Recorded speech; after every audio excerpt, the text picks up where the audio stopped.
Yo, it's your boy Ryan, Northwest Sports Fanatics. Back at you with a new video. It's Tuesday, September 13th, 2022, with your boy Ryan and the Northwest Sports Fanatics. Make sure you guys subscribe to the channel. Smash that like button either now or on your way out. Donate to your boy if you can. Cash App, $ORION NWSF, or the YouTube Super Chat right here. Today, we have the San Diego Padres versus the Seattle Mariners, live play-by-play and reactions with your boy Ryan and the Northwest Sports Fanatics. So the game is going to start here in about 10 minutes. So I'm just getting settled in, trying to get everything set up for the social media. What a wild couple days it's been with college football, NFL, and even last night's matchup with the Seattle Seahawks surprising everybody with Geno Smith beating Danger Russ and Russell Wilson coming to Seattle for his homecoming debut. Seattle's offense was great. Seattle's defense was great. Seattle's O-line was good. Seattle's D-line was good.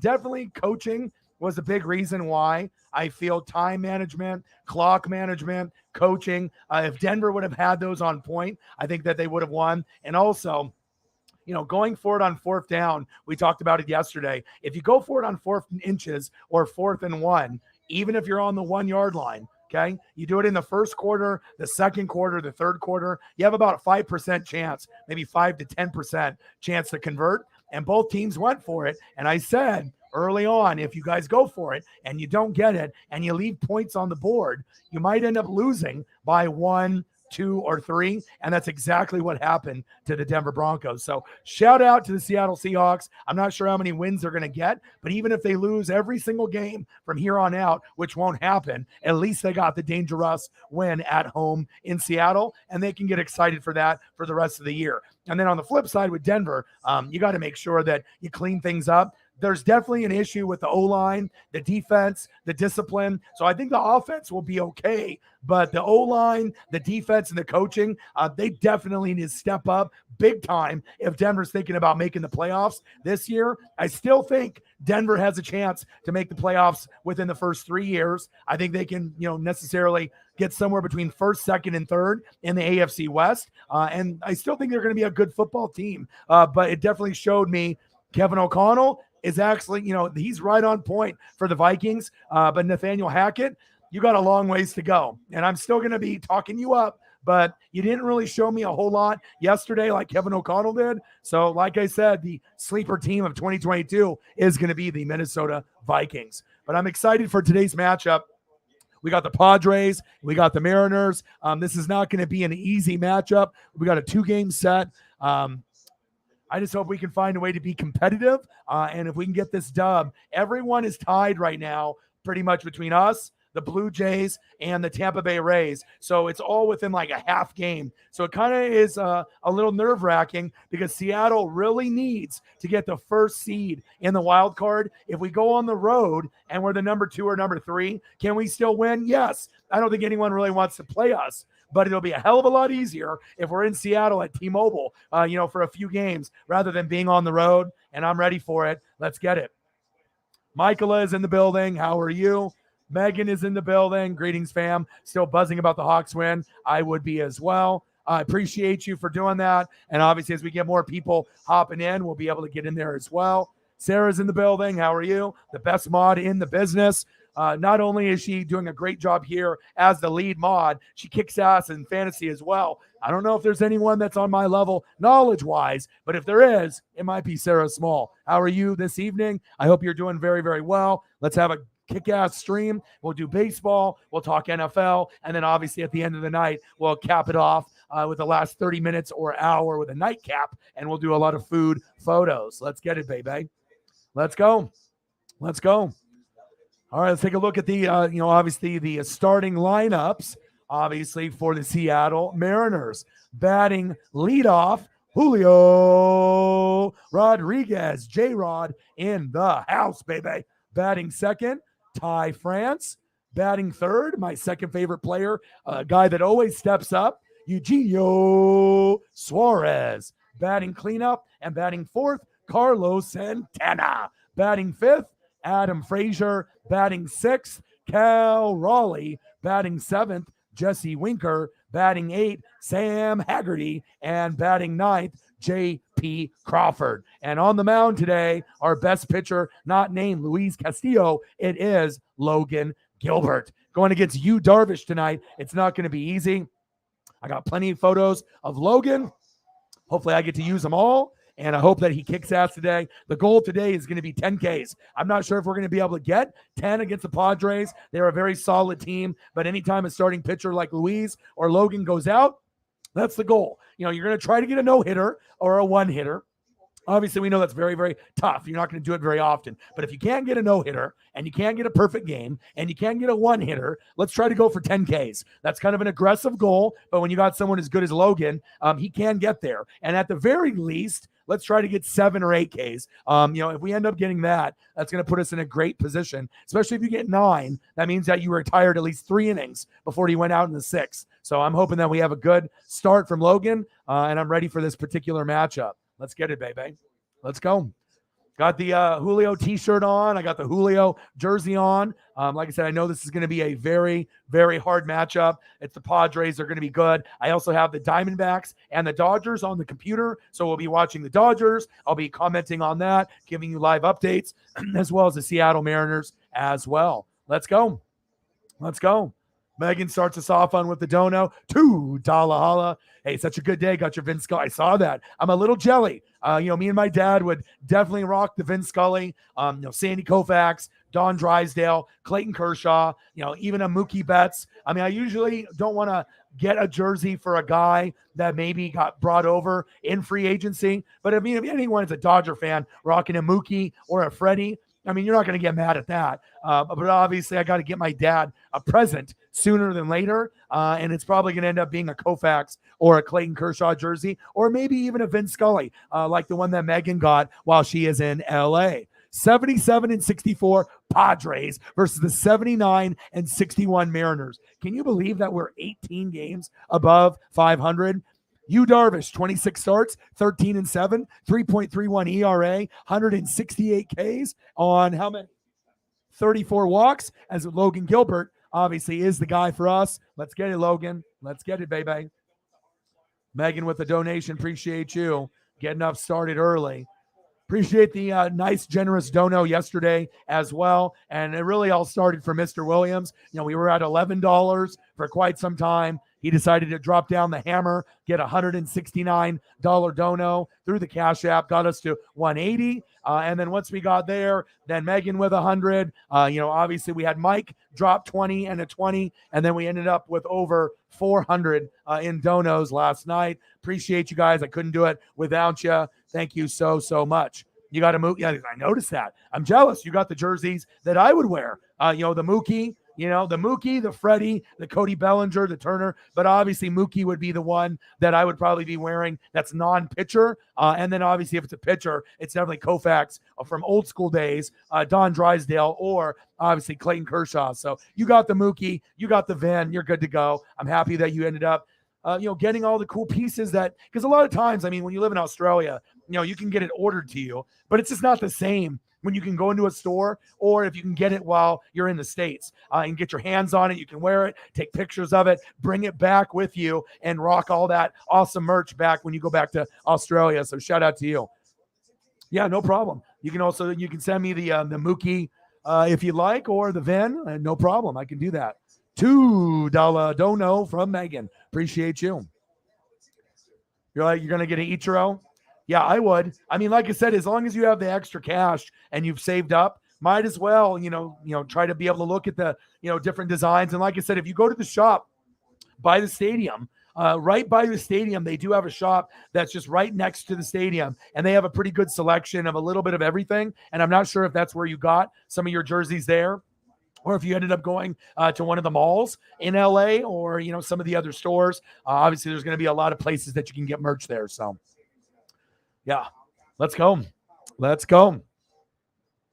Should be a good matchup today. And obviously, we know Julio ended up being the hero, as well as Eugenio Suarez. They both went yard a couple games ago against the Braves. Julio went yard early in the game. Same thing with Julio, obviously late in the game. And when you end up, being down by a run, and, it ends up being one of those crucial situations when you're down like 7-6, and you're already ahead the whole game and you give up 5 runs late and then you're down, a lot of people would get discouraged. Julio went up, decided to go yard, and once he went yard, tied it up 7-7, and then Eugenio Suarez said, you know what, let me lead off and walk off homer that to win the game, and he did. 2 home runs from Eugenio Suarez, 2 home runs from Julio, 4 from 2 players to win the game, and we got 2 out of 3 against the Braves. So I think now, for all the hype, I'm not going to be able to be like, hey, the Mariners are going to play the Dodgers in the World Series. I'm not going to go that far. But what I do know is the Mariners are one of the hottest teams in baseball, and I honestly think even the Dodgers don't want to play the Mariners. You got the Dodgers, the Braves, the Mets, and the Cardinals in the National League. And then you got the Astros, the Yankees, and the Mariners, Blue Jays, Rays in the American League. But as far as being hot and being dangerous, I think the Mariners are probably the most dangerous team right now in baseball. Los Bomberos, we got a good starting pitching crew. We got good mid relievers. We got good closers. And obviously the bats are starting to come alive. Now, if I was a rich guy, I probably would be here right now to see the Padres play in person. But for the time being, we're going to get it started here very, very shortly. Let's go, baby. Jurickson Profar, Juan Soto, Manny Machado, Josh Bell, Drake Cronenworth, Ha Seung Kim, Will Myers, Trent Grisham, and Austin Nola. The Padres actually have a very good lineup. So Profar can get on base.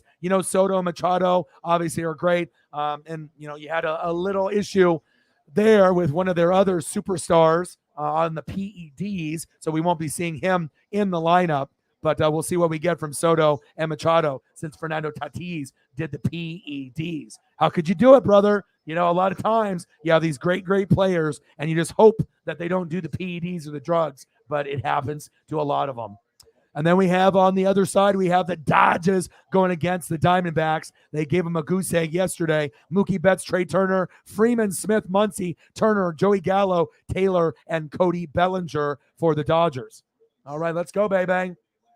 Hope everyone's having a fantastic Tuesday. I'm still riled up after that Seahawk win. And here we go with first pitch. Right down the middle. Big swing and a miss.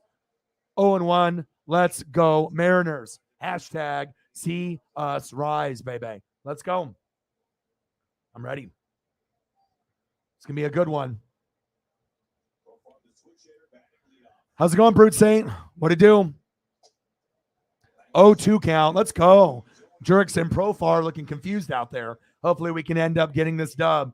And like I said, for the Mariners, we've been garbage for 21 years. So it's just really nice to be so many games above 500. But even up 18 games up 500, there's 2 teams that are trying to knock us out, which are the Blue Jays from Toronto and the Rays from Tampa Bay. So I'm hoping that we can find a way to get these dubs against these quality teams like the Padres. It's not going to be easy, especially when we're going to be going against Yu Darvish today. Let's go.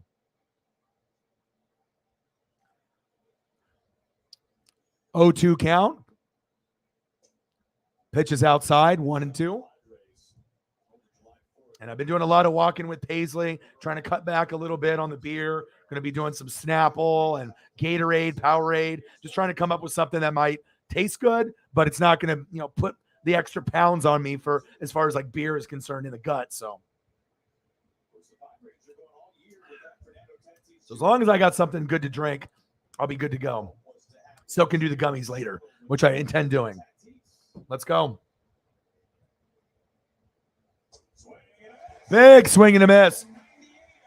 Let's go, baby. Big heater. Let's go, Logan. Good stuff, baby. Every pitch in the strike zone, all 5. Unbelievable. 4-seam slider, knuckle curve, changeup, and sinker. That's what his pitch arsenal is. And it's just awesome to be able to see that we have a talent like this on the Mariners with Luis Castillo that we got from the Reds. Winker, Rodriguez, and Haggerty in the outfield. Suarez, Crawford, Frazier, France. And then we got Cal Raleigh at catcher. Soto popped up. Fouled away.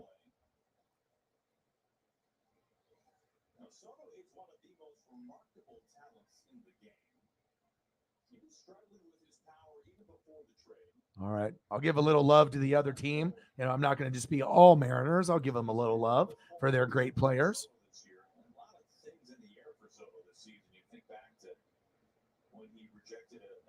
See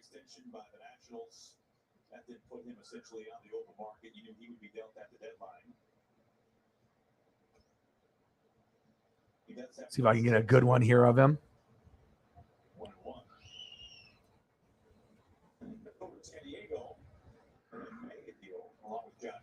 And for as big of a series as this is for the Mariners, I mean, look at it from the Padres' perspective. 1-1 count. Pitches outside. They are firmly in the postseason right now. Meanwhile, the Padres, they've lost. Let's go, baby. Come on. As the Brewers have won 2 in a row. Brewers now just 2 games outside that final wild card the Padres are clinging on to.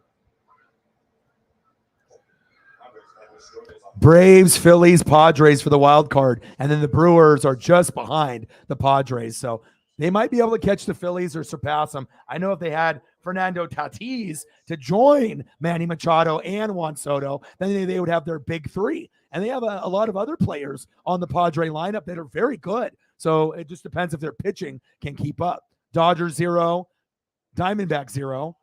Oh, Frazier with the nice stop. 2 away.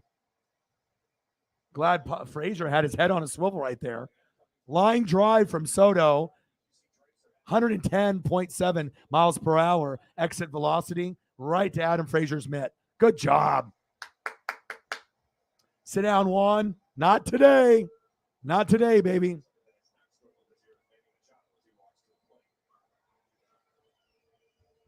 Manny Machado, he's a G. Very good.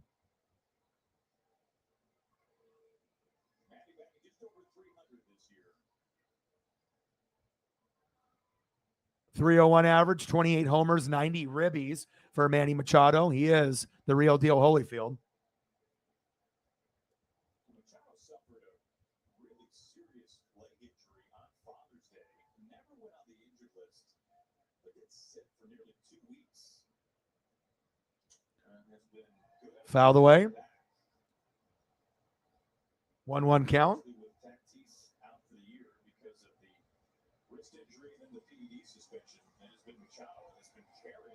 Yeah, who would have thought that Machado? Well, I mean, it's not that surprising. One guy goes out, another guy got to step up. You know, when you have Juan Soto, Manny Machado, and Fernando Tatis, you know, someone is going to step up. And obviously, most people thought that, you know, Tatis Jr. and Juan Soto were the best of the 3. But you never can't count out Manny Machado. You really can't. I mean, he is very, very clutch. Anyone that knows baseball, Soto was doing his damn thing with Washington. And Fernando Tatis is the future, but Machado is kind of the OG. All right, come on, Logan. Pitch is high. 2-2 count. Come on, baby. Let's go. Good to hear that you're doing well. Okay, I'll do that here a little bit later. But thank you so much for sending. I'm jealous. Pitch is low. Full count. Yeah, anytime you can get those jerseys. Your jersey collection is going to be pretty nice now. How many jerseys do you own now? You know, how many jerseys are you going to be bringing back with you back to Australia? Like 4 or 5, right? Seems like you're buying quite a few. A little bit of Mariners, a little bit of Dodgers, a little bit of Seahawks, a nice little blend. Fouled away.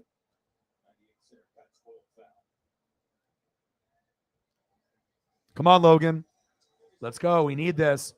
I mean, it's so tight right now between the Rays, the Blue Jays, and the Mariners. We're all within 0.5 of each other. So it's not like one team is walking away with first place in the wild card. We need every fucking win that we can get. Come on, baby. Let's go. Fouled off. Still a full count.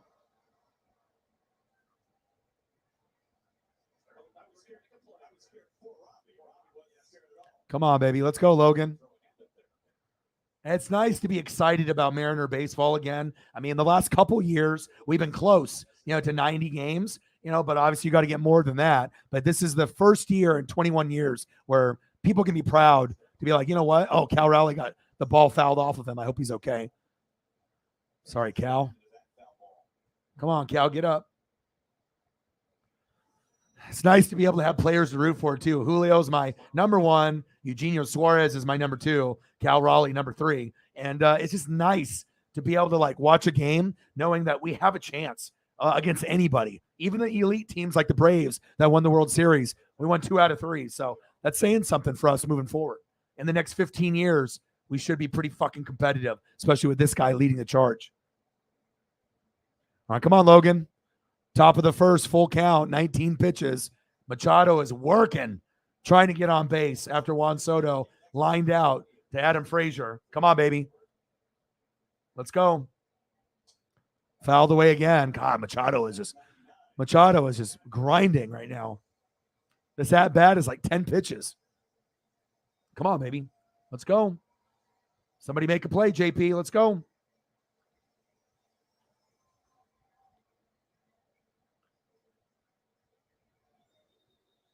Come on. 0-0, top of the first.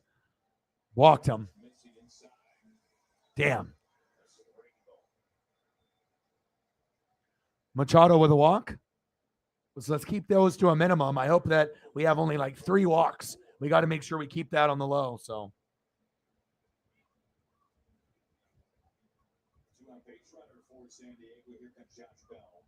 Josh Bell, another guy that they got in the trade.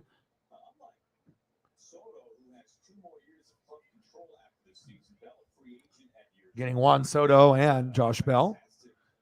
277 average, 17 homers, 68 ribbies. I mean, I'd take a Josh Bell on the Mariners, I'll tell you that. Very underrated player that they got with the trade to come over.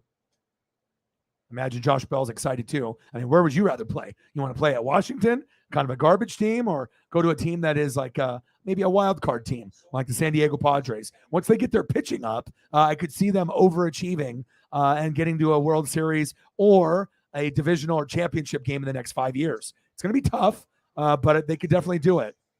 1-1 count. Mike in the building. How are you? Thank you so much for your generous donations yesterday. You, Megan, Mr. Williams, and the rest.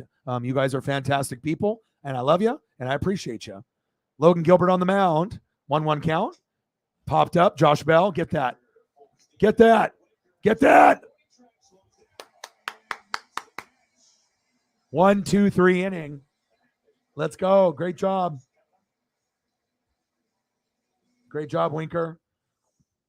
Up next, Julio, Ty France, and Eugenio Suarez. Let's go, baby.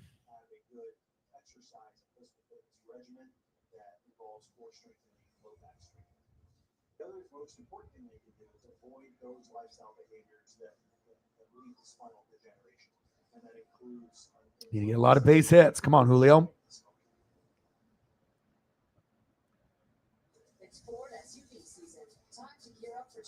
Was there a race on like FS1 or FS2? I know sometimes, Mike, they do replays of races, like old school ones. I love it. Anytime I see it on, I record it on the DVR, and then I'll watch it like at 2 a.m, after I'm done streaming, and I'm just trying to have some good mental health time, and I'm just trying to get some shows in or watch some races or some maybe get caught up on some maybe college football, just getting some more tape in. But last one I watched was what did I watch? 2002 Daytona. I think it was like early 2000s. It was the one where Mark Martin was neck and neck. Mark Martin, and I'm trying to think of who he was neck and neck with, but it was very, very good though. Very good. As Mark Martin was leading, and it was when he first came over to the new team. And I want to say Matt Kenseth, but I don't think it was Matt Kenseth. It wasn't like a Casey Kane either. Maybe you know which one I'm talking about, but they had that one on FS1, FS2, and it was awesome. I mean, literally, he only won over Mark Martin by like a tire length. I mean, you don't really see that often. So I appreciate you very much, Mike. Who won in the race that you watched on Daytona? Earlier this year Daytona or an old school Daytona? Ichiro, Julio, Zorn, and Largent. That's a great combo. Eagles John in the building. How are you? Lineup: Rodriguez, France, Suarez, Santana, Frazier, Raleigh, Winker, Haggerty, and Crawford. Let's go, baby. Julio's up. You already know what it is. I got the t-shirt on, cut the sleeves off from when I went to the game and got the Aaron Judge ball. I'm here. I'm ready. I got the Julio tee. I got the Julio jersey. We need a big performance against you, Darvish, today.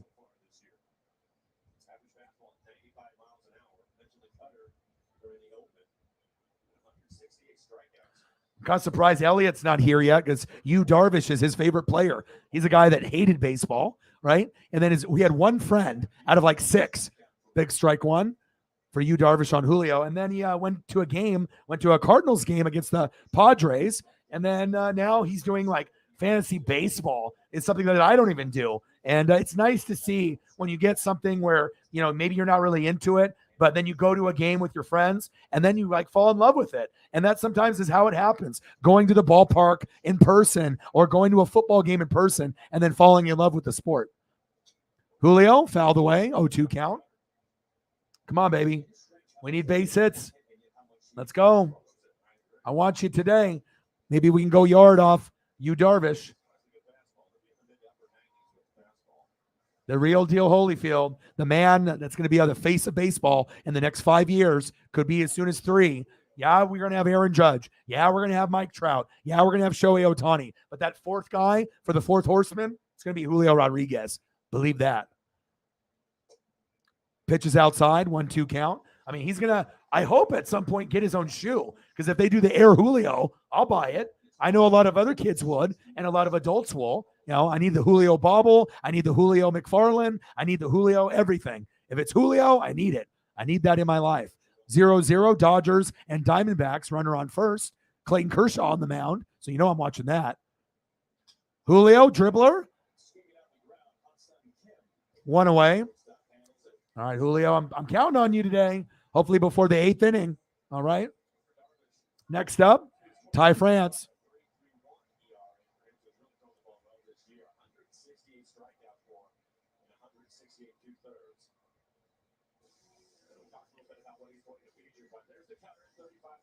Oh, and the iRacing is like a video game racing, isn't it? Because I've seen some of those videos on YouTube where it looks like you're actually watching NASCAR, but it's like virtual. It's like virtual. The cars they look so similar to the real ones. It looks like you're actually watching a race, but it's like someone playing a video game. At least that's the iRacing stuff that I've seen. Oh, okay. You love NASCAR, don't you, Mike? And I love that. And, people's love for things make me love things. If I see the passion from someone, I start getting more passionate about it. Popped up, Ty France. Back. 2 away. Next up, my second favorite player, the hero against the Braves for us to get 2 out of 3 at home. Unbelievable. Eugenio Suarez, who homered twice in that game. So did Julio Rodriguez.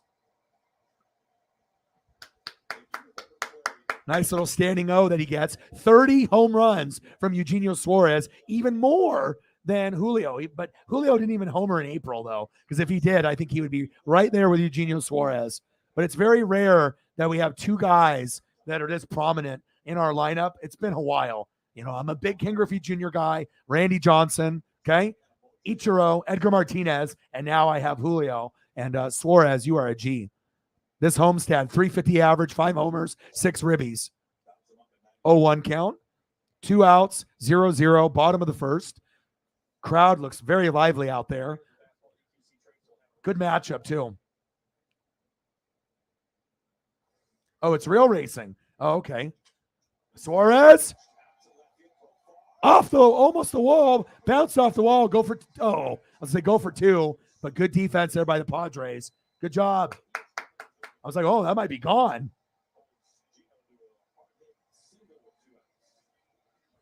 Let's go. Next up, my boy, Carlos Santana.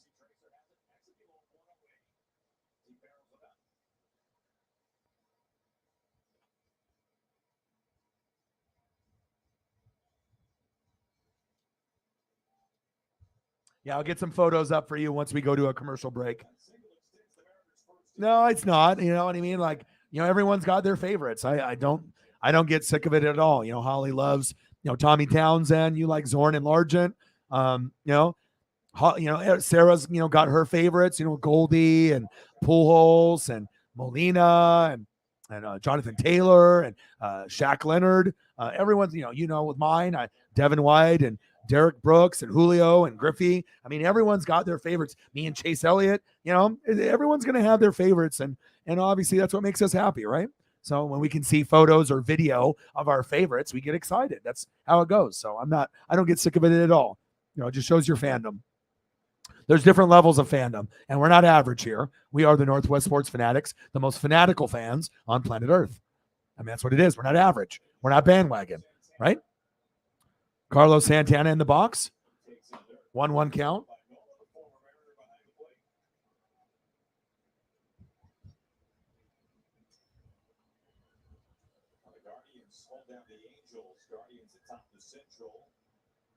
Zero, zero, top of the second for the Dodgers.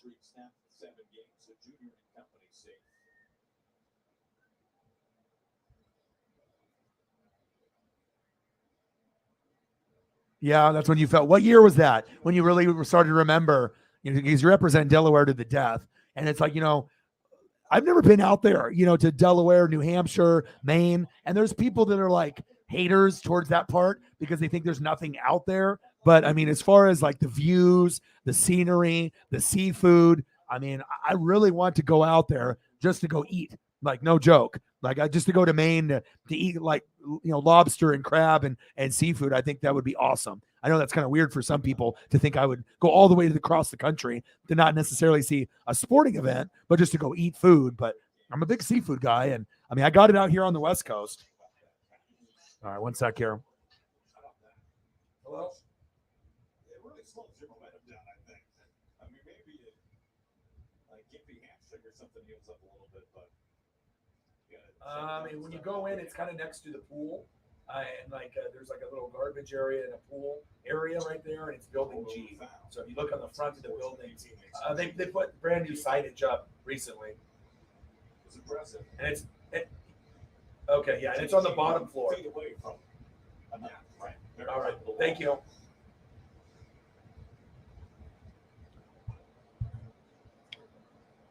Okay, there we go. Grubhub calling. 0-0, bottom of the first.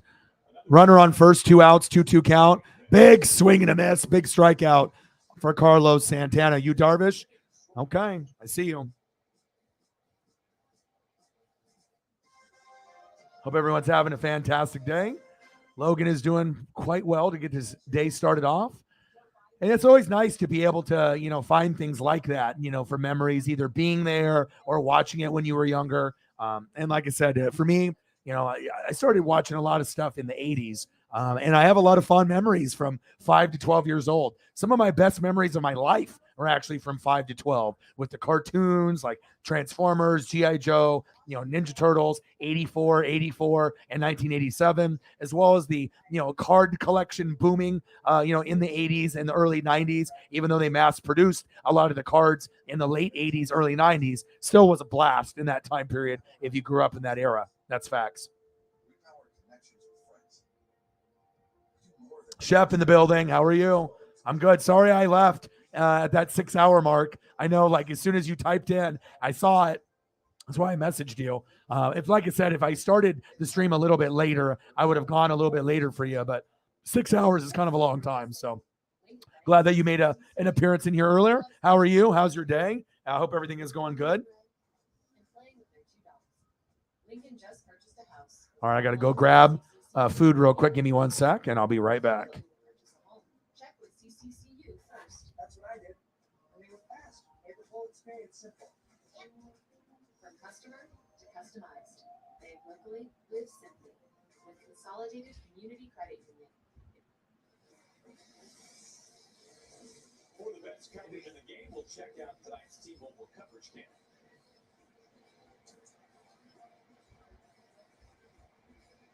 Another great crowd on hand. Boy, the crowd. All 3 games against Atlanta, just dynamite. Julio talked about it as soon as the game was over with. Put a selfie video out there on social media. Sweat's pouring down his face. He's in the dugout. He's got fans going crazy behind him in the background. Thank you, Mariners fans, for coming out to the ballpark all 3 games. Awesome. Jake Cronenworth bounce away the first pitch, 96 for strike 1. Well, we topped out at 99 in the first inning. Just the 1 walk.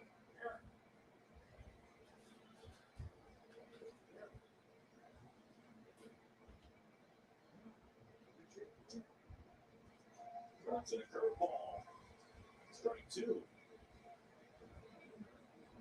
Yeah, Logan's got into that 9 strikeout number numerous times this year. 0-2.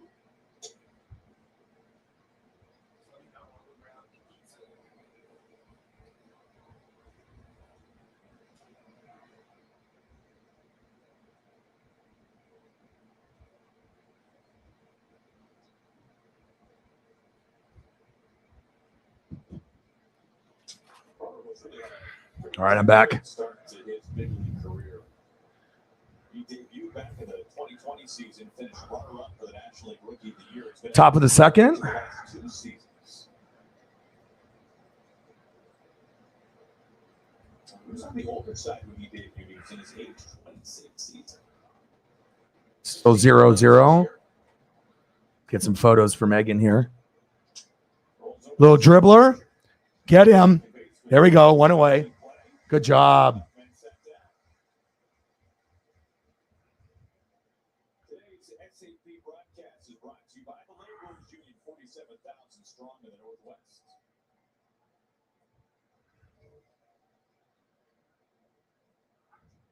That's one of my favorites. I love the black and white.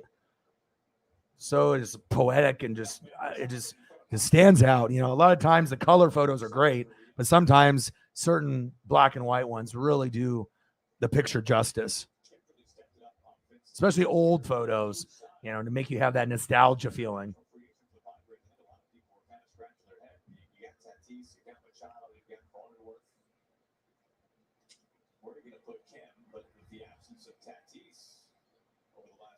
Two away, popped up.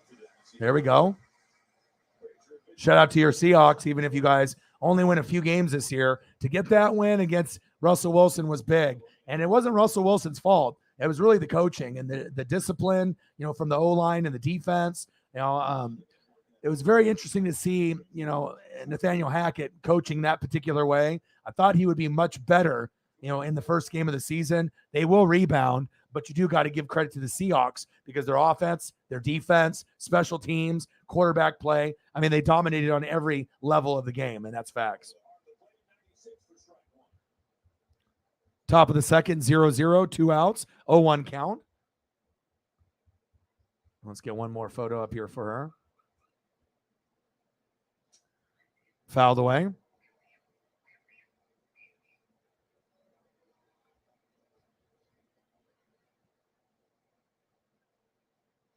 We've seen that new slider his front door to right-handed hitters a couple of times already tonight. Slower slider. And another cool black and white one. Little Steve Largent action for you. Appreciate you. Thank you for the big $100 dono yesterday. Like I said, anyone that donates big like that, I never forget it. Appreciate you with your dono today with the $2 to get us started. Appreciate you. Love you. And I hope you're having a fantastic time in LA. You got to see USC, and then you're going to get to see your Seahawks go against the Cardinals. And honestly, little dribbler down first base, Will Myers. I mean, if you can beat the Denver Broncos, I mean, who's to say that you guys can't beat the Cardinals? It's not like the Cardinals are a Super Bowl contender. They might be, you know, a bottom playoff team, you know, like maybe that last team, the 6th, the 7th, you know, like that last, you know, playoff team to get in. But they didn't look very good against the Chiefs. So I think the Seattle, you know, if they play a good game plan, I wouldn't be surprised, you know, if you can end up stealing one against them either. I mean, based on what I saw yesterday, if you can feed off that energy of the 12th man and the crowd, anything is possible. No one thought that Seattle was going to win last night, and they proved everybody wrong. So that's a great thing about sports and the NFL. Anybody can beat anyone on any given Sunday, Monday, or Thursday. Facts. That's why it's so hard to win in betting, you know, in NFL standards. until it gets to the end. NFC, AFC championship game, Super Bowl. I feel I got that down pat. But during the regular season, it's crazy. You know, you never know what's going to happen. So good to hear that you're good, bro. Got to get on that Ancient Aliens, dude. Have you got caught up on that? I was telling Chief with that the last 2 weeks. The episode where they talk about the AI, and then they also talk about last week's episode based on like underground corridors in Antarctica, and certain people thinking that stuff is like, you know, from the sky instead of maybe it coming from underground or underwater. Very, very interesting stuff, man. You got to get into those last 2 episodes. They are very, very good on that Ancient Alien tip. Struck him out. Let's go. Second strikeout from Logan Gilbert. That away. Great job. What's my motivation? To not get fired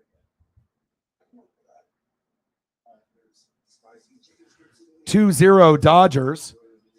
I totally missed when I had to go get out of the seat there to see how they scored. Someone want to let me know how the Dodgers got 2-0?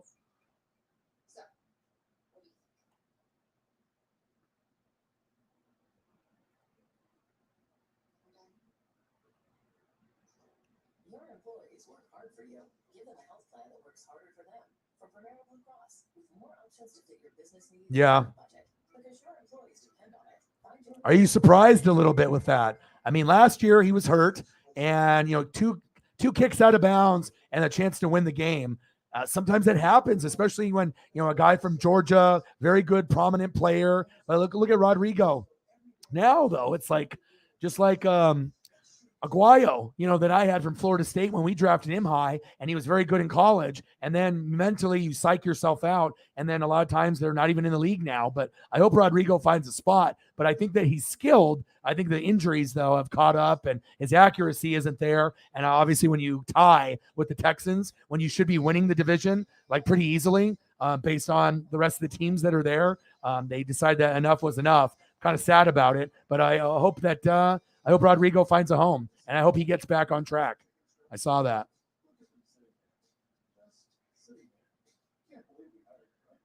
Very early, later 70. That's awesome.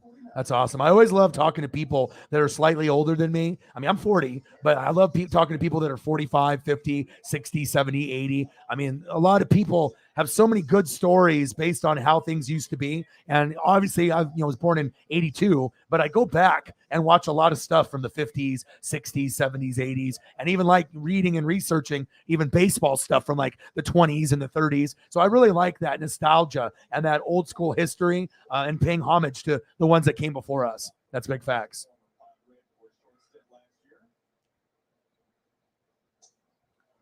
All right, Adam, let's go. Bottom of the second, 0-0. Yu Darvish on the mound, Frazier in the box. If that's the case, Steelers and Bengals, yeah. But it all depends if you're hurt or not. You know what I mean? That was just wild. You know, if Joe Burrow didn't throw four fucking picks and they didn't have all those sack lunches, I mean, they improved their offensive line, supposedly, and the Steelers still got like seven sacks and 4 picks, I believe, on Joe Burrow. So I don't think that the Bengals are going to go to the Super Bowl again.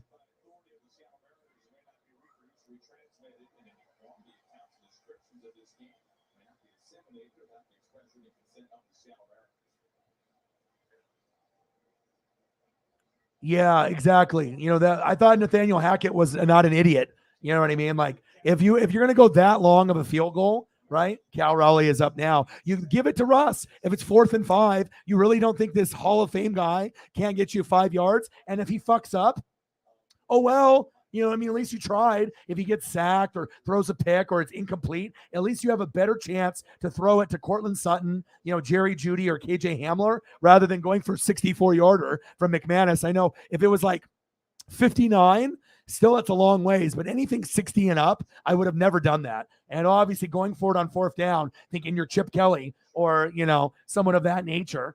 Stupid. You know, I told you and I told everybody that was going to come back to bite them, because anytime you go for it on 4th down in the 1st, 2nd, 3rd quarter, when you know you can get a touchdown or that 1st down, I get it. You know you can get it. But guess what? A lot of times when you know you're going to get it, you don't get it. 1-2 count, and then you leave points on the board, and then you lose by 1 or 2 or 3 points. And you said, well, if we would have got a couple more first downs. No, idiot. If you would have went for the field goal, you'll win the game. Instead, you were greedy, and you decided to go for it, and you didn't get it. And like I said, if you go back and look at analytics and statistics, teams that go for it on fourth down, on first, second, third quarter, it's usually like 5 to 10%. I don't care if you got Tom Brady back there, Peyton Manning, Joe Montana, Barry Sanders, Bo Jackson. It doesn't matter. You just don't do it. It's not sexy, to go for a field goal. Just like offensive linemen aren't sexy. But guess what? Going for points in a field goal and offensive linemen help you win games. You can't win games without them. Big swing and a miss. Cal Raleigh just struck out. 2 away. That's why if it was me and I was in charge of, obviously payroll, I would make kickers, maybe the third or fourth highest in payroll. You can have your quarterbacks and your linebackers and your good pass rushers first, right? But then maybe after those top guys, maybe third, fourth, fifth in the payroll, if you want to pay a kicker $30 million a year, if he's winning games for you, getting extra points and field goals, why the fuck not? Why are we paying him $4 million a year, $3 million, $5 million? Why not pay a kicker $30 million? I mean, if he's worth it. I mean, a lot of kickers aren't going to be worth it, but if you got Justin Tucker out there, why not pay someone like that or a McPherson, big money? They're helping you win games every single week, but for whatever reason, they're like 20th on the payroll. That's where the misconception is. Offensive linemen, they don't get paid properly. Kickers don't get paid properly, but they should. Because like I said, if you don't got a good O-line, D-line, defense, coaching, kicker, you're fucked.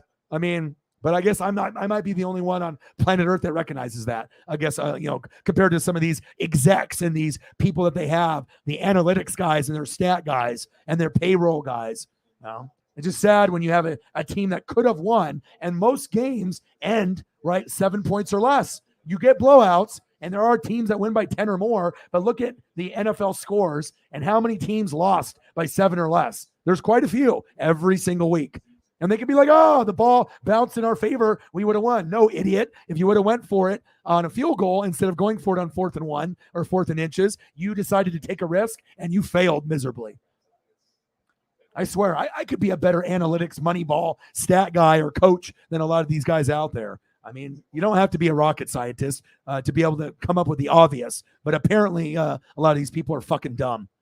Bottom of the second, 0-0. 2 outs, 2-1 count. Yu Darvish on the mound. Winker in the box.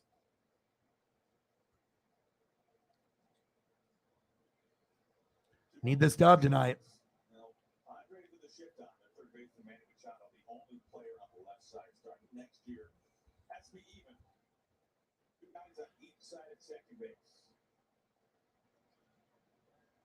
You cannot align a player in the outfield grass. They have to have both feet on the dirt. 2 on either side. Struck him out. Damn it. Yu Darvish is dealing. 3 strikeouts for Darvish already. Fuck. All right, let's give Yu Darvish some love. I'm not going to be a hater.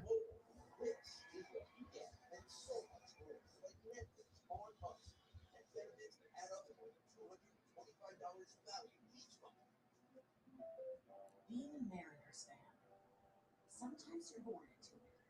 Sometimes you learn it. Soon you crave it. You breathe it. You live it. You love it. It becomes a part of you. Gotta make sure I get a good one to represent him. Let's see which ones I got. 9 innings at a time. Your summer home is at T-Mobile Park. Tickets at Mariners.com. I mean, I don't mind if Yu Darvish does pretty well, but I can't have him dominating the whole game. All right, Yu, I see you. Nice photo of you, side profile. Just got to be able to get Logan to match you, and so far he is. Thank God.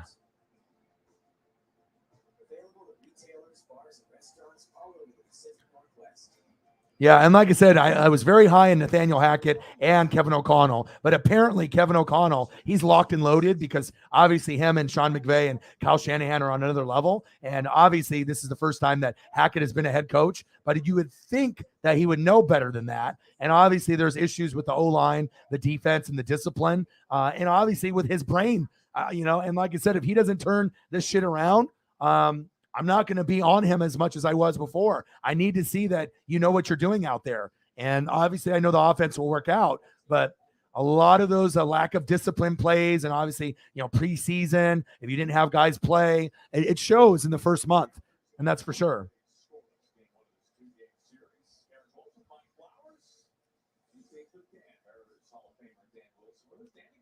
I know, dude. Seriously, it's like what you guys are known for now.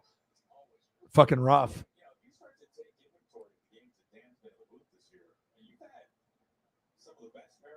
This season, including Sunday. Yeah, exactly. Good luck. I tell you, it's been exciting. Sunday's game was as exciting of a game as I've seen in a very long time. And I think a lot of times, honestly, with the Falcons, once you have that, that genre, and you have like the media, and you have the kids, and you have the fans, and everyone is kind of making fun and poking fun of just not being able to get the games done. I think psychologically it kind of starts fucking with you. And a lot of the coaches and players say that it doesn't bother them. But once it keeps happening over and over and over again, it's hard to get that stigma out of your like normal repertoire of being like a good football team. It's like, oh, fuck, here we go again. We're beating them the whole game. And then for whatever reason, we suck ass in the fourth quarter and we can't hold on. So I hope that you guys can get to the playoffs sooner than later. You and the Panthers. But for now, it's going to be Bucks and Saints for the next couple years. But I am rooting for you guys to get that reputation, off of your guys' backs. Nola grounded down towards the third baseline, top of the third, 0-0.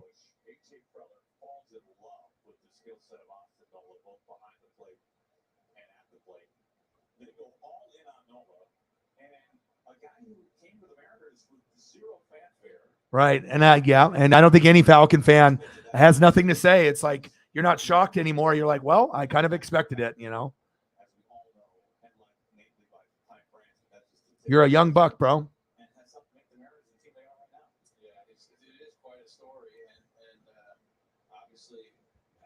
But you know what I mean? Like for people, they always want to complain, about certain things. But I think it would be cool. I mean, if a guy is helping you get extra points, which matter, they add up, right? And you're getting field goals, on a good competitive day, maybe the guy's putting up, 5 to 10 points for your team, and sometimes that's enough to win. And sometimes it's all field goals and extra points. So why are we not like valuing those players because they're kickers? Why aren't we valuing offensive linemen? If you don't have a good old line, you're not going to win shit. But apparently it's just not cool to pay or to celebrate, special teams and O-line. I mean, we do it here on NWSF, but, it is what it is.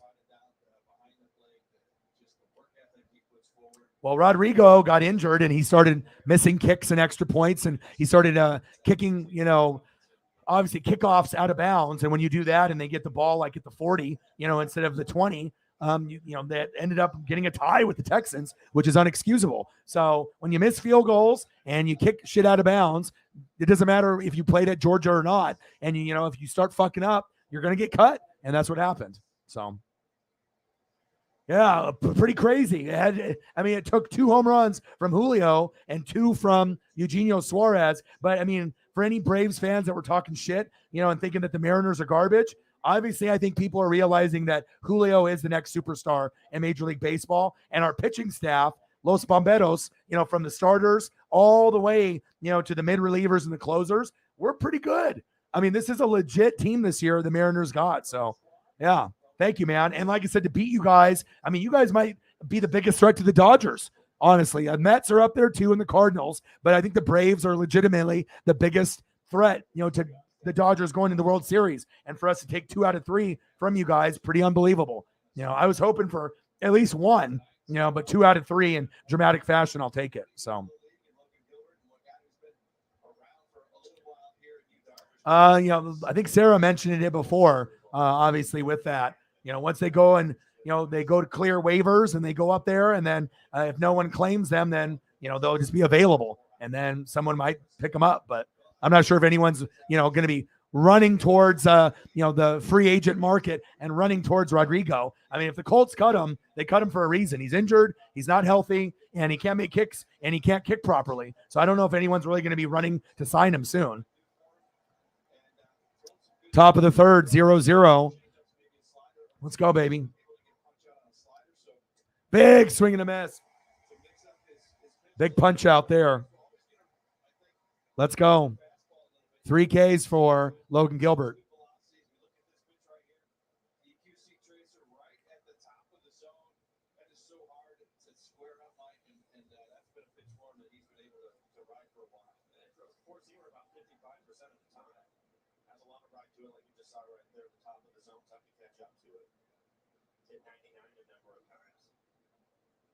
To watch him as he continues going, because I really like his changeup. He uses it basically the left-handed hitters rarely will they throw it to a righty, but I think that's something that. All right, Juan Soto. I'm not a hater. I could definitely not put up any pictures of the opponent, but hey, if someone has greatness written all over him, I'll celebrate you. Just I hope that you don't hit home run 25 on us here. 238 average, 24 homers, 52 ribbies for Soto. Very low average, but it seems like a lot of guys, it's just, they go for the home run or nothing. And so that's why these batting averages are a little lower. Instead of batting closer to 300, they're closer to 200. Still a great player, though. Juan Soto.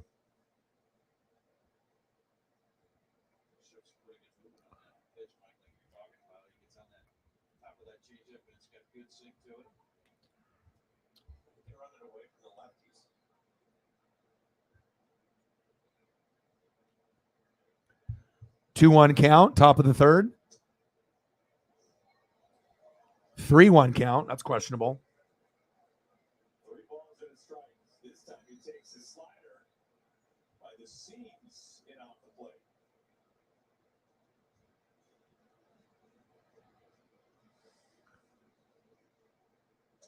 Wow, Joey Gallo homered to center, and Muncy scored. The least likely guy to homer for the Dodgers coming over from the Yankees, Joey Gallo. Okay, I'll take it.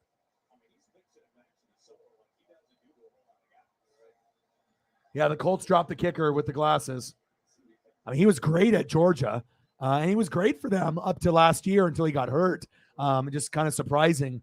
But again, if you kick, two kicks out of bounds and they get it at the 40, and that helps them, if that helps them get to that point. Oh, back. Gone. Freddie Freeman, solo shot, 3-0 Dodgers. Hell yeah. Let's go. But I hope he finds a home, but he needs to get that body healthy.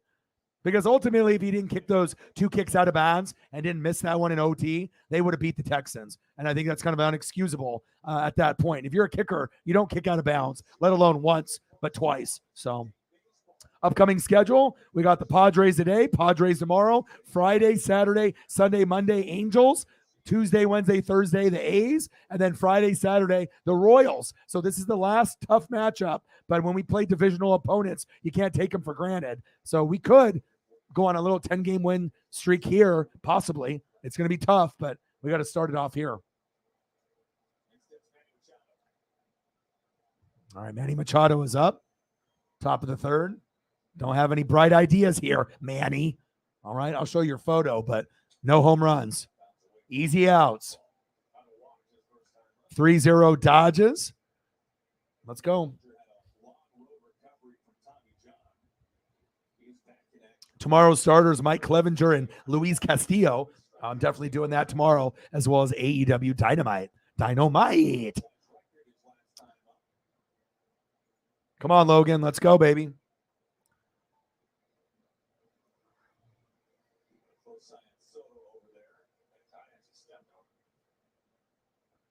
Top of the third, runner on first. 0-1 count, 0-0, Padres and Mariners.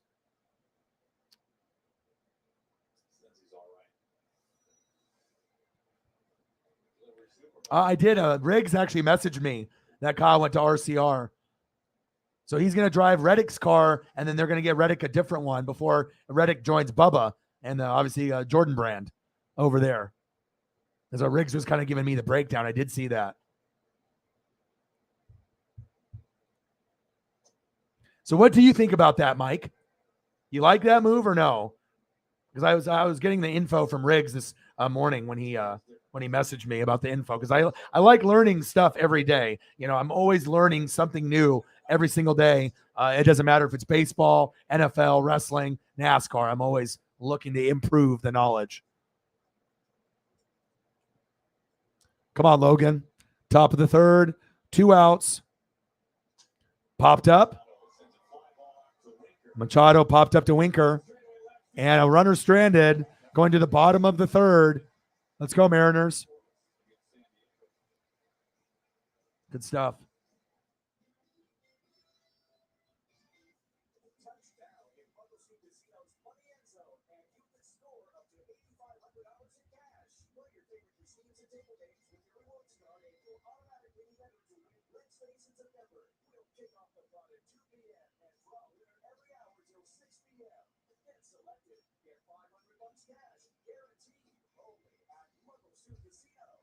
Good old Kyle Busch. All right, let me see what Riggs told me.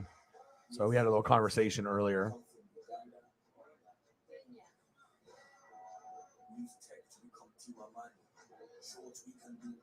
All right, so he said Kyle Busch to Richard Childress Racing next year. I said good or bad. He said, I think good because the Chevys are so fast. He'll be getting Hendrick engines. And I said, yeah, I agree to that. That'll be good. And I was like, so next year, what are we looking at? He said Austin Dillon, Kyle Busch, and Tyler Reddick. But Kyle's getting Reddick's car and crew chief. RCR is going to get another car for Reddick to drive in his last year. Then Reddick is going to join Denny Hamlin, obviously in 23 XL there, 23 XI for Hamlin and Jordan in 2024. He's probably going to take Kurt's car. And then I said Reddick and Bubba together, and he said, yeah. So we'll see where it goes. It'll be very interesting to see how that all plays out.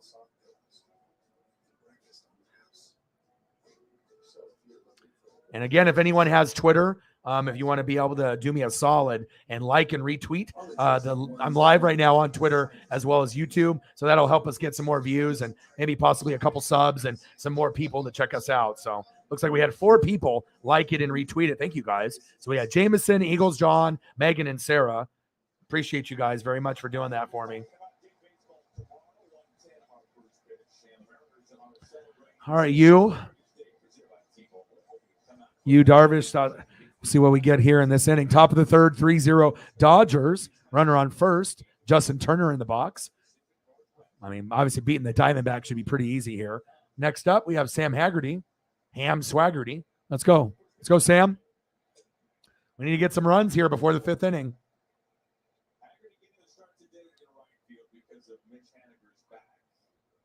Mitch Haniger's back. A little sore.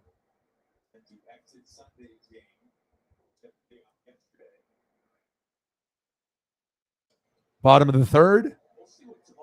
Sam Haggerty in the box, 294 average, 5 homers, 17 ribbies, 1-1 count. He is kind of like one of the pieces that is kind of the heart and soul of the team. Not a lot of people know who Sam Haggerty is, but it just seems like even though he's a guy that gets slept on and he might be one of the worst guys on the team, it seems like whenever the clutch, moments need to happen, he steps up almost every time. Just like Abraham Toro. Abraham Toro is another one of those guys. He's kind of one of the last guys, that's in the team. Sometimes these guys get sent down to AAA, but whenever Toro or Haggerty have a time to kind of step up, Haggerty is very good at defense as well. So, oh yeah, Koo's very good. A couple years ago, he was like the number 2, number 3 kicker. He just needs to be consistent, and he normally is. Pitch is low and away, 3-1 count.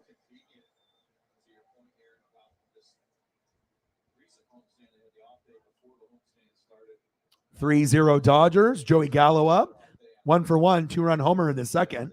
Let's see if he can get another homer here. It'll make it 5-0. Come on, Haggerty. 3-1 count. Don't swing. Fuck. 3-2 count. Full count. Come on, Sam. Ham Swaggerty. And he's cool, too, because he's got this really cool bandana that he wears, like a headband.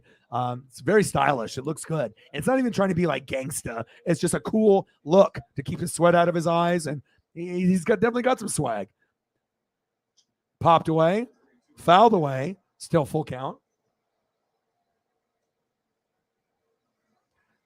Oh, that'll be very good for your mental health. That'll be good. So that way maybe you can go on walks like I do with Paisley. Try to make those like subtle life changes. Like I'm not drinking beer anymore. I'm doing Snapple and I'm doing a Powerade and Gatorade. Not forever, but I'm going to try to cut back a little bit. Based on, beer consumption. And like I said, I'll still do gummies. Oh, Haggerty popped up. Damn it. One away. But I'm figuring if I cut back on the fast food, cut back on the beer, I've already lost 15 pounds. I'm already walking an hour to 2.5 to 3 hours with Paisley a day, usually an hour in the morning and sometimes an hour around midnight or around 11 after the stream. It gets tough sometimes, but sometimes making that subtle changes in your life will help you lose weight. You'll eat better, more veggies, more fruits, and you'll start feeling better. And you won't feel so bogged down with all those carbs and whatnot. It's made a huge difference in my life mentally. My mental health has been so much better since I've started eating better, exercising more, and spending more time with Paisley. Bottom of the third, one away. We got one of my favorite players, J.P. Crawford. He's batting ninth. Come on, baby. Pitch is inside. 1-0 count. The Diamondbacks are reeling. 3-0 Dodgers, top of the third. Runners on first and second. Manager looks stressed out for the Diamondbacks. Yu Darvish right down the middle. God, Yu is bringing his A game today. He is really dealing, man. Chris Taylor in the box for the Dodgers.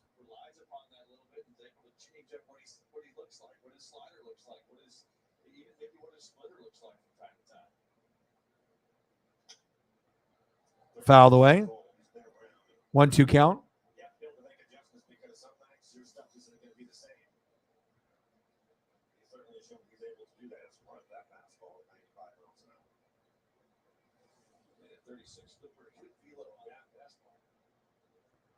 Come on, JP.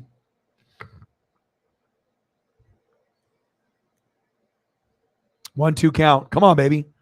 It's one of my favorite photos for the Mariners, too. Very athletic. Little dribbler. Chopped. Run, baby, run. Wow.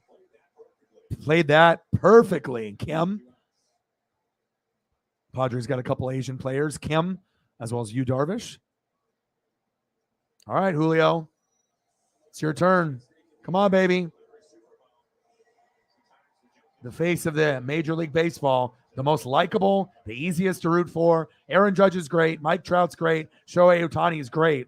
But I think Julio and just his love for the game, just smiling and just enjoying every piece of the game. And he reminds me so much of Griffey, just, being intense and just loving his teammates and just loving the game, just loving baseball. It's very refreshing when you see someone that loves the game truly, and it rubs off on the rest of the players. That's facts. Let's go, baby. 277 average. Let's get it up a little bit. 25 homers, 71 ribbies. Pitches outside, 1-0 count. And the crazy thing is that he didn't even homer in April. He had a real struggle moment and a moment like a heart-to-heart, with himself and be like, okay, I just need to settle in, getting drafted and, getting in kind of in the minor leagues since 2019. It took him 40 years to get to this point, but he's ready. He's here and he's arrived. 82 singles, 23 doubles, 3 triples, 25 homers. And Julio's a guy that's going to get 20 to 25 homers every year. But I do think he's going to get to a point where he's going to hit 30 to 50. It's gonna go up gradually as he gets more experience. I mean, he'll get walked a lot more, especially with them knowing how great he is. But don't be surprised for a 40 or 50 home run season in the next 5 to 8 years. I could, just like Griffey, give him some time, get him acclimated. It usually took Griffey, once it got to about that 5th, 6th, 7th, 8th year, then you're starting going 40, 50, 55 bombs. And I think that Julio could be the same. That's facts.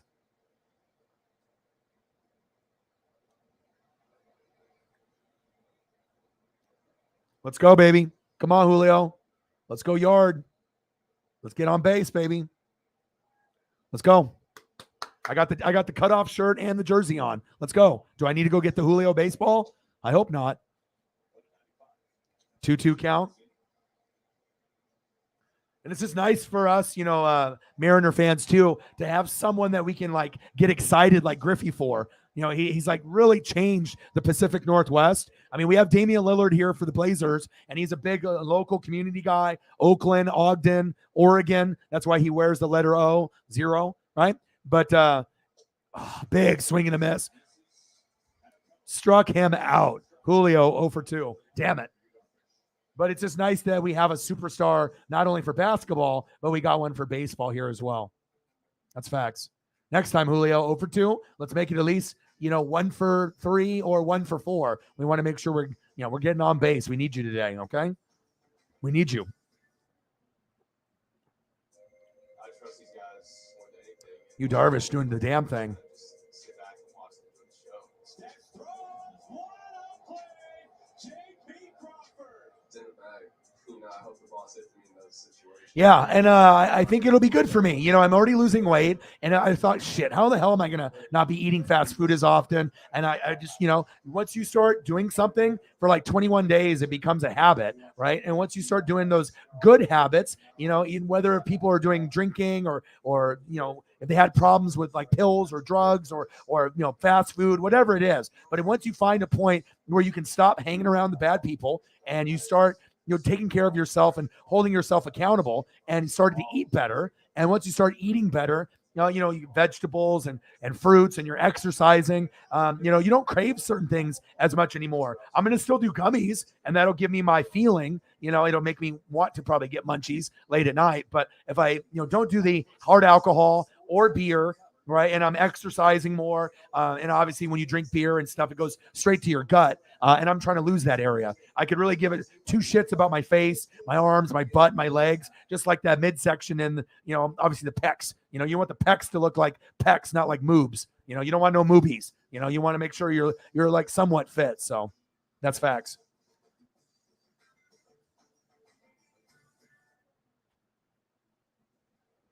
Hey, it's good, man. It's good.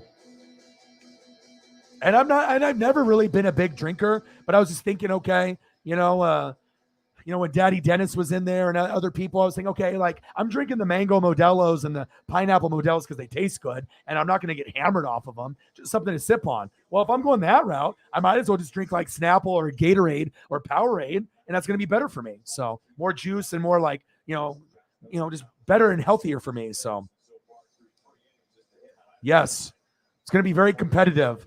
Obviously, me and Sarah got the best teams, but just because you have a good team in the regular season doesn't mean shit. I mean, there's been times where I've led the league in scoring. I've given up the least amount of points, and then I get to the playoffs as a 1, 2, 3, or 4 seed, and then they just shit the bed. They either rest their starters or my guys have an off game, and then I don't win the championship. Like the last 3 years, I've gotten second or third, and it's like weird because normally, I don't usually go 4 years without winning a championship, but you can't control certain things in fantasy. I mean, I usually win one every couple years, but I usually only do 1, maybe 2 fantasy teams. And I stopped doing 2 because it just takes too much energy out of my soul. Like I need to focus just on 1. 2 is too much for me because I really put my heart and soul into everything that I do. And on top of doing the channel, I don't want to be, having to go through 2 or 3. It like kind of loses its value for me when people do 3, 4, 5. I mean, if you can manage it, great. But for me, I can't do more than 2. 1 is kind of good for me.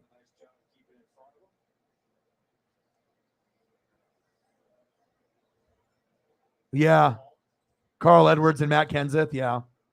True. So is Joe Gibbs an asshole? Is that what it is? He's just mad because he's not winning Super Bowls anymore. Back in the 80s with John Riggins, and then he won one with Doug Williams, and then won in with Mark Rippon. Nice strikeout. Yeah. Gilbert, baby. Nice punch out. 4 Ks for Gilbert. Let's go. Let's go, Logan. You the man, baby. Good stuff. 4 Ks, 6 to go. JGR turned their back on. And if you're going to turn your back on Kyle Busch, him and Joey Logano are the biggest threats, besides maybe down the road Ross Chastain, if he can figure out how to not to wreck everyone. But I could definitely see Ross, getting a championship down the road. He's a dirty driver, an aggressive driver, but I can see the potential in him. Little dribbler. Safe. But Kyle Busch and Joey Logano have already won championships, but besides Chase Elliott and Kyle Larson, they're at the top. But I could definitely see Joey and Kyle winning again before their careers are over. They're very good. To me, those are the 4 best drivers when I watch them. You know, they're not going to win every race. And there's other guys that are very good too. Denny Hamlin and a few others that are very consistent. You know, and obviously Kurt Busch, you know, he's kind of had his time and he's got the concussions now. And hopefully he can, you know, get that fixed because we know what happened to Dale Jr. That's a big reason why, you know, he ended up retiring. So.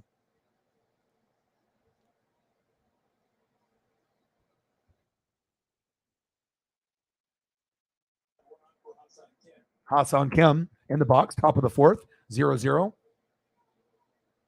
Absolutely, man. I'm bringing my A game. You know what I mean? And like I said, you can definitely tell. I mean, if you have a good draft, it's definitely going to help you, you know, be able to win the championship or get to the playoffs because only 4 teams make it out of 10. Okay. And there's no trades. So no funny business. Okay. You have to do it on your own. And, you know, depending on what you end up doing throughout the season will definitely help you. Jameson in the building. How are you? Well, they had the Hogs up front. Art Monk, right? They had some pretty good players. They beat the shit out of the Bills. All those teams. Giants with Lawrence Taylor, Phil Simms, right? Jeff Hostetler. You know, obviously that Giants team was special. And then you ended up going with the Redskins with Mark Rippon. And then after that, you had the beginning of the Cowboys era with Emmitt Smith, Troy Aikman, Michael Irvin, Leon Lett. And they won in 92 and 93. So the Bills lost to 4 straight Super Bowls, and they lost to 3 teams in the NFC East. Logan Gilbert pitches high, 2-1 count.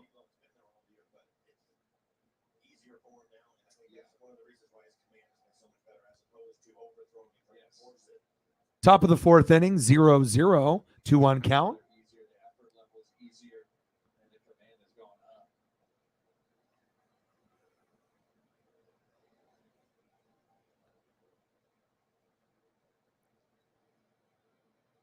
Big swing and a miss. 2-2 count. Logan, I like what you're doing.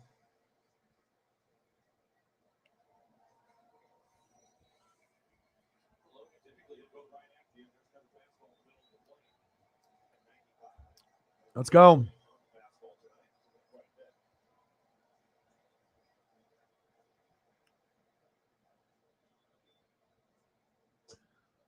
Three-two count.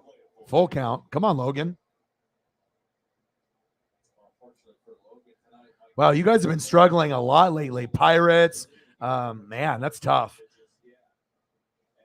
That's why I'm like kind of thinking like with the Cardinals. I know Pujols is starting to get you know, closer and closer to that record, but I'm not sure if the Cardinals are on that same level with the Mets, Braves, and Dodgers, especially late in the year, you're sliding. And that sucks. I mean, I've been there before. I mean, shit, the Mariners have been bad for 21 years. 3-2 count, full count, top of the 4th, 0-0. Come on, Logan. Popped up. Get that, Julio. 2 away. Good job. Tyler, Ezel, $1.99. Thank you, bro. Appreciate you.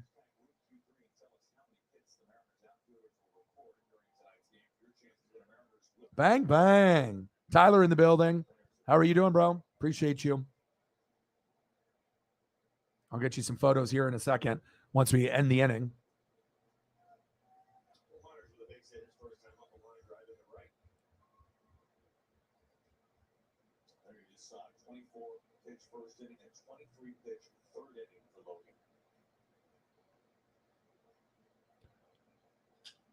Will Myers. Damn, another single. Oh, this might score a run. Fuck. Get him. Shit. 1-0. Will Myers with an RBI. Cronenworth. Damn. Fuck. 1-0. Padres.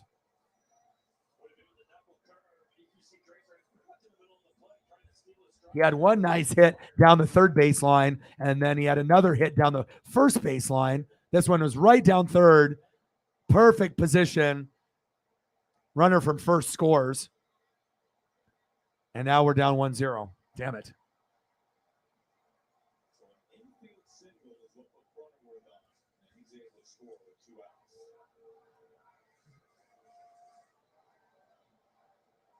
Yeah. Trent Grisham. Come on now. No more runs. It's already 1-0. Big swing and a miss.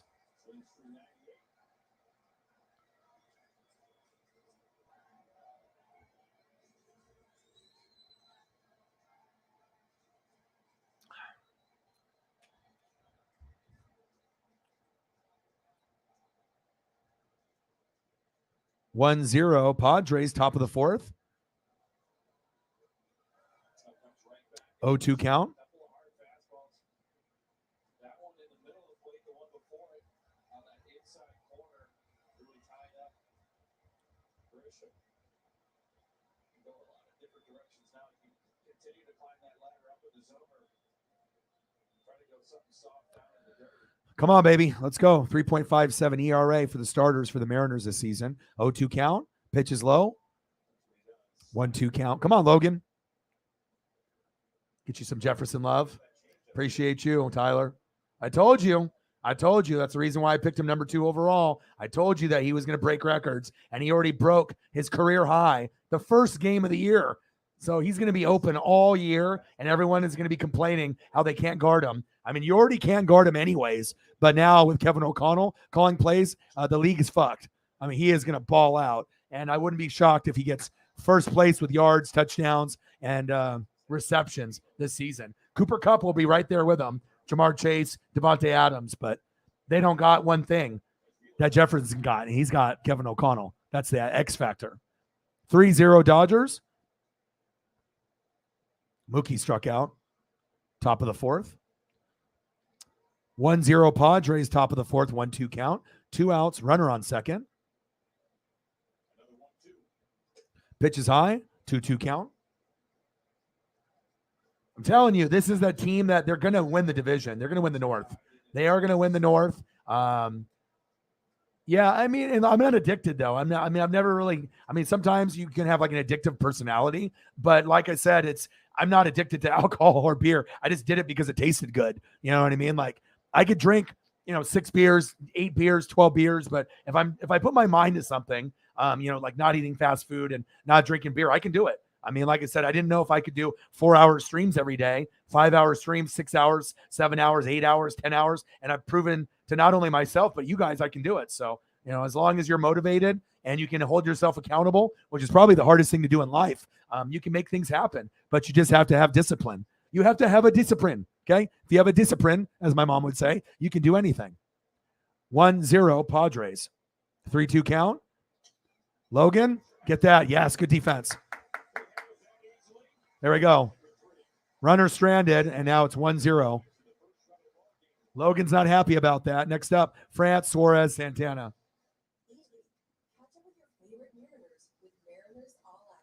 Yeah, and I told you, man, like I said, I wouldn't have picked Jefferson number 2 overall. Most people pick running backs the first 6 picks, and then you get Cooper Kupp, Justin Jefferson, Jamar Chase, Devontae Adams. But, sometimes you just know and you have a feeling. And like I said, for me, I research coaches and schemes more than anyone, I think, on YouTube or Twitch or podcasting, personalities or people on TV. A lot of people focus on the players, but I do that as well. But I also look at the coaching staff and, scheme. And a lot of times, if you have the right scheme and a good coach, that can take a good player and make him great. If he's already great, he's going to be the best in the world. And that's where I really think you're going to get Justin Jefferson. Is Jamar Chase on the same level skill-wise as this guy? Of course. They are the 2 closest competitors, as far as skill. They are very close. But Jamar Chase, he doesn't have Kevin O'Connell, and that's the difference.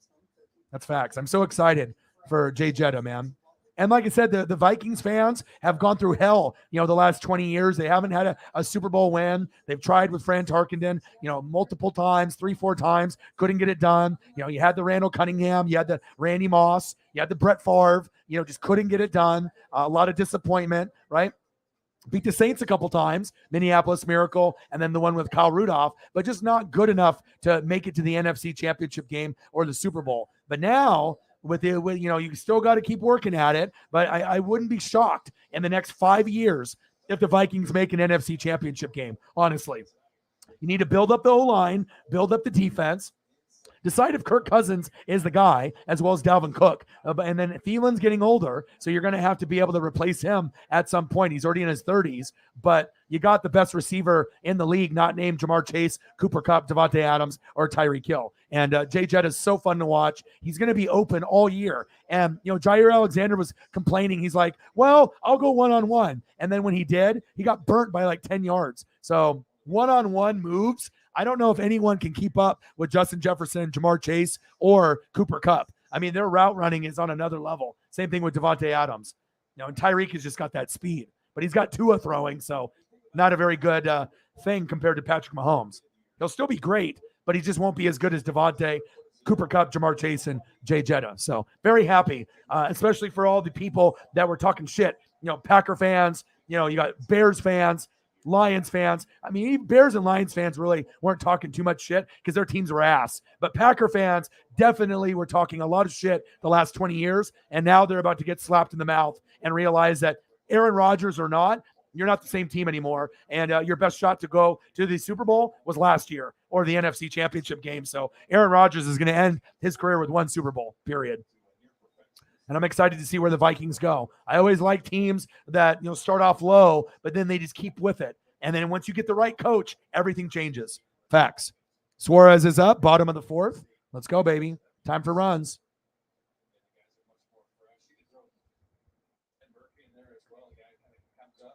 And I honestly feel the smartest minds in football right now to me, are Sean McVay, Kyle Shanahan, and Kevin O'Connell, as far as the younger coaches. They have really good memory, and they know how to isolate receivers. They know how to be able to get the mismatches. They're very, very good at what they do. And then, you got Belichick, Andy Reid, Mike Tomlin, and these other OGs that are great. But as far as young minds, there's nobody better than those three. Suarez popped up. Back to the wall. 2 away. Carlos Santana's up next.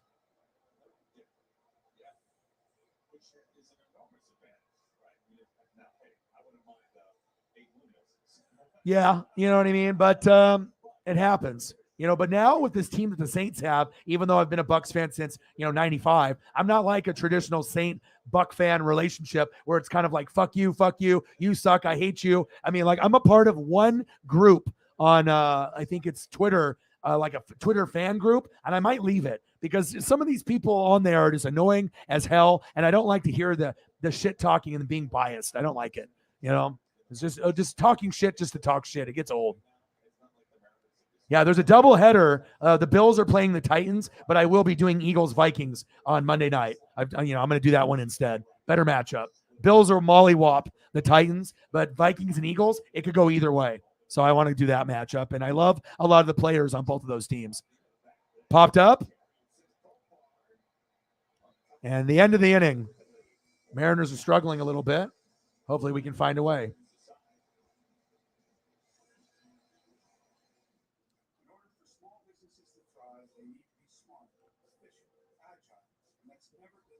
Going to the top of the fifth. 3-0 Dodgers, bottom of the fourth.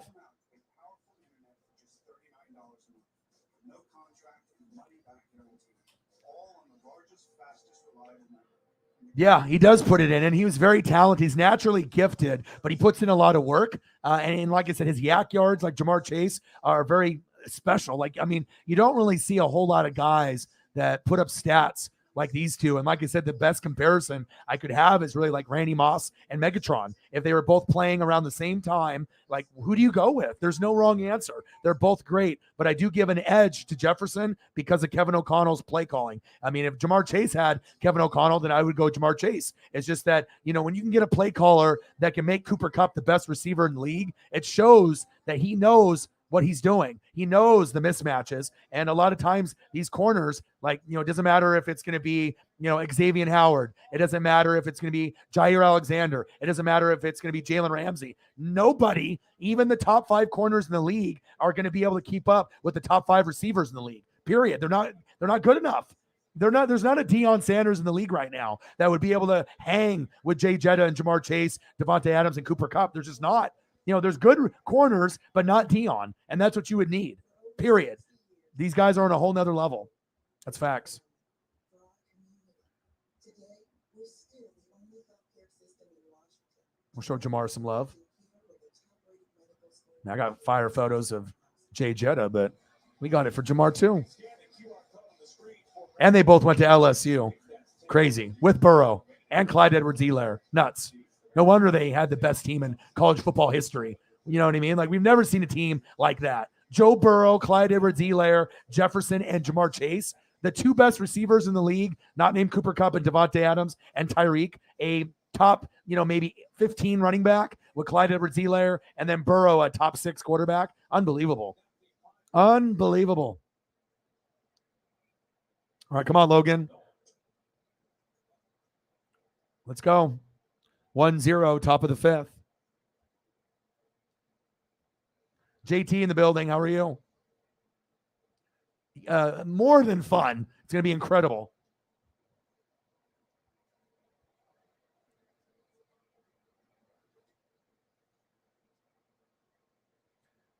Yeah, what did they think? They thought one-on-one coverage or zone, you're not going to be able to stop Jefferson.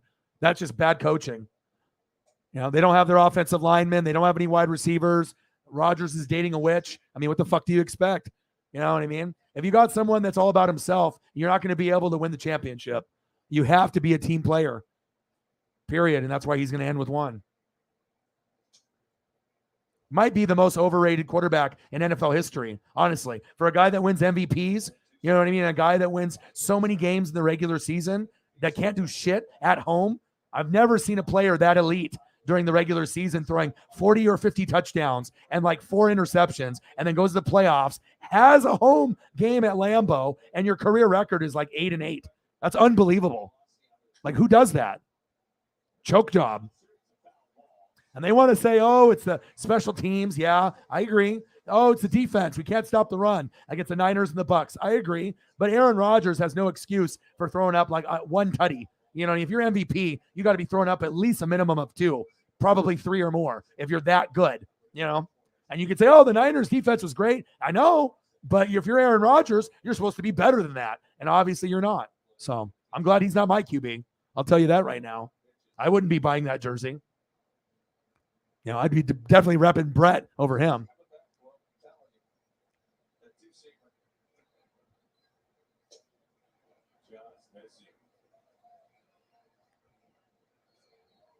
Raiders fans. No, Carr is the guy. Yeah, people love to overreact. Carr is the guy. You'll be, like I said, just sometimes you play a really good team, and the Chargers on paper had one of the top 4 teams on paper. Them and the Bills currently probably have the 2 best teams deep, like for depth. You know what I mean? The Rams and Buccaneers have issues on the offensive line, and obviously no Gronk. But if you see Khalil Mack and everything that they brought in, and the way that the Chargers have drafted, that they have talent. It's just that can they stay injury-free, and can the coaching be better? That's the question. Yeah, well, some of Raiders fans are stupid, just like every fan base has stupid fans that don't know shit about football.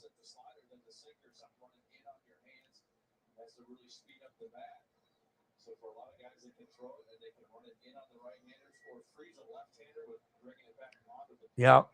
But probably the most overrated quarterback that's elite of all time. I don't see any. Suarez. Oh, nice. He bobbled it, but he recovered. Good job, Suarez. Good defense.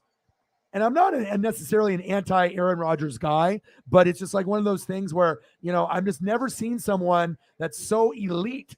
It's one thing if he was throwing for 40 touchdowns and 18 picks. And I'm like, okay, well, maybe he just can't get it done, down in the, regular season to the postseason. But for a guy that's considered first ballot Hall of Famer, that's one of the best in the world, right?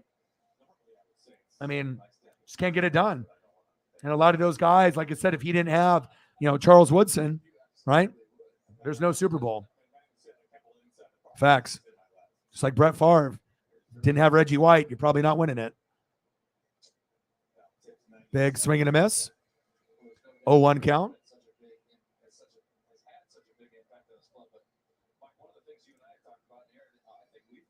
Yep. It's going to be a long year, remember? And all the teams got better. You know what I mean? Raiders, Chargers, Chiefs. Everyone, even though they lost Tyreek and Honey Badger, bringing in Juju and MVS and, Nick Bolton's getting better. Like, every team, has, pieces that got better for them. So, I mean, like I said, the Bengals, they'll see if they can recover. Obviously, they didn't play very good in that week 1, but they still could win the division. Everyone loves to overreact. Megan with a dono, $5 holla. Woot, woot. Just got the game poster. There we go. Something that you can bring back home. Thank you so much. Appreciate you. Profar popped up. Bang, bang.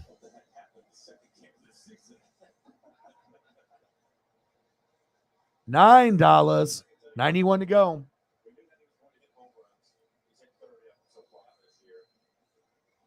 Yeah, he doesn't care about anybody. And it's just the one thing for me is like the Devontae Adams relationship. You would think that you would be very close with a guy like that, but apparently you care about your Hollywood friends more. It's fine. I mean, like, it's just like CM Punk.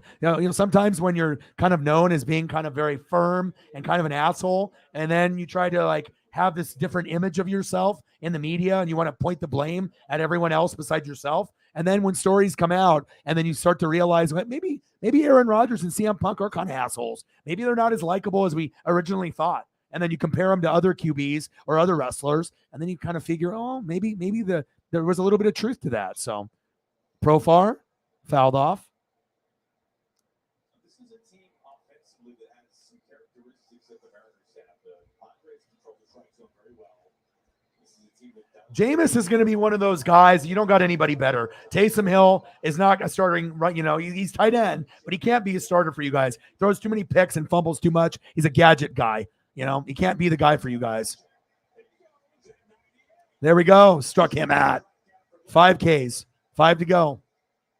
Good job, Logan. Exactly. Doesn't trust them. And, they went too heavy to Devontae. And Devontae obviously is one of the best in the world.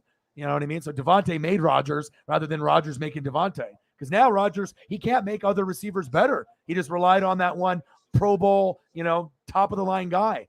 But also, too, you don't got a whole lot to work with. Sammy Watkins, garbage, always gets hurt. Randall Cobb, old as hell. Romeo Doubs and Christian Watson are rookies. And all you got is A.J. Dillon, Aaron Jones, and Big Bob Tonyan. That's not very good. There's a reason why the Packers might not make the playoffs. They might get second place in the North. And if they do make the playoffs, they're not going to win. There's a lot of other teams that I feel that could be better than them. We just have to see if their defenses can firm up, And if the Niners go to Jimmy G instead of Trey, that might be better for them as well. And anytime you have Rodgers, you can win. I get it. You have the ability, but you don't got your safety blanket anymore, and you will get exposed. 1-0 Padres. I don't know. I'm kind of a character guy. I like character guys. Good guys that are good on and off the field, on and off the court. It's hard for me to root for a guy that is kind of I don't want to say a douchebag, but because, no one really knows him and his circle. But from what the perception is and from the things that have come out, I think he's very intelligent. He's very smart. He's loyal to his friends. But instead of being loyal to Hollywood people, maybe be loyal to the people in the organization. And obviously he doesn't care about them. He cares about himself. And it shows. I wouldn't want a guy like that ever representing my team, period.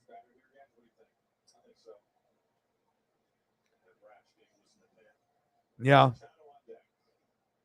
And like I said, the talent is there. It's like when you get guys that, do burglaries or do drugs or they, get in a fight, there's always this baggage with certain players. You know what I mean? He's not the type of guy to get arrested, but also with all the shit that he brings, well, as far as, just like the media circus and just his behavior, it's very toxic. You know what I mean? Like, I don't know if he even realizes it. I think he's just kind of living in his own world, He's like, I'm rich. I'm wealthy. I have rich friends, Think like almost lost touch with reality a little bit.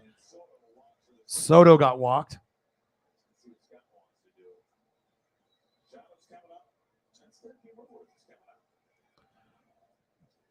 One 0 Padres.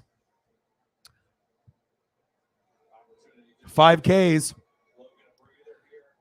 Yeah, let's have a little meeting here. We got Machado, so we don't want to give up anything here. That's the third walk tonight, but two of them to Soto and the one to Machado in that first inning after that long at bat. That was 10 pitches in his first at bat. Well, I think I think a lot of people know that. You know, you can support, if you're a fan of that team, you can support it all you want. But a lot of times, if he would have just said, hey, I fucked up. I'm the MVP. I should have, played better, regardless if there was issues with Mason Crosby or the defense. I should have played better. I take responsibility. But it's always someone else's fault, not his. Machado with a single. Soto at second, Machado at first. That would have maybe repaired a little bit of the image, but he's never really been like, you know what? It's my fault. I fucked up. And that's a sign of not having leadership. Just always pointing the blame to someone else. Like sometimes that could go for like the Saints fan base. Saints fan base doesn't want to take responsibility, that maybe it was, Sean Payton's fault, or maybe it was Drew Brees' fault. Instead, it was the media's fault, Roger Goodell's fault, the referee's fault, the other team's fault. It was anybody but the Saints or their players. And that gets annoying. Sometimes you just gotta, you gotta hold your L. There's good fans and there's bad fans of every franchise on any sport. That's facts.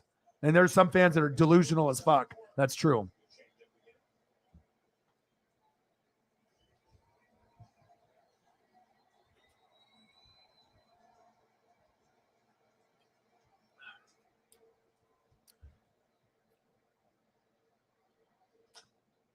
Top of the fifth, 1-0. Padres. Come on, baby. Josh Bell.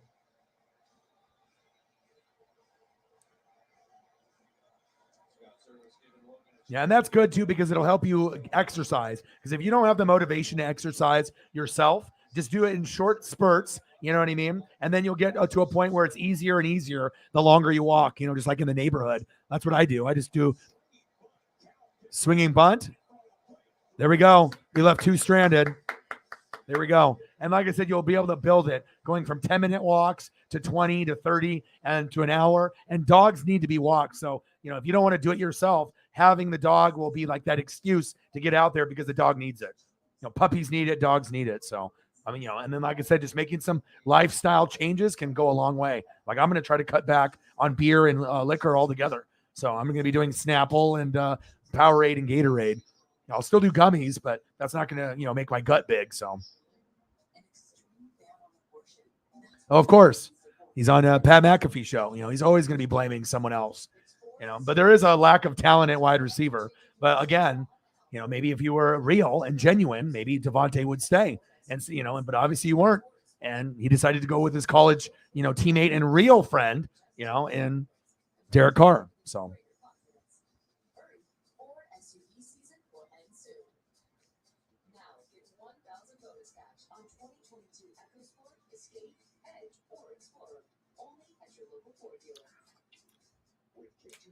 It's tough sometimes when you eat a lot of fast food and you're eating unhealthy, not exercising, and it wears on your mental health. And like I said, getting a puppy or a cat, it definitely changed me like for the better. Like my mood, like I had depression and anxiety. I was at one point where I was 3 weeks in bed and all I did was go to the bathroom, eat food and go to sleep. And it's like, I felt that, being asleep would be better in the Matrix world than, just going that route is better than reality. But you just have to be strong and find things that can motivate you. And then once you start finding those things, you can really turn your life around. And I haven't been depressed since. Like the last time I was depressed was probably shortly, for a couple days, maybe around May. But since then, I'm good. I've been very, very good. And, lifestyle choices are a choice. And like I said, the more positive things you put in front of you, the less chance you have to fall back into a repetition of anxiety and depression. And that's facts.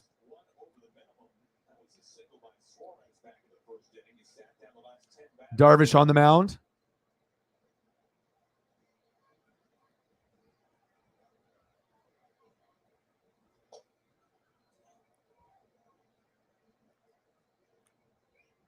All right, come on, Frazier. Let's go.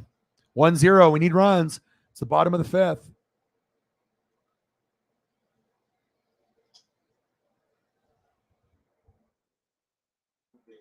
Clevenger 0-2.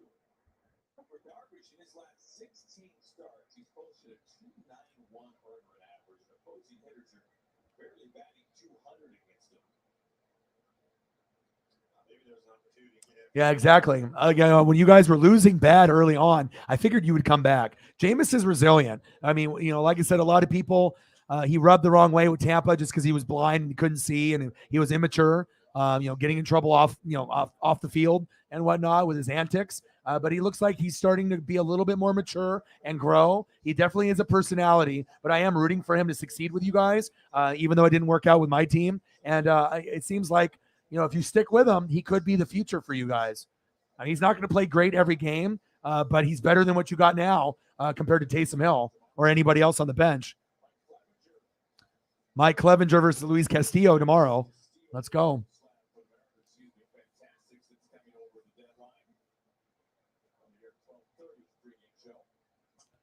Come on, Cal. We need you. Come on, Cal.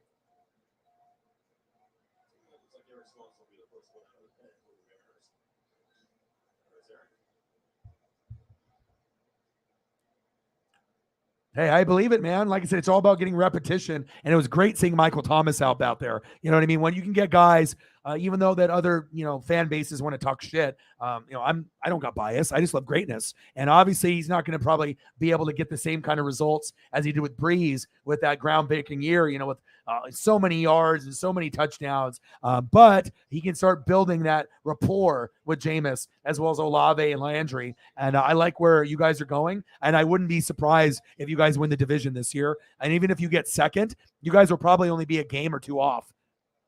Fouled off. Like if we win 11, you guys are going to win 10. Or if we win 11, maybe you guys win 12. But I am rooting for you guys. Like genuinely. I'm probably the only Buccaneer fan that's really rooting for you guys.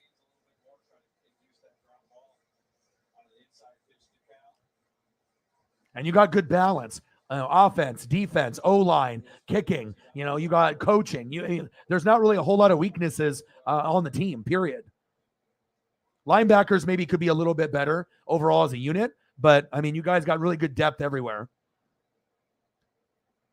1-0 Padres, bottom of the fifth. Come on, Cal. Fouled away. 1-2 count. Nothing in the Cash App yet, but we will get something there as the night goes on.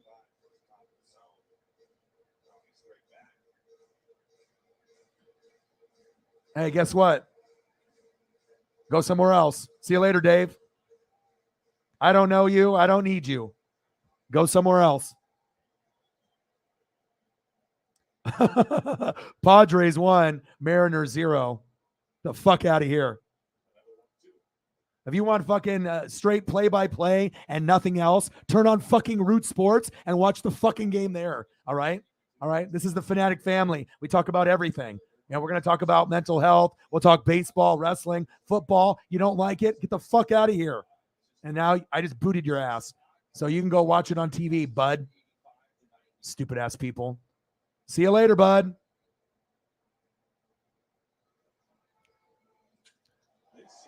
Cal, back. Oh, to the wall. 2 away. Silly Dave. It's a thing called a television. Fucking watch it. 3-0 Dodgers.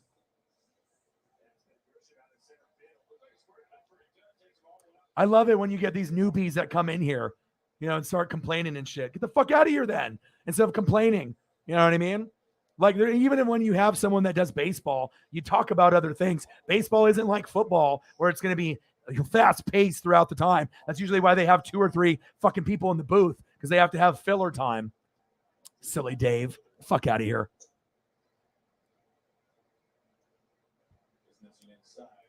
Yeah. Yeah.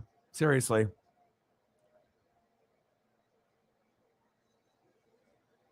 He's probably surprised. He's like, oh, damn. I got the fucking Hogan boot. Yeah, you did. Winker.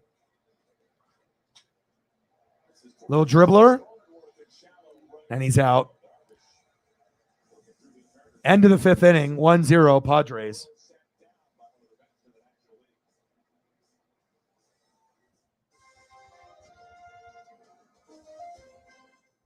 Sorry that Dave's brain can't handle anything besides baseball.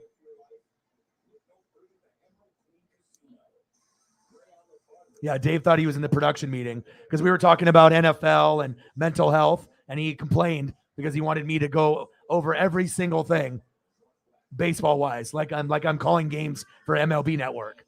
And even if that was the case, you're going to have filler talk. That's what kind of happens. Fucking idiot.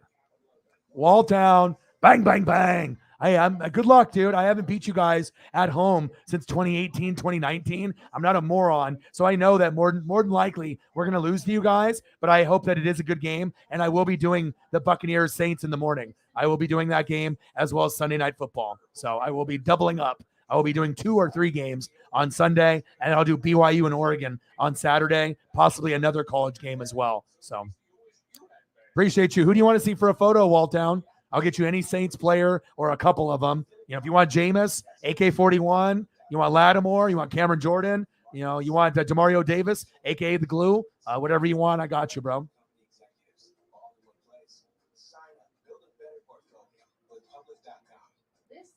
Bang, bang. Walltown best. $2 holla. Appreciate you, bro. And I like how they make everything simple and easy. From customer to customized. Yeah, he was just complaining. You know, he made a comment earlier, and I was going to boot him or time him out, but then I just left it alone. And I thought he left. And then about 15 minutes later, made another comment. I was like, go fucking watch MLB Network, you little bitch ass. Okay? You know what I'm saying? Like, I can still call the game every single pitch and whatnot. Like, it's not a big deal. Oh, I missed one fucking pitch and didn't say 2-1 count ball. Fucking go somewhere else then. Fucking idiot. Some people, dude. Bye, Dave. Fucking A, dude. You are the weakest link. Goodbye. And yeah, I do talk about mental health and football and wrestling. I mean, sorry that we have brains here and we talk about other things other than just fucking baseball. Okay. You want Landry? Okay, I got you. Yeah, but the thing is, with no offensive line and no Gronk, you guys have a very well-balanced team that believes in each other. So even though the media is taking the Buccaneers, I'm not the media. I'm realistic. You know, I look at all facets of the game, and I know the Saints are good. The Saints are going to win 10 to 13 games like the Bucs. So who's to say that, you know, what if the Saints win 12 and we win 11? Right? I mean, as long as we both get in.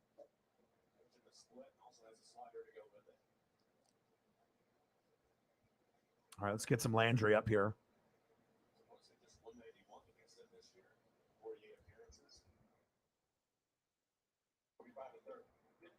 Eric Swanson. Let's get a Swanson photo up.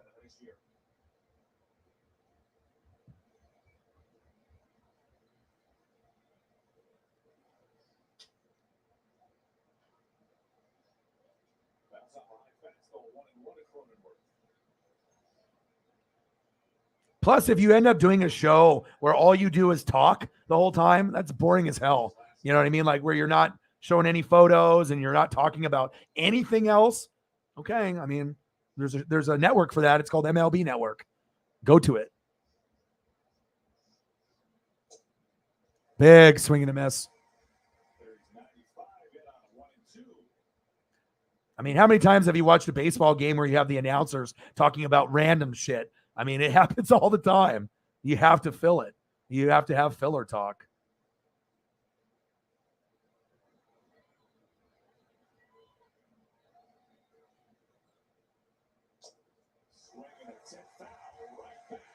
Good job, Swanson.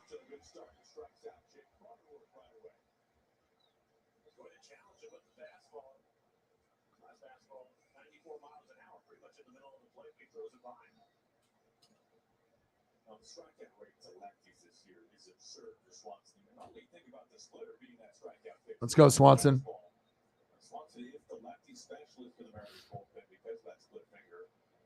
Daredevil in the building. What to do? Hey, you know, TJ Watt not out for the year, so that's going to help you guys. Doesn't surprise me one bit, though. You guys always play the fucking Bengals well. 7 sack lunches, yum, yum, yum, yum, yum. 4 picks on Burrow. That was surprising. Steelers defense is always good. But with TJ, it's going to take a little bit of a dip these next 5 or 6 weeks. But once he comes back, if he's healthy, they'll get right back to that, elite caliber defense. They're going to just probably scale back a little because you can't replicate TJ Watt. Facts.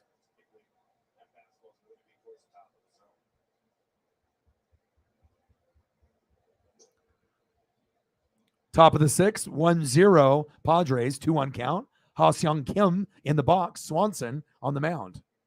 Dave, homeless, complaining because he can't have someone talk about baseball 24/7. Sorry, Dave.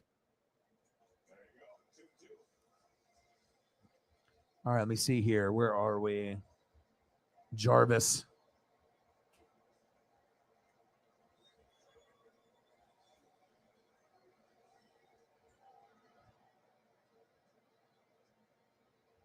Hi, Paisley. Struck him at. Back-to-back strikeouts, baby.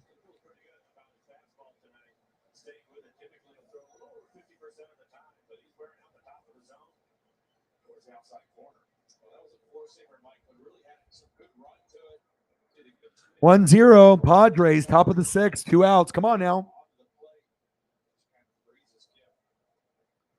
I'll give you a throwback with Landry at LSU. He's got some really amazing ones.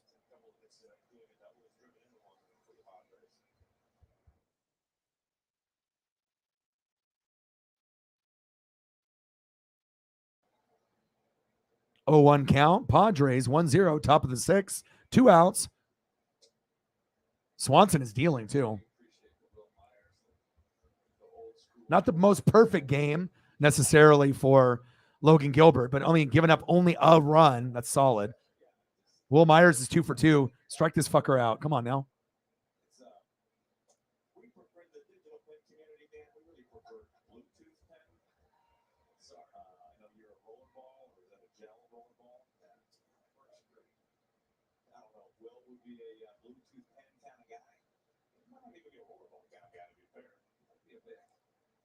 That's the classic blue cat. 3-1 count. That's the pen. That is the pen. I don't agree with that. The pen. I'd say my Bluetooth is as good as your rollerball in a baseball caddy. 3 balls and a strike. All right, 3 balls, 1 strike, 1-0. Padres, top of the 6th. Come on, baby. Will Myers, 2 for 2. Right down the middle. There we go. Full count. Come on, baby. I'll give you a little. Oh, baby. Some swag. Landry. Let's go.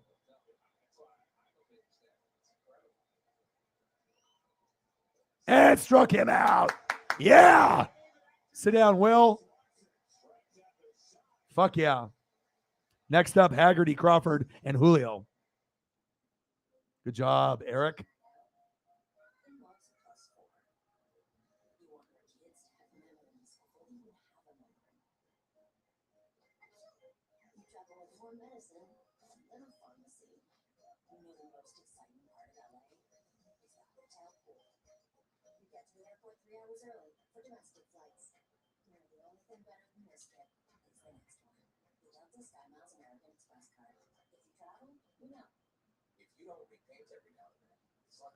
Let me see if I can find another one for you. So today, let's paint with Bear, America's most trusted paint brand, and make your home yours. Bear, exclusively at the Home Depot. Just 3 words tell you everything you need to know. They tell you why we employ more than 2,000 workers at our factory in Virginia Beach. Not everyone can say that, but we can. Made in America. Visit your local dealer with a Made in America VGA 57 battery blower. Real steel. Find yours. Will went all in for wellness. Patty made it to town ready. What would you do with extra cash? The Department of Revenue returns missing money to Washingtonians every day. It was a pretty fire Jameis one. Hold on. Yours at claimyourcash.org. Why pay over $100 a month for TV when you can get Root Sports Northwest? This Jameis one's actually pretty clean. So you got Landry. You got Landry. I have this pretty fire Jameis here real fast. As we're waiting for Darvish to get on the mound. Let's see if I can do this quick. Where are you at, Jameis? There it is.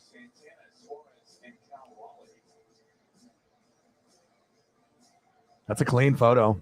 Okay, Jameis, I see you.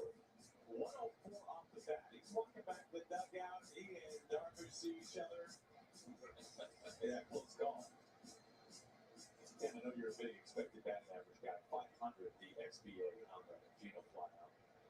I'm sure if you had that marked down. Here it's Sam Haggerty. Swings and misses for strike one. That's the black. Come on, Sam. 1-0, bottom of the sixth. 13 in a row sat down by Darvish.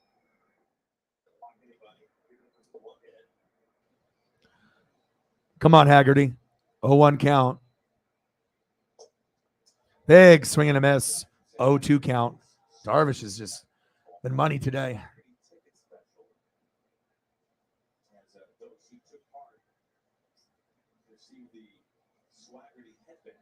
Damn, I need a Swaggerty headband.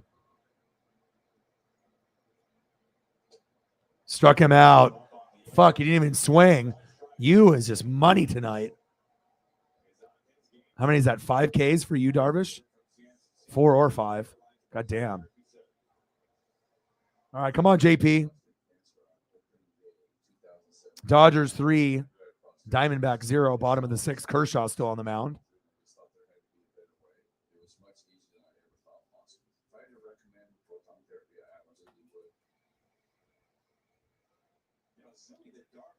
Come on, JP. You get on base. Julio hits you home. We can do this. Okay? You're up, and then Julio will clean it up. Let's go. Little dribbler down third base. Foul. 0-1 count.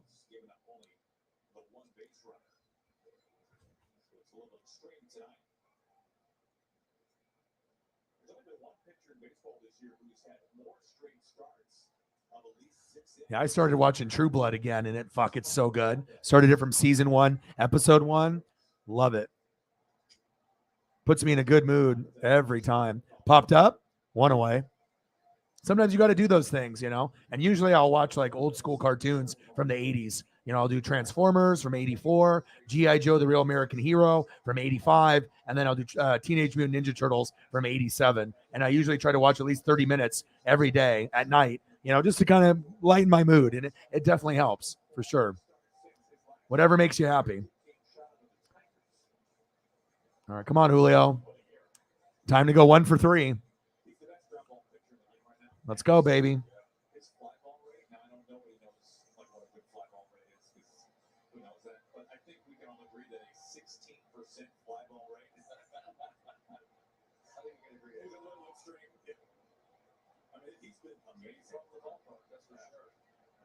Let's go, Julio. 276 average, 25 home runs, 71 ribbies. Big swing and a miss. That pitch was really low. Have some discipline, Julio. We know the phenom has arrived, but you have to have some discipline, okay? 0 for 2, ground out, strikeout. Yu's good. He knows how to work you. He's going to work you in the count. Just be patient. You're a rookie, I know. Let's go. Come on, baby. 0-1 count. Good eye. 1-1 count. Let's go. Again, that cutter with a little extra sweep to it, maybe. A little more sliderish. Less velo. 1-0. Padres, bottom of the 6th. 2 away. 1-1 count. Julio's 0 for 2 today. A ground out and a strikeout. Let's get it going, baby. Check swing. 2-1 count.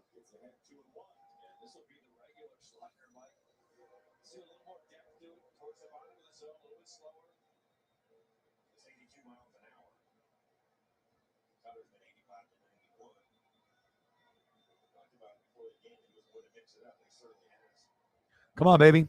2-1 count. Ooh, fouled back and went into the State Farm sign, and the ball went through the sign and broke the sign. Wow.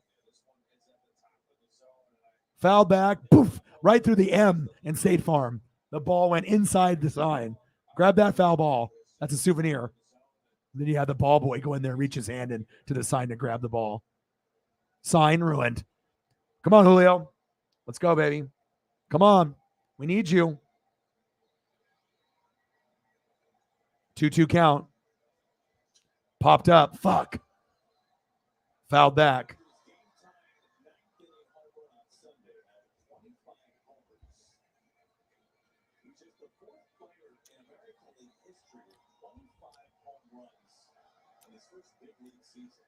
Only the fourth player to get 25 or more home runs in his first big league season.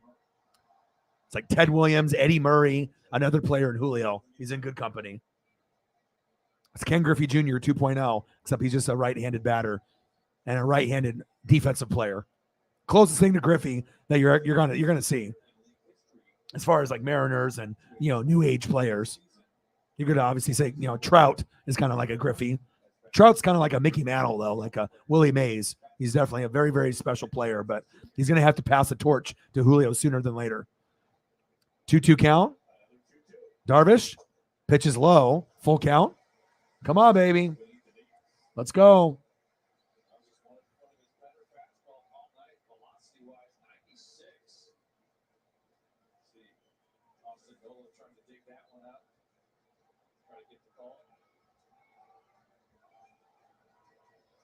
Let's go. Time is called. Let's go, baby. Pretty amazing. He's at 25 when he didn't even hit a homer in April. Let's go, Julio. Dribbler, foul. Still full count.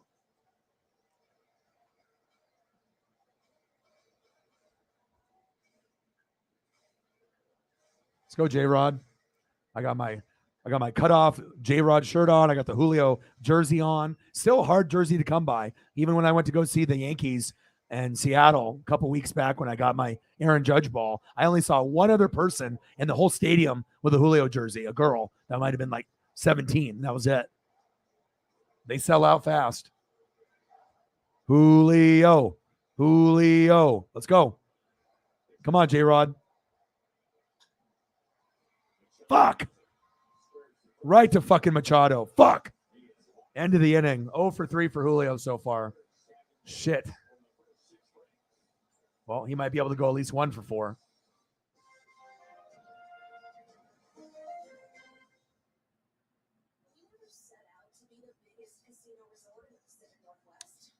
Bibek. Yeah, Mariners can definitely win. I mean, once Yu Darvish goes out, that's when we can start, hopefully doing some damage to the mid relievers and the closers. So, it's usually starting pitching if the guy's good. If he has a lights out night, sometimes it's tough to get it going. But once he gets pulled, then the Mariners should be able to. It's not like we're down four runs right now. It's 1-0, so it's possible. But Yu has been dealing. Got to give Yu credit. Are you feeling confident in your investments? ReadPublic.com with community, context, and customization tools. It means an entire platform tailored to your investing experience. Learn from financial. Oh, yeah. That's a good one to watch when you go back in the day. There's a lot of like special features too, like Kareem Abdul-Jabbar, and you go back and look at a lot of those like old school movies. Bruce knew a lot of people back in the day, and yeah, definitely if you go and watch like a kung fu movie from back in the day, even old school Jackie Chan movies are fun to watch. Like it's like it's not really anything people do anymore. You know what I mean? It was a thing that people kind of did, but watching some old school Jackie Chan or Bruce Lee can definitely get you hyped for sure. Well, yeah, because not only is he very, prominent as an athlete now, Julio, right? But you're getting people everywhere that are buying his shit. You know what I mean? It's like you're getting people in Seattle, you're getting people in Washington, Oregon, Idaho, Montana, California, Alaska. And then you're also getting the kids that love him, like in LA and everywhere, New York, Florida. So, I mean, he's got one of the most popular jerseys, T-shirts, like all his memorabilia. Like I ended up getting that J-Rod rookie card, the BGS 9.5, right? It's got a BGS 9.5 grade that's gem mint, so it's equal to a PSA 10, typically worth more. and then it's got an autograph grade of a 10, and I got the serial number 44, like his jersey. I paid $350. It's already worth $5. So I think it's going to go up to $1,000 as it, as he continuously gets better and the Mariners make the playoffs, and as he wins Rookie of the Year. I mean, Julio's stuff is going through the roof. So it's like you want to make sure you buy it now, because as it goes along, that stuff that was worth $300 is going to be like $1,300. The stuff that was worth $5 is going to be like $2,000. So I'm definitely trying to cash in. Right now, I think I own 10 Julio rookies. I got, a Julio autograph, rookie card graded. I got a Julio jersey piece, when he was in the fall league. And I got a bunch of other rookie cards as well that aren't graded. So anytime I go to the card shop, I usually buy every single Julio they have, just so I can stack them. I want to have probably about 30 or 40 or 50, get them while I can. Well, $5 here, $10 here, and a $10 rookie now will be worth maybe 30 or 40 down the road. You just need to buy as many as you can, I'm not going to invest in a whole lot of stuff, but I definitely will be investing in a lot of Julio and a lot of Chase Elliott. Those will be the two that I invest the most money in.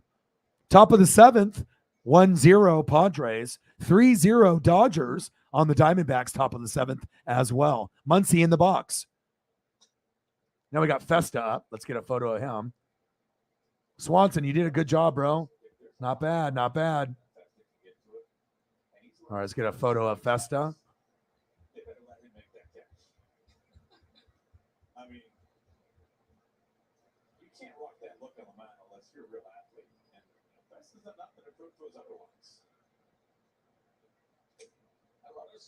There's an opportunity for it. I mean, look at the way the defense is set up right now. We'll pop up towards third.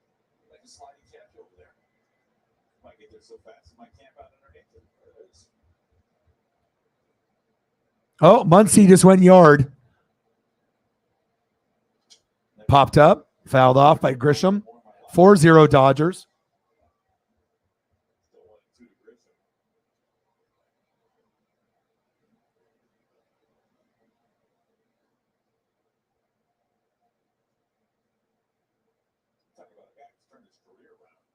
Come on, Festa. Player drafted in the Dakota era to make his major league debut. Come on, baby. Still ball, 2 strikes. What is that, Tommy John? 1-2 count. 1-0, top of the 7th. I like Munoz is my favorite. Los Bomberos member. He's the one that brings the heat mostly, but everyone is good. It's like the first time I've really fallen in love with like closers and everything that they got going on. It's like normally like Mariners pitching staff isn't the greatest, and mid relievers and closers are ass, except for Edwin Diaz. He was good. He's on the Mets now, but Swanson, Festa, Munoz, we got some guys. It's nice to be able to like have some guys that you can believe in now.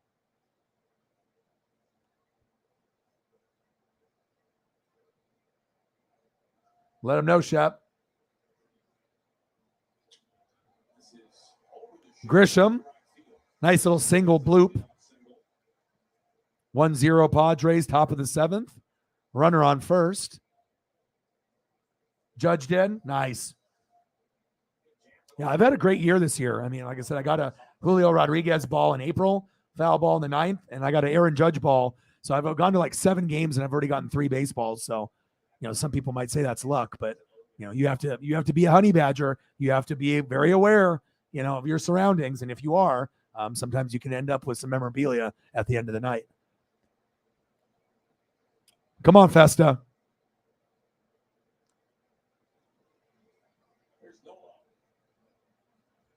The Judge is going to get over 60. It's going to happen. 60 to 62 is very, very possible. And Pujols has 3 to go. Pujols will get 700. Positive. Shit, they'll be throwing an underhand to Pujols for him to get the fucking record. Dodgers, Justin Turner, go, go, go. There we go. Justin Turner with a stand-up double. 4-0 Dodgers. 1-0 Padres on the Mariners. Top of the 7th, 1-0 count. Come on, Festa. I know. I mean, I got violated by a woman that turned around, slapped my leg, and screamed at me when I got the ball. Bunt. Festa, get him. There we go. One away. Move the runner over. Yeah, I got a Kike Hernandez ball. Obviously, about a year before COVID, when the Dodgers came to town, when he was on the Dodgers, and got that one. That was my first one, and that was like in 2018, 2019. And then this year, I went to go see a 2-game set with one of my best friends, Justin Graves. And first game, got way too drunk, didn't get any opportunities. The second day, had 5 opportunities. 4 baseballs that were thrown into the crowd after the inning ended by J.P. Crawford. One went 5 rows, to the left of me. The other one went 5 rows to the right of me. Then I got my finger on one in the 3rd inning, and then it went about 4 or 5 rows behind me. Then I got one in the 9th when it hit off the railway, and it bounced, and I got it. And then in the 10th inning, J.P. Crawford threw one up, and a guy was sitting right in front of me, 1 seat in front on the aisle. He dropped it, and a little kid got it. So little kids got 4 out of the 5 balls, and then I was the only one to get a foul ball in our area, and it just so happens it was Julio, obviously. And so that's the best baseball you can get as a Mariner fan. Julio rookie year ball. I mean, the only thing better than a Julio foul ball is a Julio home run ball, but I never sit in the outfield. I always sit off first base and third base about 10 to 20 rows back. I know exactly where to sit, where the foul ball area is. So, and then I went to go see Aaron Judge, and I wasn't in the aisle. I was in the middle. So I would only had an opportunity. I was behind the Yankee bench with my buddy because that's where he wanted to sit. So I said, well, fuck it. I'm going to get an Aaron Judge ball, And then, Aaron Judge, get that. Get him. Tagged him. There we go. Got Grisham as he was trying to go to third. Runner advances to second, 2 away. Yeah, but after the end of the inning, Judge went yard, and I got to see him hit a homer in Seattle in person. The way that it hits off the bat when you're in person, it's unbelievable. Like, there's been people like, McGuire and Canseco, when they're on PEDs and roids and bonds, when you hear that crack of the bat, it sounds like they're using like an aluminum bat. That's what Judge sounds like when he hits a homer in person. Like, it sounds like he's using an aluminum bat. It's crazy. I hope he's not on PEDs or steroids, but as soon as he hit that homer, and then obviously the next, inning, the end of the, going from the top of the, 5th to the bottom and whatnot, and, getting that last out, and a couple Yankee players, touch the baseball. And then it's crazy too, because after the innings end, you think that they throw it up to the crowd. But for whatever weird reason, after the Yankees innings ended, they didn't throw up the ball to Yankees fans behind the Yankee bench. They did it only 3 times out of 9 innings. And I was lucky enough to get 1 out of the 3. And then I got the Aaron Judge one. So that's the best one that you can get. Aaron Judge DNA, that's the best one to get. And this, this Karen just, thought she was entitled to the baseball. I was like, I didn't touch her. I didn't knock her over. I just got better hands than her. A couple hands and mitts went in. It got, popped up into the air because no one caught it clean. And your boy had the honey badger instincts and snagged it and got the ball on. And it was crazy too, because I told the guy behind me, I'm going to get an Aaron Judge ball today. And then he just lost it. The guy was like 90 years old. And he was like jumping up and down like he won the lottery. He's like, I can't believe you got it. And I showed him pictures of the other 2 baseballs that I got, but he was just like in disbelief. He's like, holy shit, dude. And he was a Yankee fan with his wife, and like an old school guy, like, Mickey Mantle, Roger Maris, DiMaggio, like that type of guy, but he just couldn't believe it that I got it when I told him I was going to get it earlier. Because, I mean, getting Aaron Judge balls is not easy, or Julio, or a baseball for any player for that matter. So, yeah, definitely had a great year this year. Yeah, I even had another Yankee woman offer me a couple $100 for it. And this wasn't even a home run ball. This wasn't even a home run ball or a foul ball. Just the play ended, in the 5th inning. And, obviously a couple different Yankee players touched it, the pitcher, and then, Cortez, and then a few Yankee players, Giancarlo, Judge, they're throwing, it around after the inning ends, and then they give it to Judge, and then boom, I was locked in, eyes were locked in that area. So as long as, I didn't have any room to move. It's either it had to go 1 seat to the right of me, 1 seat to the left of me, 1 seat behind me, or 1 seat in front of me. So if he would have thrown it anywhere else, I wouldn't have got it. And luckily I have good hands, and I got a souvenir for life now. And it's in the Aaron Judge home run year and Julio rookie year. You can't ask for a better baseball experience than that. go to 3 games and get 2 baseballs by Judge and Julio. Pretty sweet. Good slider curve to go with it. So he's got the weapons to take care of Juan Soto in this situation. Right, top of the 7th.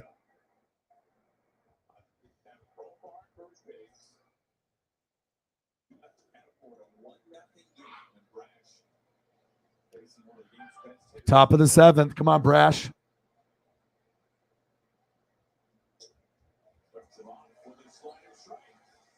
Good strike there by Brash.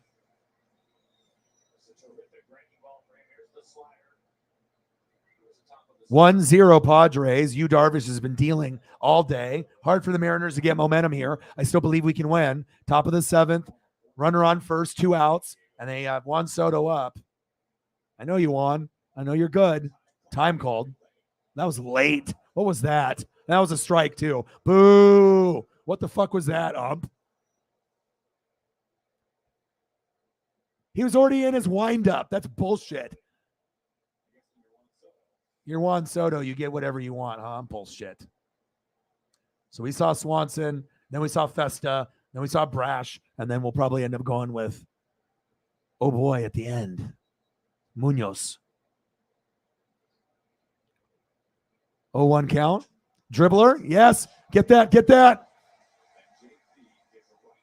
There we go. Leave him stranded. Good job bringing Brash in. Good job. Good job. Going to the bottom of the 7th now. I had made really poor financial decisions for a really long time to come back from that. And the third, specifically at One Street Bank, from day one, she was committed to helping me. They were constantly in contact with me and walking me through the entire process. It felt like Megan with a tour. Said heading to rewatch the Hawks game. Talk soon. Appreciate you.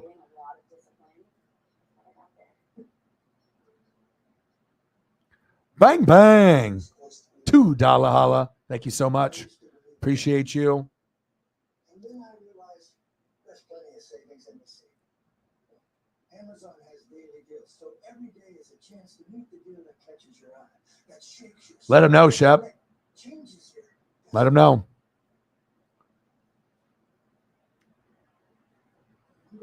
I know, and to get a Judge baseball, regardless if it's thrown into the crowd, a foul ball or home run ball, it's pretty special. And like I said, I knew it was special too when I had people offering me a couple $100 for it. Yankee fans were just salivating, because I was in the Yankee section and there was not very many Mariner fans there. Like I was one of the very few, that had Mariner colors. I had the Julio jersey on, and and I was like, nope, and plus the woman violated me afterwards and screamed at me and slapped me on the leg, because she was so mad. I've never, like they see 2 out of the baseballs out of the 3, I got slammed in the back or someone like tried to push me or whatever. But I got good hands, so I'm not gonna give it to those people's kid, after you treated me that way. So the all-time roids record. Yeah, of course. We already know Barry Bonds. That's a cheating record. Hank Aaron is the true number 1. Megan with another tour. Appreciate you.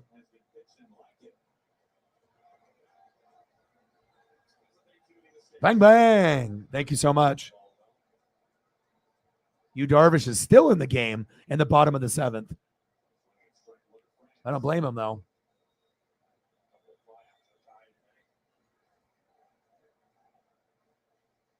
$15. Let's get to a hundo. We're about 2 hours and 23 minutes in. And look who it is. Mike coming through. He's a NASCAR guy, but he loves his time here, and we love him. Appreciate you with a big $20 dono. Shout out to the granddaughter for helping you figure out how to donate. I appreciate you tremendously. Sometimes, you get into a flow and you get a big dono train going. Sometimes it gets a little slower. And sometimes it just takes someone like Mike to throw a 20 to get the dono train going. Thank you so much, Mike. I appreciate you tremendously. Thank you so much. Bang, bang, bang, bang, bang.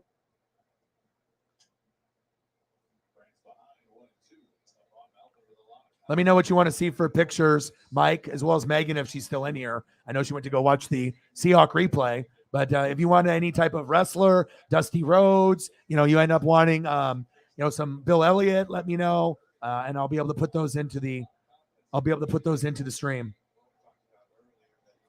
Yeah, first base is my favorite though. Third base is when you go to see the visiting team. But I was about 10 to 20 rows back. For the Yankee game, and usually I sit about 10 to 20 rows back because if you sit in the front row, they're going to give it to a kid. And if you're going to get a little flip, they usually go to kids in the first 5 rows. So if you go 10 to 20 rows back, that's a sweet spot because that's when you're actually going to get a foul ball, right? Or it's going to end up being a ball thrown into the crowd where they go a little bit deeper than that little flip, where they actually throw it. And I usually get into the sweet spot. I've had a friend, my boy Justin Graves. He used to live in LA. He's been to over 100 games and he's never gotten a ball. And I went with him in a few games, one against the Royals years ago, and then we went to a 2-game set this year in the end of April. And he wasn't surprised that I got the Julio ball. All right, good night. Do you want me to throw some pictures up before you leave?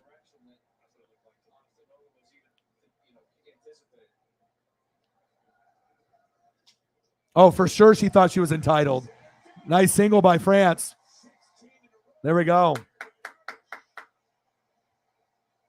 But you know what I mean? If I would have did what she did to me, I would have been arrested. You know what I mean? The husband or boyfriend looked a little embarrassed, but he didn't talk shit to me the whole time. But even after they left to go get chicken fingers, her mom started talking shit.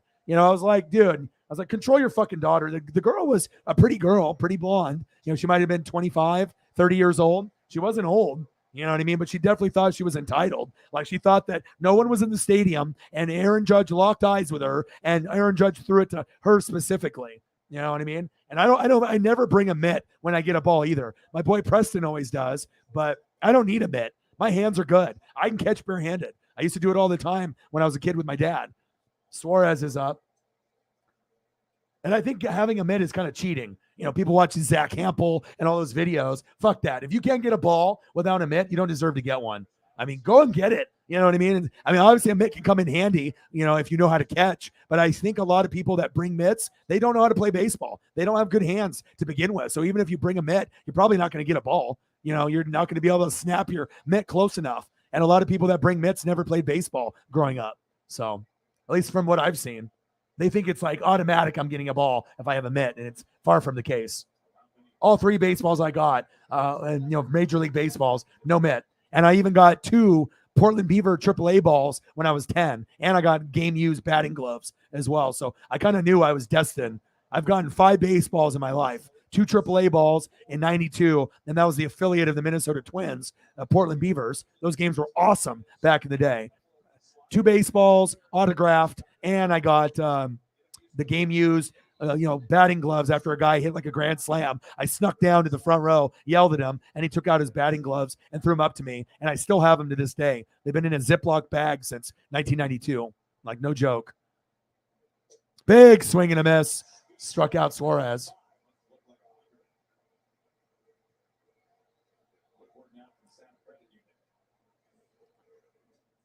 Oh, yeah. Oh, it's all home runs. A lot of guys are like that. Even Suarez is like that. A lot of guys are great, and they have 25 to 30 homers, but their batting average is like 220 to 230. Instead of someone like maybe like Machado, maybe a little bit less home runs, but closer to 300, Oh, yeah, J-Rod's the future, dude. And it's crazy too, Kenneth, because I ordered the jersey the day that it became available on MLB Shop in like April or March, and then I paid for next day delivery. Carlos Santana, double play. Damn it. End of the 7th. Fuck. Well, and then they didn't send it to me until like June. It was like 3 months. They have to say, oh, we have to wait to see if Julio is going to get called down. I was like, well, why did I pay for next day delivery? You guys should have never put it up on the website. But I guess they had so many orders. I was one of the very first to order it in the United States, and it took them 3 months to send it to me. So I had to wait all the way to like June, and I wanted to wear it in April, when I went to the game, but then I ended up getting a Julio ball instead. So since I didn't get my jersey in time, so, the sports gods love your boy, I guess. I appreciate that. I'm always working hard. Sometimes people see it. Sometimes people don't. There's always a lot of work going involved.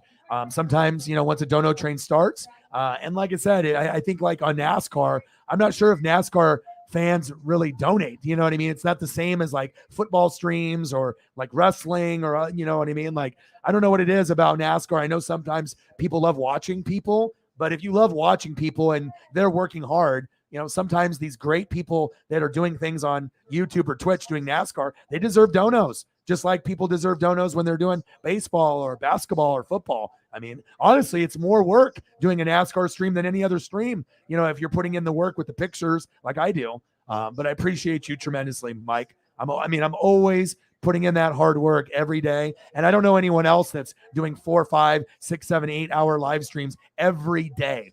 You know, it's one thing to do uploads. Uploads are easy. You know what I mean? But when you're grinding it out, doing this, it's different. So, oh, trust me, my first ball when I got the Kike Hernandez, a guy with a beard had aisle seats, and I sat next to a grandma and grandpa. He had the ball up high, right? And he dropped it like this with a mitt, then like this. So he had it twice. It hit the ground. I scooped it with my left hand, and he fucking body checked me from behind, and I had shorts on with my Griffey jersey, and my knees hit the steps, and my knees were bleeding for 9 innings, and they were fucked up. But I got the ball, and then even the usher came up and said, "How do you fucking drop the ball twice?" And he was with like 8 of his friends, him, his girlfriend, and like 8 friends, and they were all clowning him the whole time. And you know, I had bloody knees for 8 innings and 9 innings, and I still have the scars on my knees to this day. But I got the ball, and that's what it's about. So. Oh yeah, lots of Karens out there. Bro, I was gonna message you. I was actually surprised that you didn't come in here earlier. I was like, your favorite player is pitching, and I'm actually calling the game. He's killing it, bro. How are you doing, Elliot? I got a couple U for you. Got you. I got you, my bro. 1-0, Padres. Was taken in the 4th round by San Diego in 2019. It's really an under-the-radar draft being.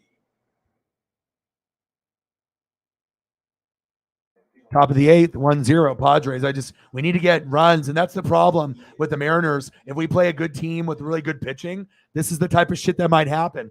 You know, where our pitching is really good, but our hitting is kind of hit or miss. You know what I mean? It's like we need to get into a rally. But like I said, if Julio, you know, doesn't get a hit early, or, you know, one of our key guys like Suarez, then you have a game like this. You got to be able to build hit after hit after hit and to have that momentum. But if, you know, unless you get like a solo home run to help you out. But you has been killing it today.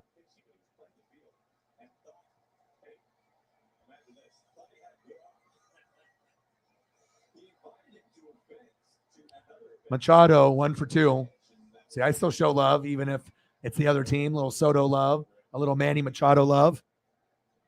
Nice pitch. Struck him out. Nice, Brash. Sit your ass down, Manny. Go get yourself a Manny and Petty. Sit down, Machado.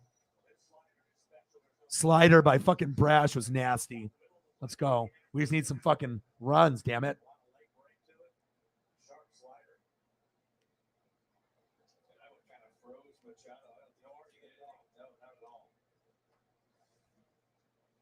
Appreciate you, Mike.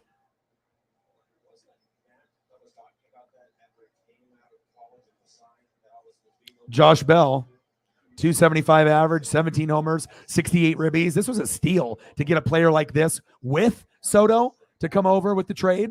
Unbelievable that they gave him up too. Mike wanted some Kyle Busch. Oh, perfect.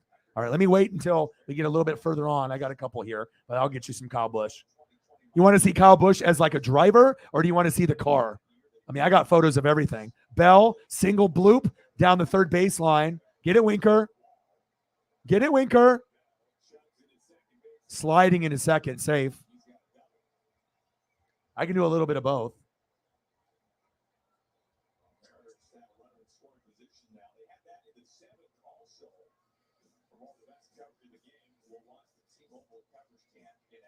And I believe Megan left before I could get her some more photos. She'll be back. I'll get her a couple of photos for those couple $2 donos that she did.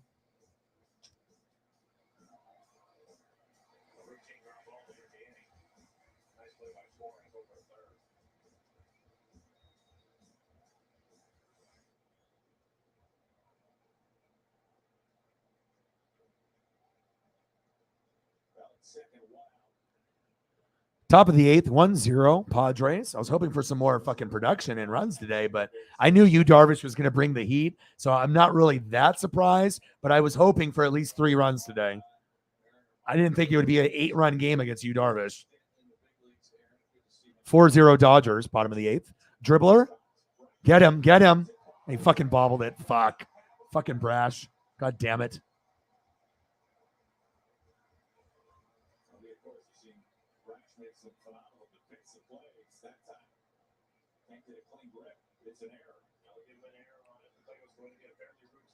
Give me some Kyle. That's a cool photo. That's a cool photo.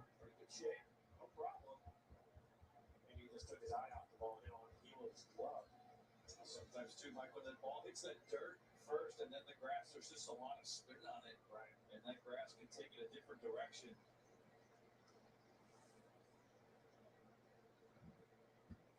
Give you a little bit of the driver, a little bit of the car. Appreciate you, man.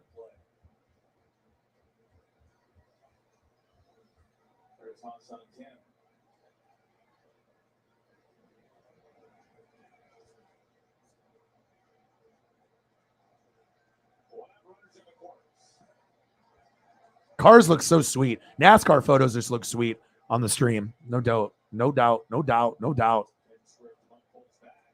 Come on, Brash. Top of the eighth, 1-0. Runners on first and third. Thank you for your dono. I appreciate you.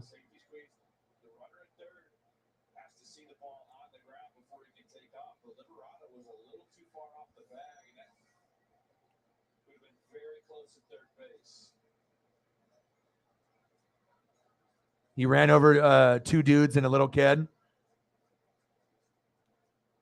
Oh, yeah, it happens, man. So the Padres sacrificed punt earlier in the ballgame with a runner first. 25 fantasy points. Nice, dude. Hell yeah. You felt so bad afterwards. I argued, then seen myself on ESPN. Was terrible. Really?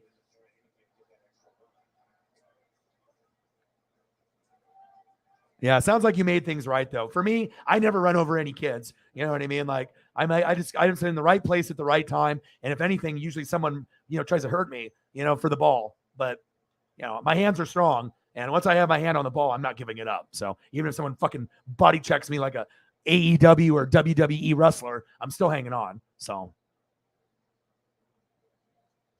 but I've twisted my ankle for the 2 first AAA balls bad. That was when I was 10 years old. I got my ankle sprained both times. The first one was like a celebrity softball game. Maurice Lucas, the Blazer legend that played with Bill Walton when we won the championship in 77, he did that. And they had like Steve Sachs there and a lot of old school players. And I got a lot of those guys to sign the ball after the softball game. And then they did a Portland Beaver AAA game. So you got 2 games in one. And then the couple weeks later, I went again, and then I got a foul ball off first base, and I had to lift open like the flags that they have it like closed off, and me and like 10 other kids ran after it, sprained my ankle, but I got that one too. There we go. 2 away, still 1-0.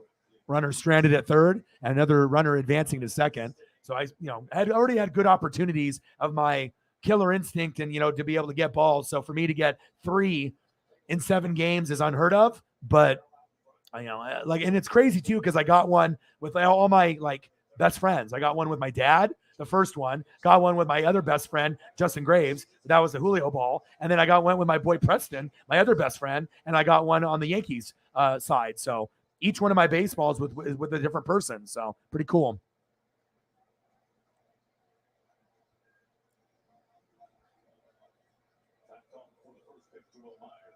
For money. Anytime the Pauls are invited, Logan or Jake, it's all for marketing and for money. Who cares? I mean, it doesn't matter if they win or lose. Everyone wins, when they can make money, right?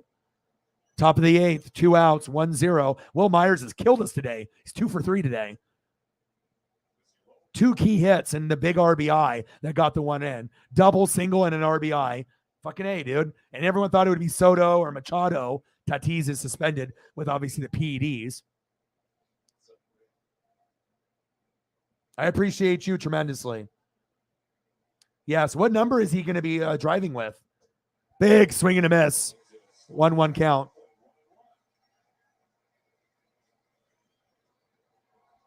Such a tough slaughter. It's so hard and sharp, especially today. How many years ago, Kenneth, was that? And where was that at? What game? What game was that at? Was that at a Mariner game or was that at a different location? What was the matchup? Big swing and a miss. Yes.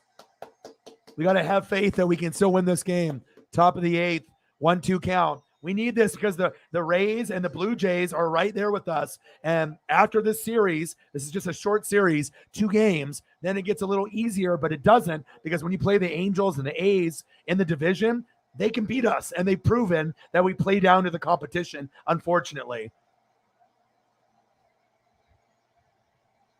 Come on, baby. Yeah. Yes, big strikeout. There we go. We keep it at 1-0. Let's go. Fuck yeah. Next up is Frazier, Raleigh, and Winker.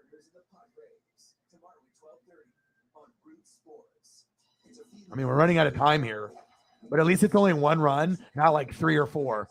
So, and if we don't have Darvish in there anymore, we should have a chance. Number 8. It's not the same as the 18, though. I mean, the 18 is him.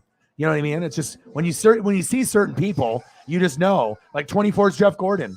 3 is Dale Earnhardt. You know what I mean? It's just weird sometimes when guys, go, somewhere else. But I'm rooting for him. I've always liked him. I've always liked him and Joey Logano, even though they're kind of like heels in wrestling, where like their personalities, they're not afraid to speak, and speak their mind. And, a lot of times they rub people the wrong way, but as far as talent is concerned, they're not like Ross Chastain, public enemy number 1, where they're just wrecking everyone every week.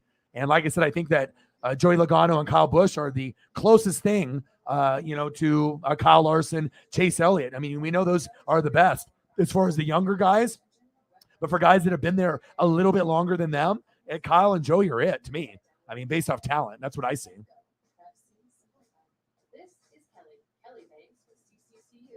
She has a home equity loan that she used to start a new business doing something she loves. When the ball is coming your way, all you see, and you know what's crazy? The first time I got the Kike Hernandez ball when he was on the Dodgers, it was slow motion. And the creepy thing was the usher walked up like a minute before and said, it was in the first inning. He said, this is a foul ball area. Keep your head on a swivel. And I saw some people on their phones, and I just had this weird feeling that it was going to come our way.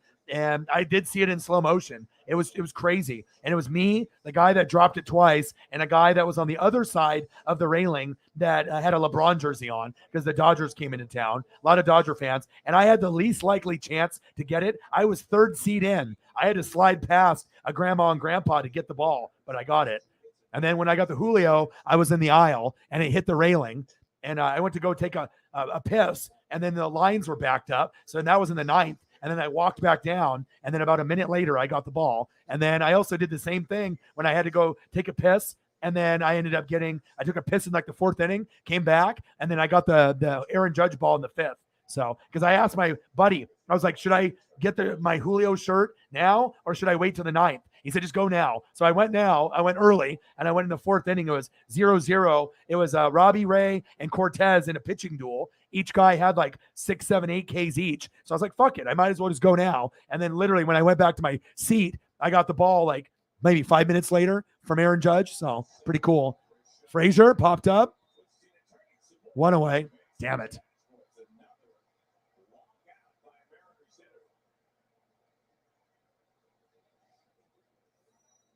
Yeah, I'm not a Seahawk fan, though. I'm a Buccaneer fan since 95. So that's the only team I'm a Mariner fan for Griffey. So I'll show you here.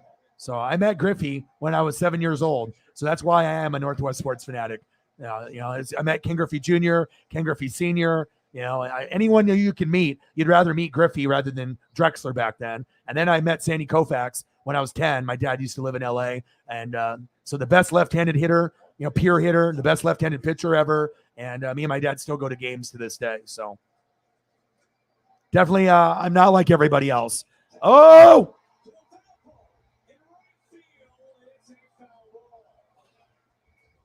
Damn, Cal. I was about to jump out the window. Fuck. I was like, holy shit, they almost tied the game. And I guess Yu Darvish is still in. Come on, Cal. 204 average, 23 homers, the switch hitting catcher, the most underrated catcher in baseball, Cal Raleigh. I almost lost it there. Holy shit. It was Mariners and Yankees, A-Rod home run center field. You were 14. Wow. Yeah, I don't like A-Rod. He's the only legend that we don't appreciate or love. You know, it's like I'm a Griffey guy, Randy Johnson, Edgar Martinez, Ichiro, and now Julio. I have no love for A-Rod. Never collected his cards. And even when he came in early, I was like, I knew he was a phenom, but he just seemed like not genuine to me, and I never liked him. Never bought his jersey, never bought his cards, and just never gave two fucks about him. And then he went to the Rangers and got paid, $250, $300 million, $400 million, and went to the Yankees, did PEDs, cheater, was with J-Lo. J-Lo left his ass. You know what I mean? So, yeah, fuck A-Rod. We got the only Rod we carry for and we care for is J-Rod, Julio Rodriguez.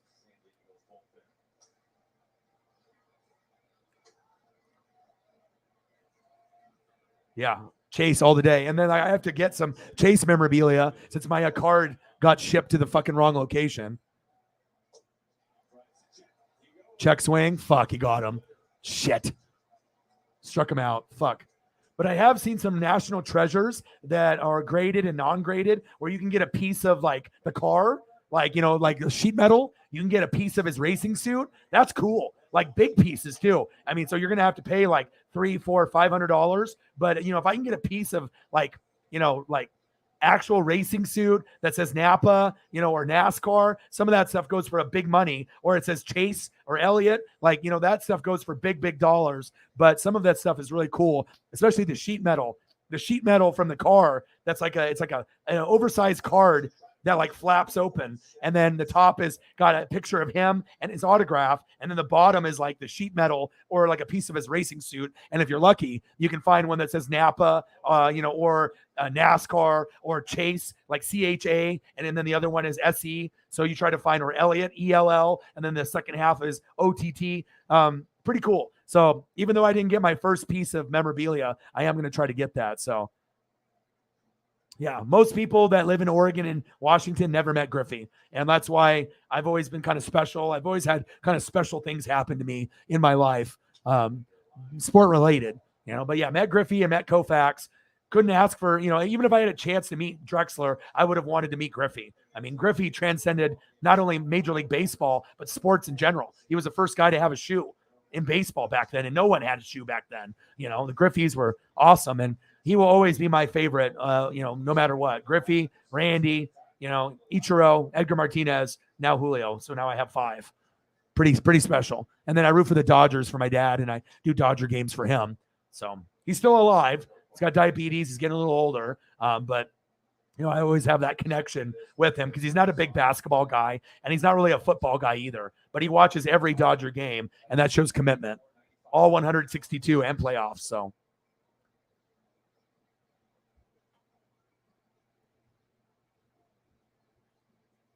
All right, Padres 1, Mariners 0, bottom of the 8th. 1-2 count. Popped up. Fuck. No run support today.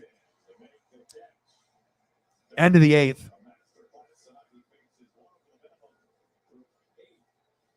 God, Yu Darvish, man. I knew he was going to be good, but I didn't think he'd be pitching past the 6th inning.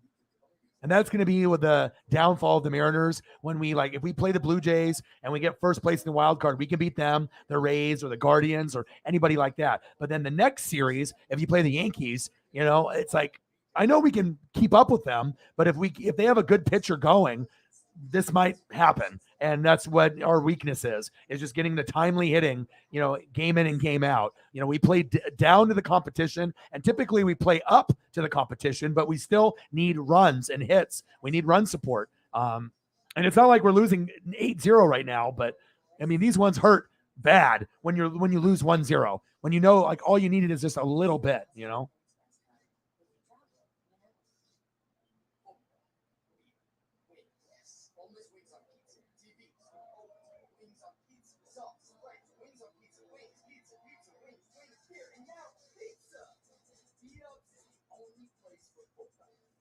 Sports fans, a whole new level of gaming excitement is available now at Emerald Green Casino.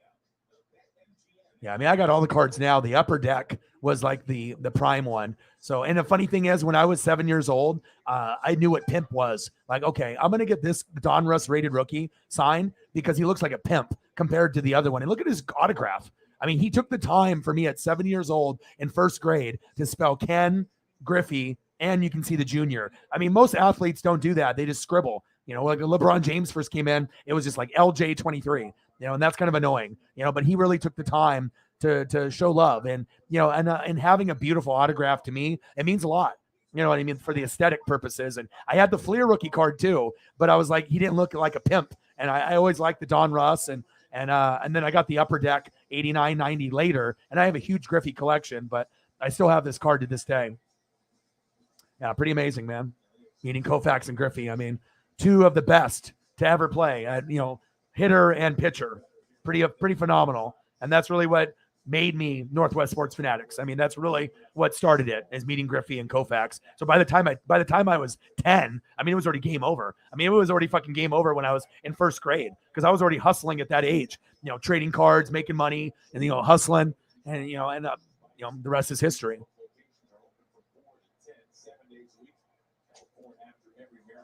Yeah, hater sucks, bro. Oh, J-Rod is the new Griffey. And I even told people that early on in April. I was like, I could tell. I've watched his whole career, you know, even in AAA. I was like, this guy's got it. I could tell. And he had love for baseball, always smiling, you know, has love for the teammates, has love for just the game itself.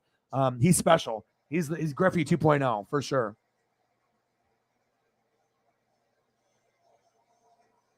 All right, top of the ninth. Seawald. Come on, Paul.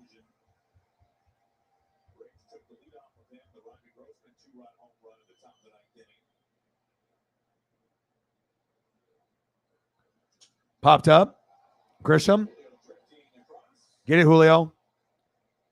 One away.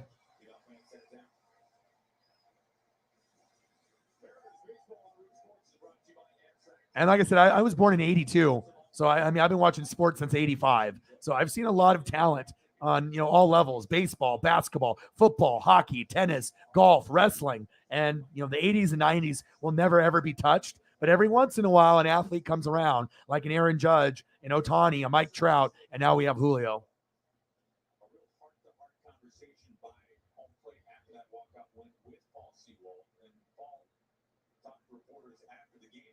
Said to him by his teammates following that walkout play, and the message was great, and it was simple. The message to Paul Seawald from that clubhouse was, "You've picked us up 25 plus times. It's about time we could pick you up." And how many times this year has it been the Mariners bullpen? You know it, baby. You know it. Never be another Griffey ever again, though. Little bloop single by Nola. Fuck. Nice little bloop single by Nola.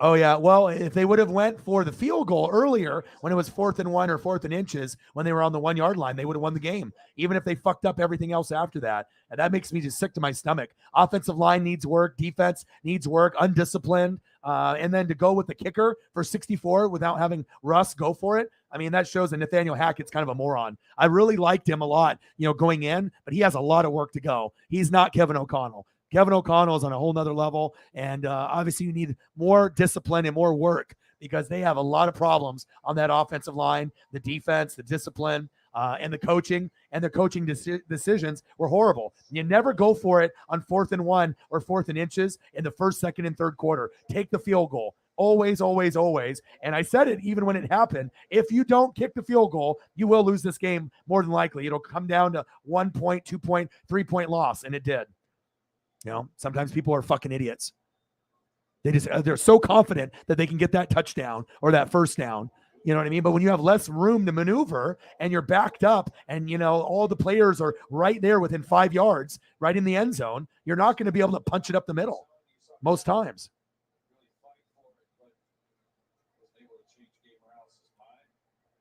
I got a good Julio collection, Kenneth, already. I already have like 10, 12 rookie cards. I just invested in a popped up Profar. Fuck, another single. Jesus Christ. And he bobbled it. Fuck. We are sloppy today. Fucking A. But yeah. Some stuff cost. I mean, depending on what it is. Yeah. A number 44 yellow. Yeah, because it's got the number 44. I actually just purchased a card at BGS 9.5 Julio, right? And it's an autograph 10. It's in BGS 9.5, which is equivalent to a PSA 10. Julio bobbled it there, not taking the eye off the ball. And then it actually is a number 44 as well. It's a number to 99, but it's 44 like his jersey number. I bought it for $350. It's already worth $500. And once he wins Rookie of the Year, it'll go up to probably $500 to $1,000. And as long as we make the playoffs. But yeah, a lot of the graded Julios, you have to pay, typically like $230 and up if it's a 9 or a 10 or a rare 8. And I got a lot of other Julio cards as well. But yeah, I mean, Julio stuff is skyrocketing right now. So, and that doesn't surprise me either, because you can get an extra couple hundred or $1,000, especially if you get number 44. I've never seen another 44 in person or on the internet besides the one that I just got. And that's why I bought it. I was like, I have to invest in him now, because if I don't buy this card, it's going to be gone. And I ended up getting it. So yeah, a lot of stuff is worth a lot of money right now. The Upper Deck one is so clean, and the reason why Upper Deck was more popular, because that was the first year of Upper Deck. It was the initial first year, and I got the card when I was in my like late teens, early 20s, when I went to a card shop and actually had a job and had money. But I dreamed of having that 89, 90 Upper Deck Griffey. I didn't even need, a graded, because they didn't have graded cards back then. But this one right here. It's a very iconic card. This one. Still to this day, one of the most iconic cards. 2 outs. They just scored another run, 2-0. It's a pretty card. You know what I mean? It's got him with his hat on. You know what I mean? He's got the chain on. It's Upper Deck. And Upper Deck cards were expensive. You know what I mean? Back then, when you're buying packs, Don Russ was like $1, $1.50. Fleer, $2. You know what I'm saying? Like Tops, maybe $1, $1.50. Upper Deck was the first pack that cost like $3 to $5. We were like, whoa, $3 to $5. Wait. And now you see packs cost hundreds of dollars. And they, used to get 20 or 30 cards in a pack, and you get 30 or 40 packs in a box. Now you get 4 cards and you get 6 packs, and you pay like, $5,000 for a box, or $1,000 or $2,000. You know what I mean? Because you're looking for those autograph cards, the patch cards, the game used memorabilia. So they don't really do commons anymore. Like the card game has really changed, where you have to have a lot of money. You got to have a lot of this if you want to get the good stuff. That's facts.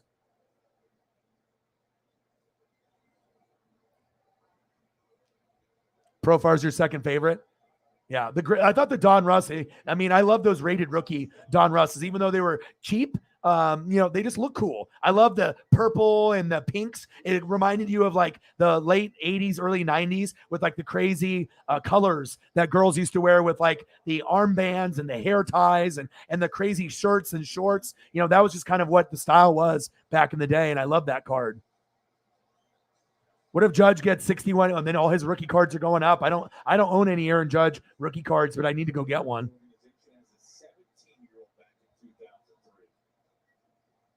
Well, the offensive line isn't as good as it was, when they still need work. You know what I mean? And in Seattle, you have to understand too, Seattle was playing at home with the 12th man. Everyone's been drinking all day. Russ's debut, they definitely felt that Uncle Mo and that Uncle momentum off the crowd. And I don't think Russ has lost a step. It's just the offensive line got dominated.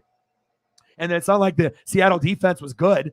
In general, they don't have a good defense. Their best player is Jamal Adams, and he got hurt in the game. They just played off pure emotion, and the D-line dominated the O-line. So, I think once Denver starts, drafting O-line, I think that, Russ and the Broncos, people love to overreact after one game. You know what I mean? But I think Russ and Denver in time will win a Super Bowl before his time is up, but they have a long ways to go from week 1. Struck him out. All right, 2-0 Padres. Josh Hader is up, so we can win now. Bottom of the ninth. Hader's up. ERA of like 14 or 15, so.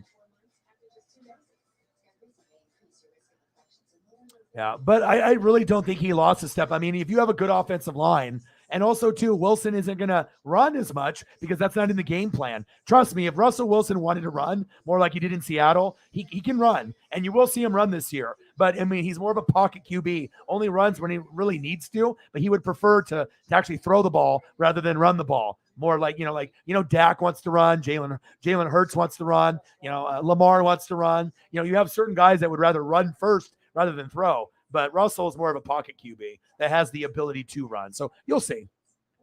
It is crazy how much cards are now. And like I said, I started buying Julio stuff. And like I said, I bought like some, $5 rookie cards, $10 rookie cards. And you're just trying to stack those. I got a nice $100 jersey piece that's pretty big. It's from his Arizona Fall League, and it's a big jersey piece. And I bought that one with another 4 or 5 cards. If you actually go to my Instagram, Kenneth, if you actually go there at NW Sports Fanatics, you can look at all my Julio stuff. I got my Julio jersey on there, the Julio ball, the Aaron Judge ball, and then you can see some of my Julio rookie cards on there as well if you want to check them out. I mean, I got them on my Twitter, but I retweet so much stuff. You'll be scrolling forever. But if you go to my Instagram, you can see all the cool pictures of all the cool memorabilia and shit that I got.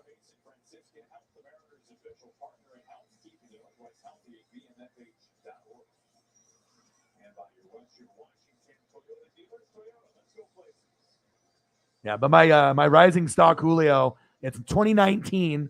Like I said, BGS 9.5. So back towards his rookie days, autographed and serial number to 44. So when I saw it serial number to 44, I was like, I have to get this. If I don't get it, it's going to be gone. And people will pay $100 or $200 more if it's got the number 44. And like I said, I've never seen another one, so I had to do it. Mr. Williams, bang, $50. Thank you so much, bro. Mr. Williams did a $169 dono earlier, got us on a nice dono train, and we ended up over $400 last night. Sometimes it takes a goat to put up that Walter White money to be able to get the dono train started. Thank you so much for your generosity. I know sometimes people are fickle, you know what I mean, like you said, and once someone sees someone donate, usually more people are willing to do it, especially when they see the support, especially if you go like hours with nothing. It's tough. But my boy, I appreciate you. What do you want to see for a picture? Let me know, and I'll take care of you. I can give you some Rams. I can give you some Dodgers, whatever you want, bro. Let me know. Thank you so much. Mr. Williams. He's one of the top 3 donators to the channel with Holly Hundo and with Cyberpunk. It's not even close. Appreciate you tremendously. Oh, another one. Bang! He says, I'll do my own fucking dono train. He's like, if no one else is going, I'll go. Thank you, bro. You're the man. Way to save me. Stream in and stream out. You're the man. Bang, bang, bang. $50, $20, $20, $50, $50, $20. Thank you so much. Bang, bang, bang, bang, bang. Cactus Jack approves. Thank you so much. Well, like that, where we were at, what were we sitting at? So boom, now we're at 105. So at least we ended up, hitting that. I mean, we used to hit 200 every night for like 6 months straight. And then obviously things have changed a little bit. But now if we can get to at least 100, especially if I'm going to be doing 5 or 6 hours, then I feel good at the end of the day. You're not going to hit, big donos every day. At least you hope you do, but you have to be realistic with it. Dodgers 4. Diamondback 0. They might get goose egged 2 games in a row. And now we're down 2-0, bottom of the 9th. Thank you so much. I appreciate you. Yeah, you check it out, man. I usually post it here. I can pull the picture and pull it up here. But if you just go to my Instagram, you can scroll through and you can see that stuff. Because, sometimes people,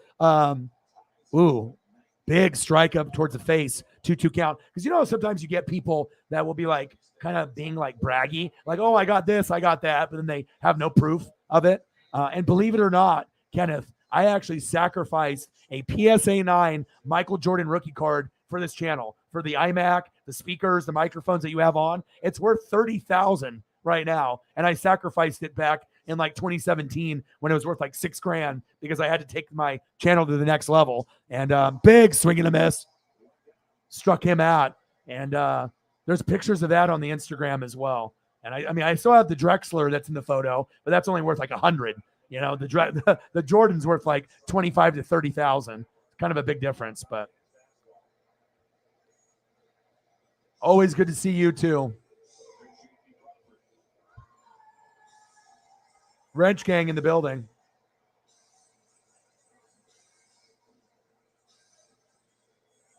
Nothing on the Cash App side yet, but Mr. Williams is holding it down in the Super Chat, baby. Same thing with Mike. Mike was holding it down too. Even got his granddaughter to help him how to figure out how to donate. Never done it. Probably has never done it before. You know what I mean? How cool is that? Like, you love me enough where it's confusing and you don't know exactly how it works, but you're still willing to, you know, to do that. And that means a lot. And there's nothing better than the NWSF. I mean, we got literally the best community of people. And I feel like we are like a family. Like, you know, you get a lot of other channels that have a lot of people in it, but then you kind of turn into just a name and a face. You're just like fan 1, 2, 3 ABC. You know what I mean? Like, unless you donate, you never hear your name, you know, called out. You don't really get any acknowledgement from the host. And I don't like that. I want my mods to be able to enjoy themselves instead of kicking people out and having to regulate everything. I want them to be like everyone else that's just watching the stream so we can hang out and have a good time. And we definitely have some really strong bonds here. It means a lot to me. And I know it means a lot to you guys in the room too. You know, and it's like it's like almost like we're going to a concert. We're seeing like Guns N' Roses, you know, or Metallica, but we're in like a small ballroom with like 100 people instead of them in a stadium performing with 10,000. It's a little bit more intimate, and we get to know each other and talk with each other, and I like that. You know, we just need to, you know, hopefully get to a point where we can get more goats to come in. Big swing and a miss on J.P. Crawford, bottom of the ninth, 1 out, 2-2 count. No cash apps. I just checked. But Mr. Williams saved the day, though. Him and Mike with those big donos saved the day. Megan donated earlier as well.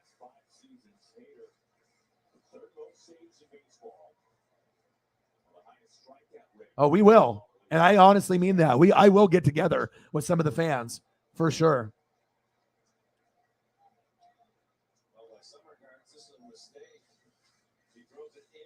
I appreciate you. And then also too, like I said, I don't think there's any other, you know, YouTube host that gives back to their fans the way that I do either. I mean, every time I'm seeing people that give back, it's like a fucking pencil or like a fucking, you know, koozie or something. I mean, that's not giving back. Someone's been giving their, you know, hard-earned money either from their job or their savings, and then that's what you're going to give them in return. They've given you hundreds or thousands of dollars. Strike out to J.P. Crawford, hater. And then you're going to give them a $1 koozie, a 50-cent pencil. That's like insulting. You know what I mean?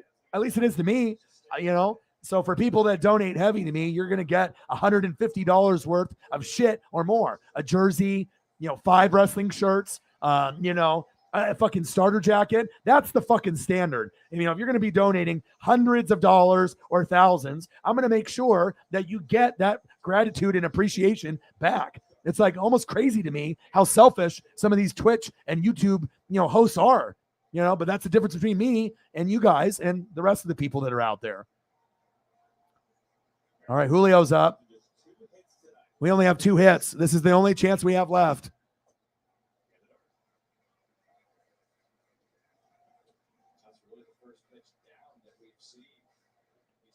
Wow. I knew someone was going to mention that. I was like, there has to be someone that's seen Metallica or Guns N' Roses. Orlando in 92. I've never seen either. Wish I could have. Much love from you. Picture of the player of the week for week 1 and O-Dog's pick for NFL week 1 player of the week. Well, I'm not sure if you can really do just one picture. I have 3 that come in mind to me.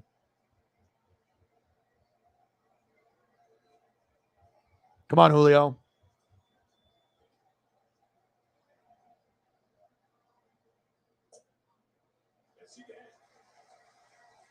2-0 count.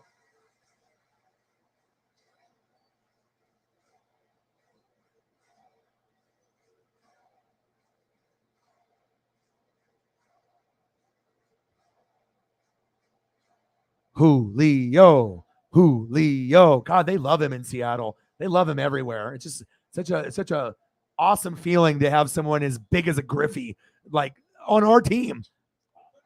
Yeah.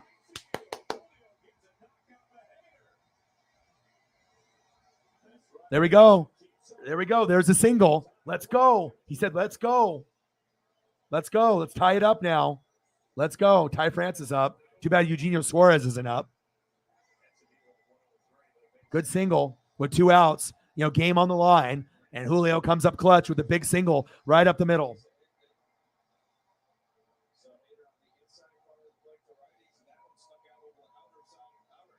All right, let me go over my 3 players here.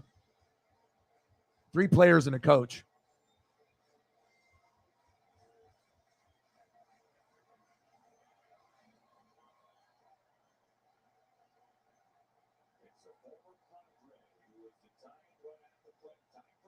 Come on, Ty.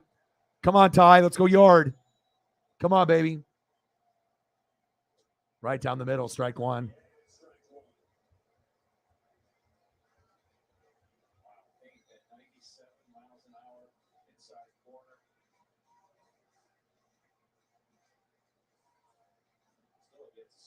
Come on, baby. Bottom of the 9th, 2-0. Hader on the mound. ERA of 1 billion. Ty France, 1 for 3. 0-1 count. 2 outs. Julio on first. Wild pitch. 1-1 count.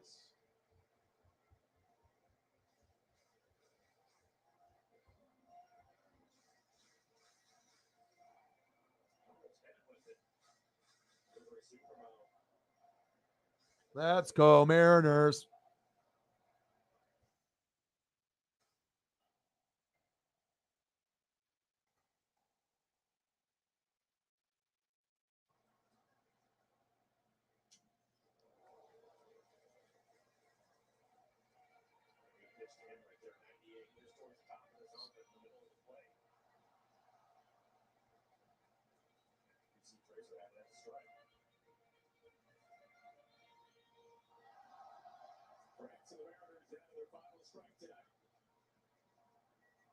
Interesting to see where he'll go. Ty France is the only one to have seen a slider. See if he stays with that heater or goes to that slider and try to get the string out of the back foot.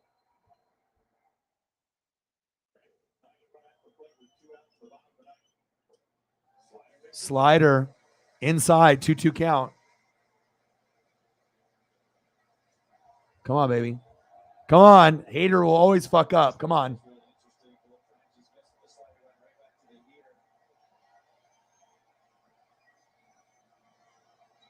I'll throw up my players of the week here in a second. Let's go. France is kind of slumping, though, compared to he was good in the first half of the season, but he's very streaky in this second half of the season. Pre-All-Star break, great. You know what I mean? That's how he got there with Julio, but he's not as good as he was, in the first part of the season. And I'll go over my 3 players of the week. At least I'm not doing anything on the defensive side, even though I easily could. But I got 3 players and a coach. 2-0 Padres. Mr. Williams, bang, bang, bang, bang, bang. Popped up, fouled off. My boy. He says, I'm going to make sure that O-Dog is going to have a good day. He said, stop being fickle and acting like everyone's broke. He's like, do the business and support your boy. Appreciate you, Mr. Williams. Hey, sometimes it takes a goat to get the train started. And sometimes the goat is the train. He's the front of the train and he's the caboose. And I appreciate you. No jam on these toes, okay? No syrup on these toes. No OnlyFans for O-Dog, okay? Appreciate you. Thank you so much. Bang, bang, bang, bang, bang. All right, so in honor of the Space Kitty, I got some photos prepped here in a second. Appreciate you. Mr. Williams casually coming in and dropping a 50 for the kitty, another 20, and then another 50 before anyone else even donates. That's what I'm talking about. You the man. Appreciate you. $120 from our boy, Mr. Williams. And he did 169 yesterday. That's a GOAT right there. 2-0 Padres. Bottom of the ninth. 2-2 count. 2 outs. Julio on first. Come on, baby. Fouled off.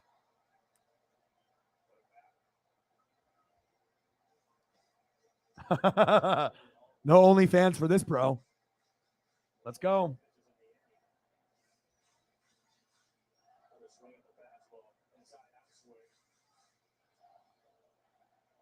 Let's go, baby. Let's go to extra innings. Fuck it. Let's win the game. Let's go. This is big. I wish Suarez was up. If Suarez was up, I know we could probably get a little bit more juice, but you never know. 2-0, bottom of the ninth, 2-2 count. And he's fighting it right now. He's like on his 10th pitch in this at-bat. 2-0 Padres. Yu Darvish is dominated. Okay, bottom of the ninth, 2 outs, 2-2 count. Ty France is 1 for 3. Let's see what we can get here. I'm thankful for you. I appreciate you. You, Cyber, and Holly really hold it down. 5 pitches with 2 strikes. Come on, baby. Come on.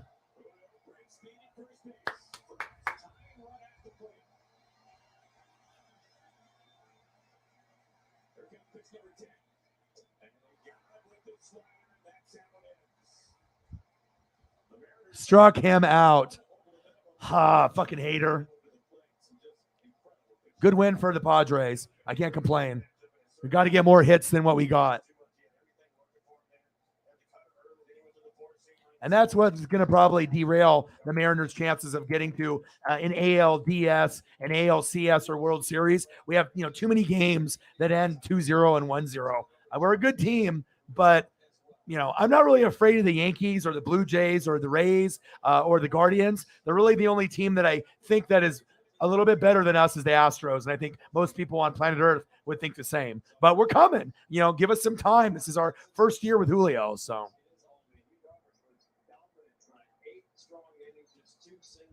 Two singles allowed by fucking Yu Darvish. That's it.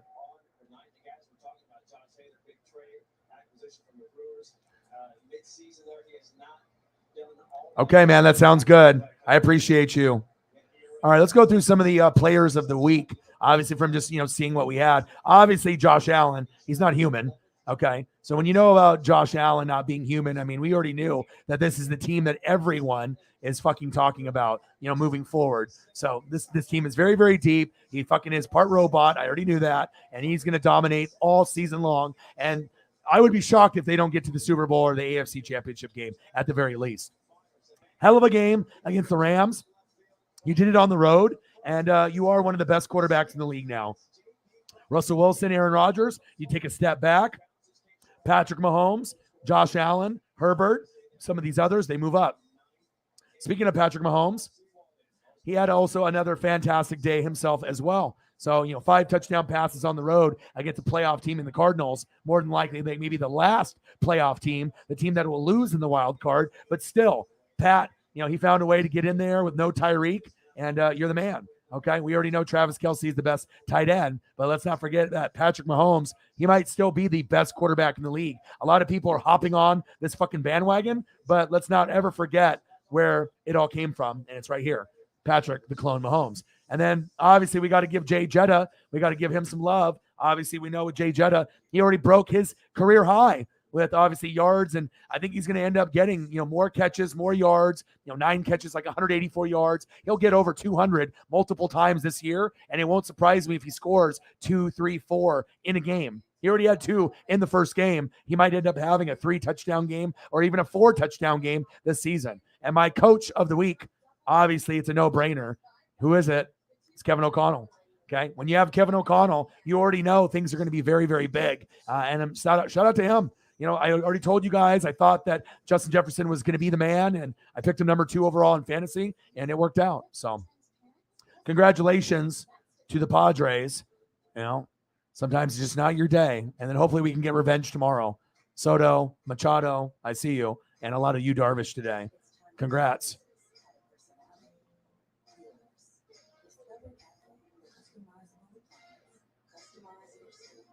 All right, baby. Shout out to Mr. Williams with a 50. Mr. Williams with a 20. Mr. Williams with a 50. He's going to make sure that we're not going to have a bad day. So I appreciate you very, very much.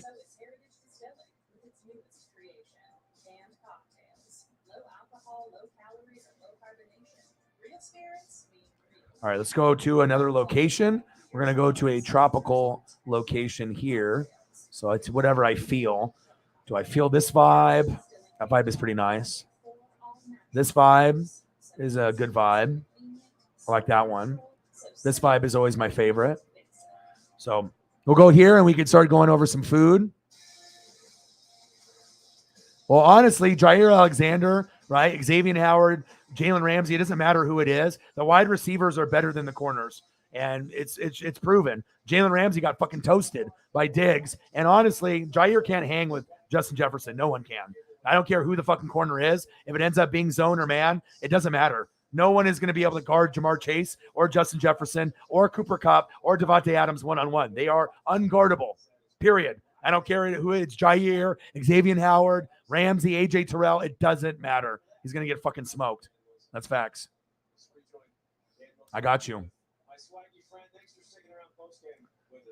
All right. Is it time for food? We're 3 hours and 20 minutes in. I'm not sure if there's any other games that are worth watching. What do we got? Braves and Giants. Mariners just ended and Dodgers just ended. Is the Braves game still on or did that end too? Braves won? Braves win. Okay, so that one is over as well. So I guess we're going into food now. All right, let me clear some space here.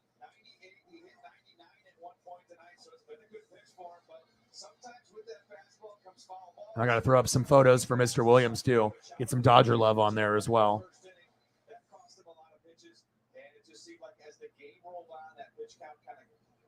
I'll give him a little Rams and a little bit of Dodgers, and then we'll start doing some food. It's the least I can do. On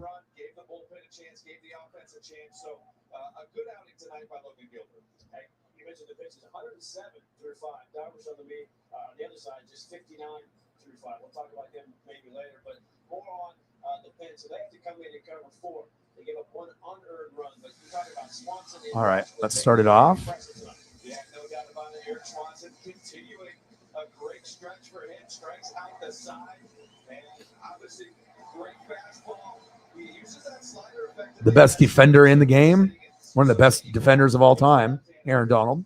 Rough start in week 1, but it's the Bills. I mean, anybody playing the Bills is more than likely going to get their ass kicked this year. I mean, they are going to be favored, and they are favored in every game this season. So, I mean, if there ever was a hands-down favorite, to make a Super Bowl, right, it's like I said, they've been very close. They just couldn't get past the Chiefs with Tyreek, Mahomes, Eric Bieniemy, Andy Reid, and Honey Badger. But, it looks like this might be their year, right? So I'll give you a little Aaron Donald love. Let me get you some Cooper Kupp. And I'll get you some Dodger photos, Mr. Williams.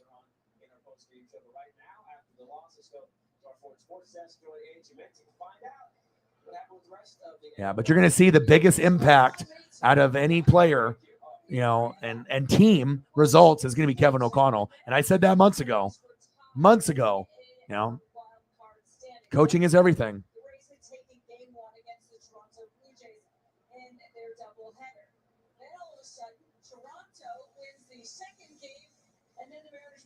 Toronto. Of course, that has changed as well. All sorts of leapfrogging going on in the standings. But first, a few scores. So the Rays beat the Blue Jays.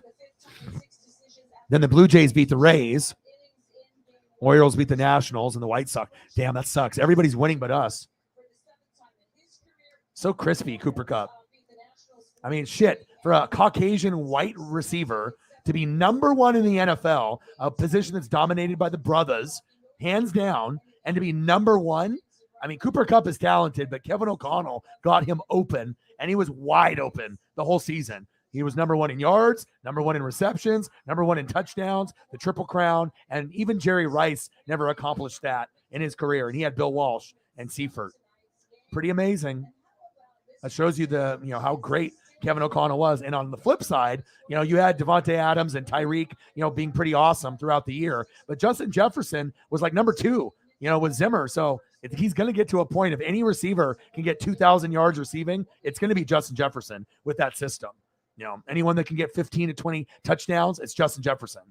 A guy that can get over 100 yards receiving almost in every game and get over 100 receptions in a season, Justin Jefferson.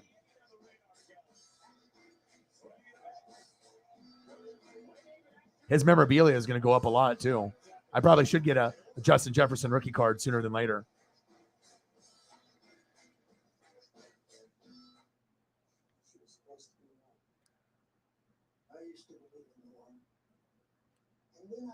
All right, show some love. So we got the Aaron Donald, another sweet Aaron Donald, and then a Cooper Kupp, and the white, and the yellow, and the blue. And let's do some Dodgers for my boy, Mr. Williams, as well.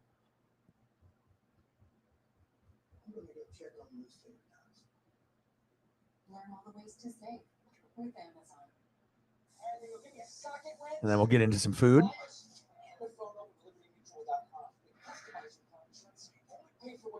Kershaw, my favorite, besides Koufax, Mookie Betts, Drysdale.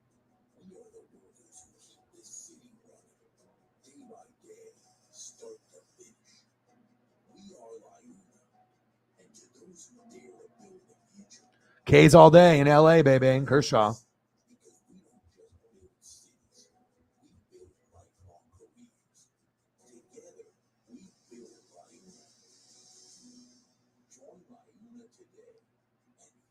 Give you a belly for belly balm.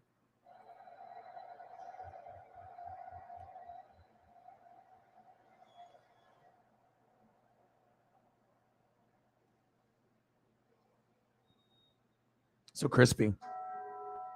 So crispy.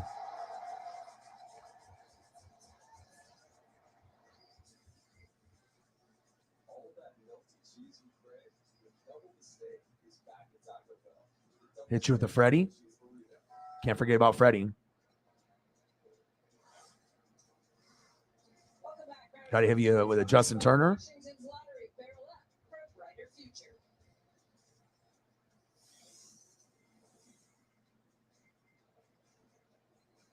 Got two big reds on the team, Justin Turner and Dustin May.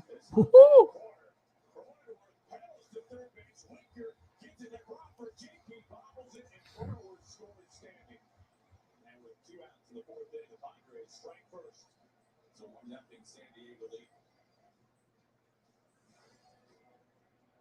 And it was just kind of one of those nights. Well, with Julio Rodriguez being the Rookie of the Year front runner, he was the theme of our Twitter Tuesday. Love me some Justin Turner. Stud. Would love for him to be on the Mariners. I just love his game. One time tonight with the signal there in the ninth inning. One hit recorded by the Mariners outfielders tonight. Two sliders seen by Julio in tonight's game. And Julio recorded two putouts. Tomorrow we will have our Wednesday. And once we do these photos for Mr. Williams for his $120 that he's donated. What a stud. Hi everyone, Angie Menting with you here at the Ford Sports Desk. Logan Gilbert was solid once again. He allowed just the one run to these Padres. Unfortunately, on the other side of things, the Padres pitchers just a little bit stronger tonight, allowing just the 3 hits. One more Turner. You got to show gratitude and appreciation. This team was Mariners tonight, and really the tides were turned, and the skipper Scott Service agreed after this one. In the game, we usually find a way to pull it out. It just didn't happen tonight. I can't leave you without getting Mookie in the building. Mookie, the best player on the team. Freddie Freeman's great too. I mean, that's debatable, I guess, on who the best player is. Freeman is great, but I think Mookie is the best player. You don't win a World Series without Mookie.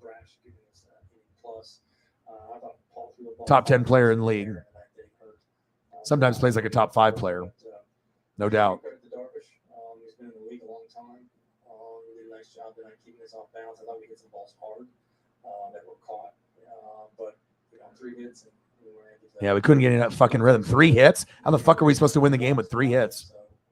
Tonight was about lack of offense, and you have to give Darvish credit. Like I said, no lack of trying or effort there late in the game. haters out there throwing 99 miles an hour. We find a way to keep battling, putting pressure on them, but not enough tonight. And then one last Mookie to end it for you. And then we'll get into some food, baby. He's really good. He's got a great feel. He's always had a great feel for changing shapes and speed on breaking balls. The cutter. All right, let's go through all of them here. That's kind of love that you get from me. Aaron Donald. Oh, baby. Cooper Kupp. You know what it is. Kershaw. More Clayton. Bellinger. You know what it is. Freeman. Stud. Turner. Big Red. Love your game. Always coming up in the clutch. You know what it is. You're a GOAT, Mr. Williams. Mookie. Mookie. Mookie. Let's go. Appreciate you, bro. Well, every time through the order, he's a veteran guy. He's not going to get you out the same way. He's going to do it different ways, different sequencing. I appreciate that. All of our guys tonight. Threw a few fastballs. First time through the lineup, second time through the lineup, not any fastballs until he got 2 strikes. Third time through, he just kept mixing it up. And veteran guy, really smart. And he's got command like that. If Jair covered him the most of the game, he still would have a career game. I don't know if you really understand how good Jefferson is in that system. If you watched every game of the Rams last year and you saw what Kevin O'Connell did with Cooper Kupp, almost even the NFL players have mentioned it. He's wide open all the time based off the mismatches in the route. It's not only just his footwork and him being able to get open, but it's the type of plays, even when it's man, the whole game. Jair is good, but he's not Justin Jefferson good. Any corner is not going to match up to Tyreek, Devontae, Jefferson, Jamar Chase, and Cooper Kupp. I mean, it's the truth. You got Jair Alexander, but he's never going to be valued the same way as Jefferson, ever. Even if he's the number 1 corner, he's not going to be able to guard Jefferson. I got you.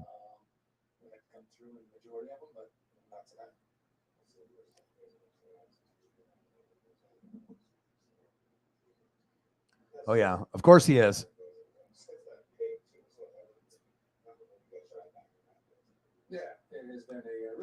He's an idiot. Should have went for the field goal when it was 4th and 1. You never go for it on 4th down in the 1st, 2nd, and 3rd quarter. Stupid. You know what I mean? I think that the Broncos can be a good football team, but their O-line and their defense lack discipline, and he doesn't know how to, make the proper, choices in the games, obviously. So we'll see how it goes, but it's not looking too good for him so far. HE photos are crispy. You're crispy. You're like a crispy chicken sandwich. Love ya.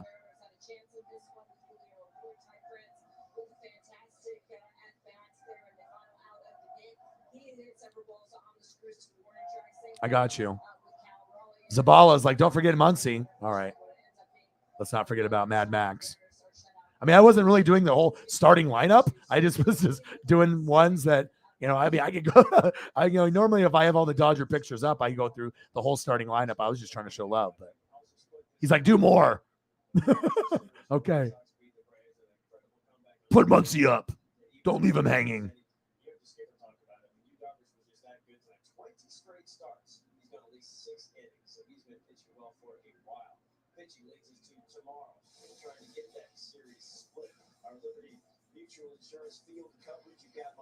I gotta delete these so we can start doing some food.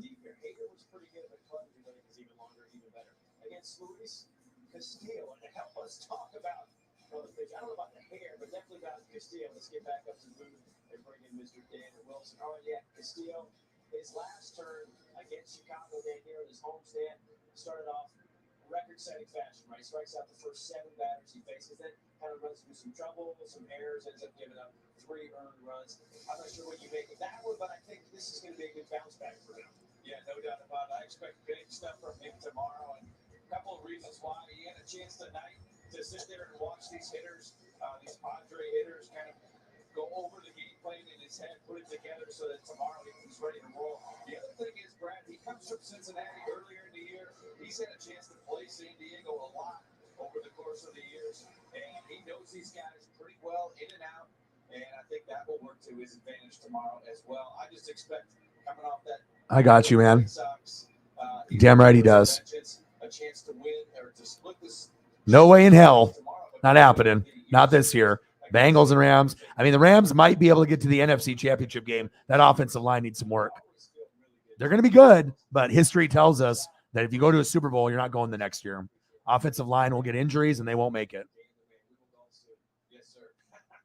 All right. Dan Wilson joined us again. Thank you for the Mariners. Oh, definitely. They're still mad. That was the dumbest thing ever. Yes, on the other side, Logan Gilbert, it was a struggle, but his line looks really good, right? 5 innings, just 4 hits, 1 earned run, and he strikes out 5, does walk 3, he takes the loss. Logan Gilbert. Yeah, most people don't know that. You know, I usually go, you know, really, really. I mean, I'm an attention to detail guy, and I don't think most people that are hosts give a shit, or you know, if they do, they don't remember. You know what I mean? But I remember every single person, you know, for the most part. And you know, once I get to know you, then usually I'll know the teams and the players, and yeah, I appreciate that. It means a lot because most people don't do that. You know, they don't care, or they don't, you know, have the passion to be able to put in that work to do that. And it means a lot. Yeah, go get it out of the fucking ocean, he said to the Giants. Sometimes the consistency wasn't as good as I wanted, but I kind of contributed to people that.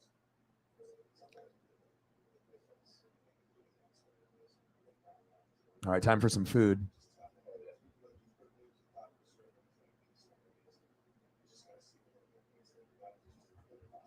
Yeah, I felt that way too.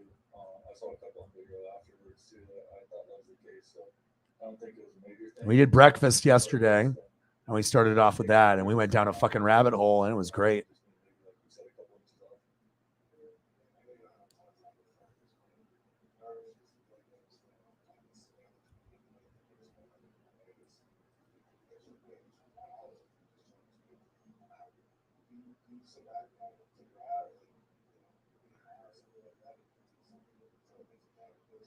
Yeah, it's pretty impressive what he can do.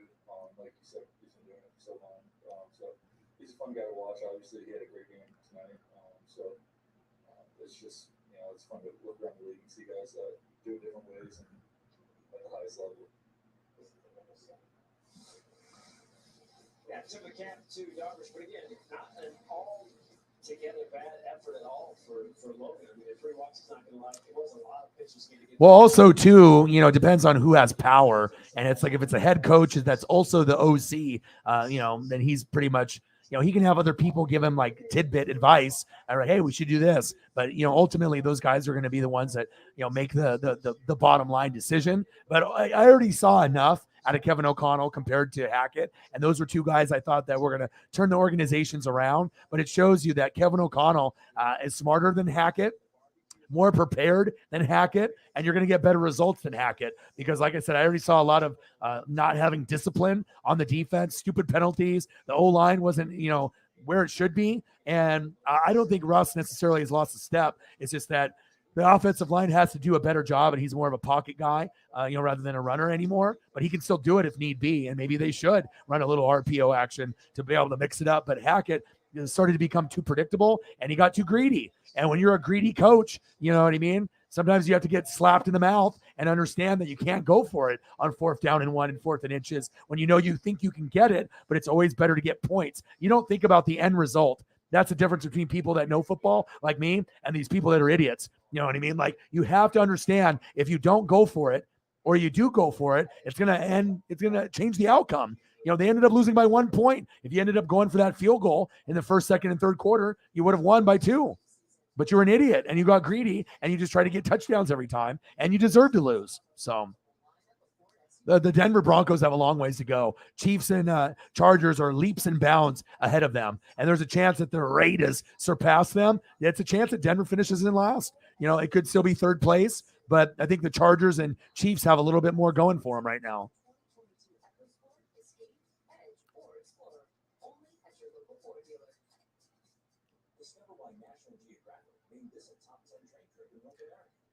Fuck, that's a good question. Probably never, because the offensive line, if they don't have a healthy Bakhtiari, and if you guys have 2 offensive linemen that are out, that are your best, he's not going to have time to build chemistry because he's going to get fucking sacked. He doesn't have any, instead of having 3, 4, 5 seconds, he's going to have 1 like Brady. And then the difference is Brady's got better receivers, but also, you know, it's about not going to one receiver 70% of the time. Like with Devontae, you know, you have to make sure you're spreading the ball around. And he was just so used to going to one guy. And now you're left with Sammy Watkins, who gets injured all the time, Randall Cobb, who's 80 years old, right? You got Romeo Doubs and Watson that have potential, but it's early still. And if he doesn't trust you, you're not getting the ball. And then you got Big Bob Tonyan, and then obviously Aaron Jones and A.J. Dillon.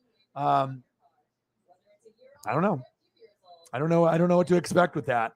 You know what I mean? There's a chance that they have problems all year and they might not win the division and they might not make the playoffs. I mean, they could still get 10 wins, but based on what I saw week 1, that doesn't look like a playoff team to me. And it's not like the Vikings are the best team in football. You know, they're an up-and-coming team, but that was a very eye-opening thing where, you know, acting like Devontae doesn't matter. It does. And offensive line being hurt, that matters a lot too. So they should have, man. Should have had me on speed dial. I could have told them. And it's like, you know, if you go back and look at the statistics like Moneyball, right?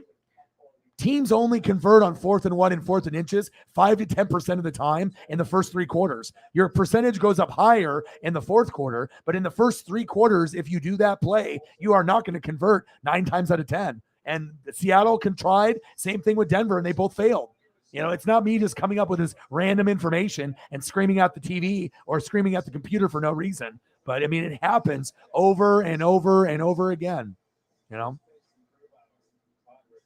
They got some idiot walking around with a 2-point conversion chart for crying out loud. You know, they have a down distance and time play chart, but they don't use them. I enjoyed you too. Thank you so much. Have a great day, and I'll be back tomorrow. Thank you, Mike. All right, where do we want to go for food, Mr. Williams?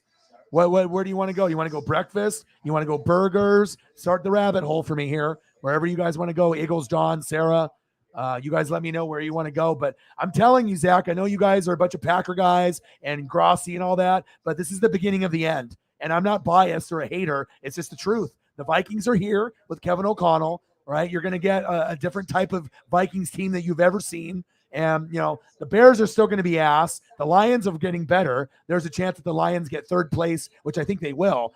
But this is the beginning of the end. You know what I mean? For that dominance of the Packers for the last 10 to 20 years. You had Bart Starr early before you were alive. You had Brett Favre. That era ended. Now you have Rodgers. And I'm telling you, if they don't get that offensive line, you know, cleaned up, I don't know if you're going to get the same type of results. I mean, Romeo Doubs has got potential. Watson's got potential. But Watkins is garbage, and so is Randall Cobb. They're not good. They're old. They're injury prone. Nobody in the league says, oh, my God, can I please have Sammy Watkins and Randall Cobb? Said no one ever. I mean, that's just the truth. So you have to really rely on Big Bob Tonyan, Dobbs, Watson, and a lot of Aaron Jones. So, well, you're a Packer fan saying that and you're biased. But based on how they played week 1, does that look like a playoff team? You're just basing it off Rodgers, assuming that he's done it so many years. But you've never seen Rodgers play without Devontae. So until you'll see other teams, if they have decent defenses and defensive lines, it might be a long year. I mean, you assume that they're going to win the division and you assume they're going to get 10 to 13 wins, but there is a chance where maybe it's not as good as you think it's going to be. And maybe you end up 9-8 or 8-9. I know it sounds crazy to think that, but the Vikings are not just any other team now. So, and honestly, you Packer fans have been spoiled. You know, you guys are kind of spoiled brats. You know, not you specifically, but you guys don't even know what a losing season is. You know, you guys have had Brett Favre and Rodgers that you guys don't even know what it's like to have a losing season. You guys have been spoiled. You know what I mean? You guys have been winning 10 games every year. It's about time that they got slapped in the face and they end up having a, 8 or 9 win season. So we'll see. I hope you guys do well, but I don't think the Packers are winning shit this year, and they're not winning the Super Bowl anytime soon. So, the best chance you guys had for an NFC championship game or a Super Bowl was last year. And most Packer fans don't want to admit it, but it's the truth. The team is nowhere near what it was last year. I mean, I do like the draft picks from Georgia, and I like some of the players like Jair. You guys got some talent, but it's kind of the beginning of the end. Chimichinga, motherfucker. I mean, if my Bucks started sucking ass, I would admit it. I don't be like, oh, well, our team's great, even though we don't got O-line, and, we're going to end up winning 13 games. Well, you'll find out. Especially if the Vikings end up winning the division, which I said could happen within the first 3 years. Fuck, it could happen this year. And then if they finish 9-8, then what's going to happen? Who is the blame going to go towards? You think Rodgers is going to blame himself? He'll be blaming everyone else but him.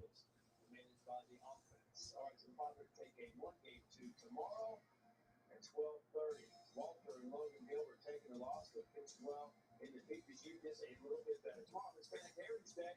We will pay tribute on the broadcast on the air at 12:30. Make sure you watch it tonight. Chimichinga is not even spelled how it looks. Chimichanга. Get out of here, Chimichinga. Say that fast.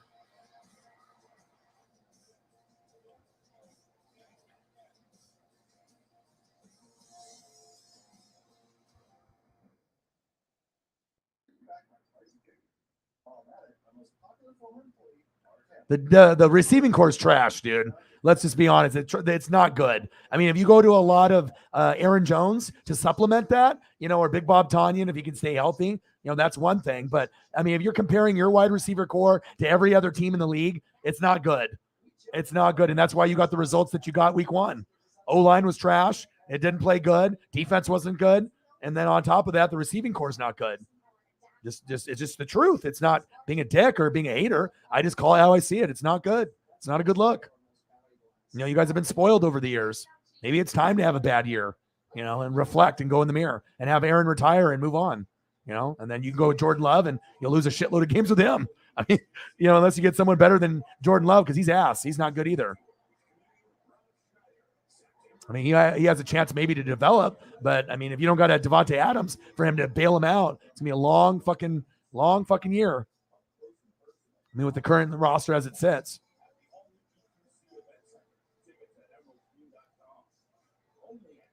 Chimichinga, motherfucker. Yep. Well, I got punched out one time, and then they went for it on 4th down like an idiot. So, I mean, the Broncos' execution, it's not there. Enchiladas, beans, and rice. Nice choice. Want to build a smarter investment portfolio? With Public.com, you can easily invest in stocks, ETFs, or crypto, all in one place. Unlock insights from millions of investors, traders, and analysts. It's news relevant to your portfolio and beyond. And tap into a community and tools that are designed to help you invest with confidence. It's time for a better investing experience. Sign up. Build a better portfolio with Public.com. Are you feeling confident in your investments? Meet Public.com. With community, context, and customization tools. It means an entire platform tailored to your investing experience. Learn from financial and crypto experts and connect directly with company executives, all in one place. Join millions of investors, creators, and analysts. Sign up. Build a better portfolio with Public.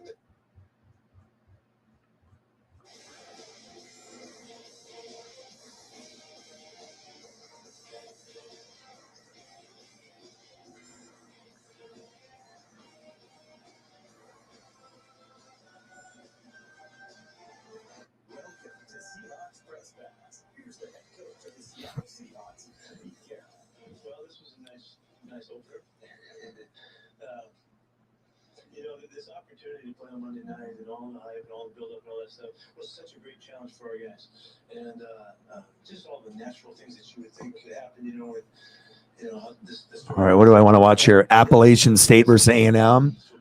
We got a great race from NASCAR, Bristol from 07. Oh, shit, I'm watching that. All right, I just got to find something to have in the background here while I'm looking up food. And then what's football? Is it the Hawk game? Raiders and Chargers. Okay, I'm watching that. That in Bristol. Okay. Raiders and Chargers. And then Bristol. Oh, it's early, too. First quarter. Hell yeah, 3-0. Perfect timing.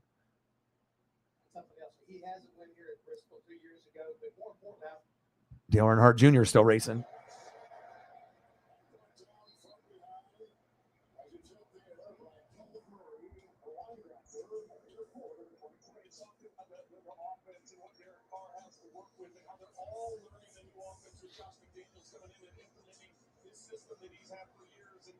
Talk to us about the details and how this is going to grow throughout the course of the year. The interesting thing talking to Josh McDaniels was he said Derek Carr processes things so well. We'll go over things in the meeting room, and then it transfers to the practice field. It's not a stick of the So Carr on this drive has gone 4 of 5. All the way back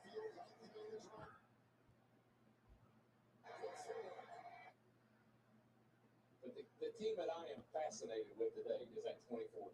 Larry, we stood there and watched. A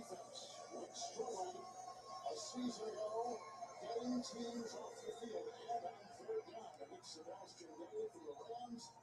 Mac is on one side. All right, so we did chingas, enchiladas, beans, and rice. What a great choice there. Tamales, nice, good choice.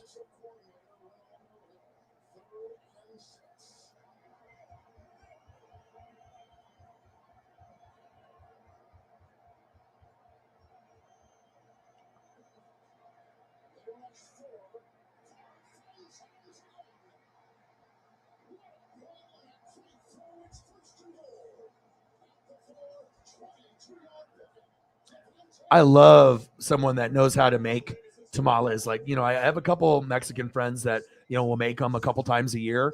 And like I said, I'll fucking pay, dude. Like, and then, you know, I used to have one neighbor of mine that would always knock on the door. And, you know, when they made them, they made a shitload of them, like 100 of them. And they would hustle and they would, like, you know, sell them and stuff. They would eat. They would have some to, you know, keep to eat and enjoy. But then they also made them to sell them, to hustle. And I would always buy when they would knock on my door. I'd be like, hell yeah, I'll buy and support you, you know. Fucking good. It's not like I can go to the grocery store and get something like that. Not the way that they make it. And I've seen a lot of people try to make them and fuck them up. Like, you know, there is a process. I can't do it, you know, but I respect the people that grind it out and do it. It's delicious. And I love it too, because I don't eat it often, like once a year. So if I have it like, you know, one time a year, it's like, you know, like ham and turkey and mashed potatoes and gravy and stuffing. That's the reason why I love Thanksgiving so much, you know.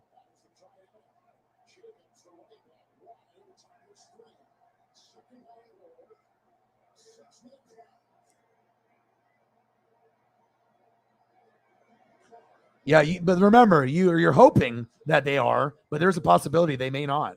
Just because you have Aaron Rodgers doesn't mean shit. Like, you know, maybe it meant shit before, but you don't have Devontae Adams anymore. And when you won't go to one guy 70% of the time, and then you're left with not a whole lot of talent at that wide receiver position, and it is a passing league, I mean, we'll see. You know, but if they do make the playoffs, they're not doing anything. That's just the honest truth. That no one thinks the Packers are going to make it to the Super Bowl or NFC Championship game. Not with the way the roster sits now.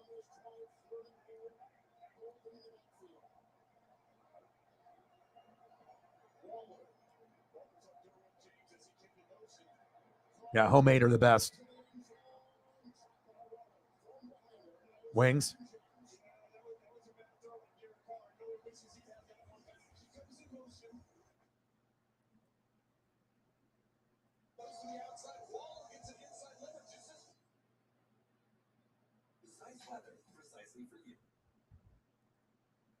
Touchdown. Waller just not able to make that adjustment. But the Raiders are able to get an opportunity to tie it up. Are you feeling confident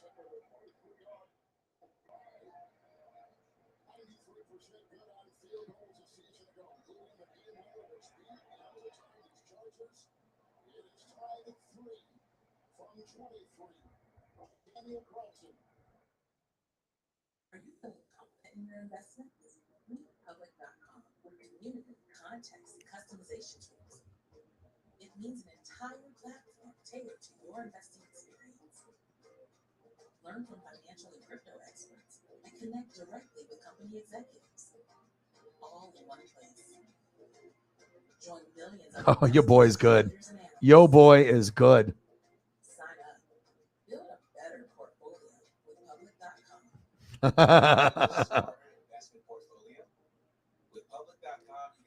Yeah, because he doesn't care about the players, bro. He cares about himself and his Hollywood friends. Period. That's the problem I have with him. You know, he's too much about him. And then once he's gone, what are you guys left with? I mean, after Rodgers leaves, if you have Jordan Love, you guys are fucked. It's like going to be the Vikings division for years. And then the Lions are getting better, and you might be able to beat them and the Bears, but you're not going to be in the same championship caliber team ever again.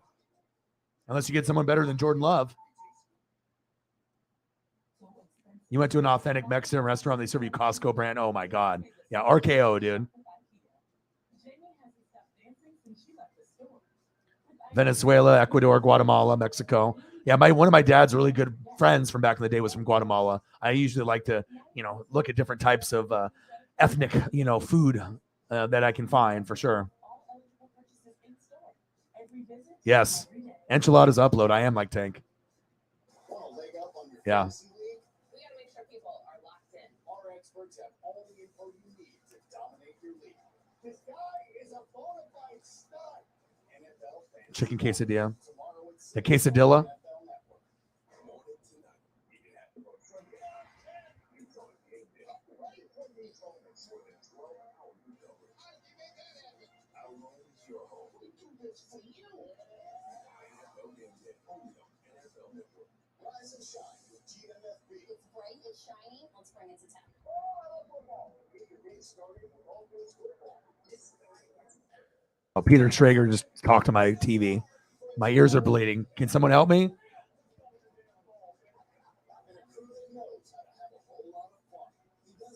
He ruined it for me. I can't even watch the network anymore. I can't even watch that show anymore.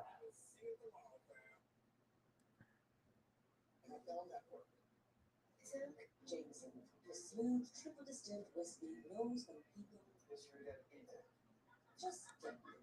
That's when this spark just happens. So pull up a chair. There's always a seat for you at the table. Jameson, widen the circle. So, what do you think? We're prepared to offer cash.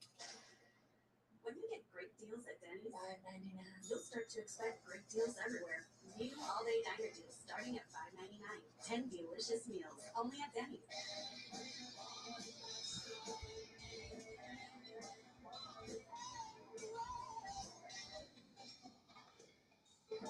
It's back, America. Applebee's all-you-can-eat boneless wings, just $12.99. Matthew, Little Caesars is now the official pizza of the NFL. Let's hear it. Pizza, pizza. Again. Pizza, pizza. Pizza, pizza. No! Pizza, pizza! We're ready! Enjoy game day with a Fanceroni pepperoni with over 100 old-world pepperonis. Pizza, pizza. Just kind of the way we left it last year, right back and forth. One team ties the other, and they both score their first possessions in a brand new season. Carr on that drive, 5 of 9, 71. Oh, shit. Hold on here. Club Sammy grilled cheese avocado Cali Club quesadilla. Look. Oh, my God. Hold up. This is something that's insane. I've never seen this before. Let's hold up. Look at this. Look at this monstrosity. They said, hey, how great would it be if at one point in time we had not NFL, and then they live near each other in the off-season, and they've been training with one another in the off-season just because of that connection they had in college. And so when last season ended, Derek Carr reached out.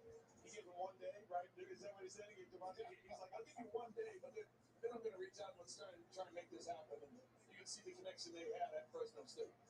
So the Charger defense does their job as the Raiders have first and goal at the 4.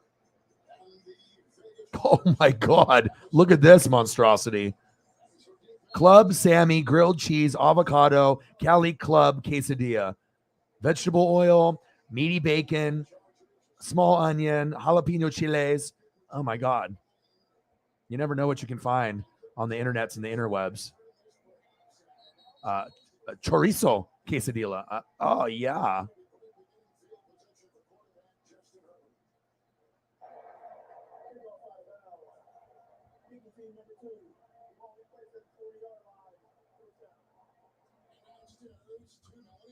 Look, Kevin, there are so many unknowns preparing for this first game of the season. Josh McDaniels told us it's a lot like blind dating. There's some anxiety, but there's also excitement and anticipation for what could transpire. He told us he had a staff meeting on Friday where he told his staff, look, this game's not going to go anything like we think it's going to go. We've got to come. And just go from there, guys. Look at it, play like a god. 57 laps to go. I'm going to click over here since this one's almost over. Oh, I love this. What is this from? This is Bristol from 2007. Oh, it's awesome. Oh, yeah. O-Dog is the man. The man with the plan, baby. The man with the plan, baby.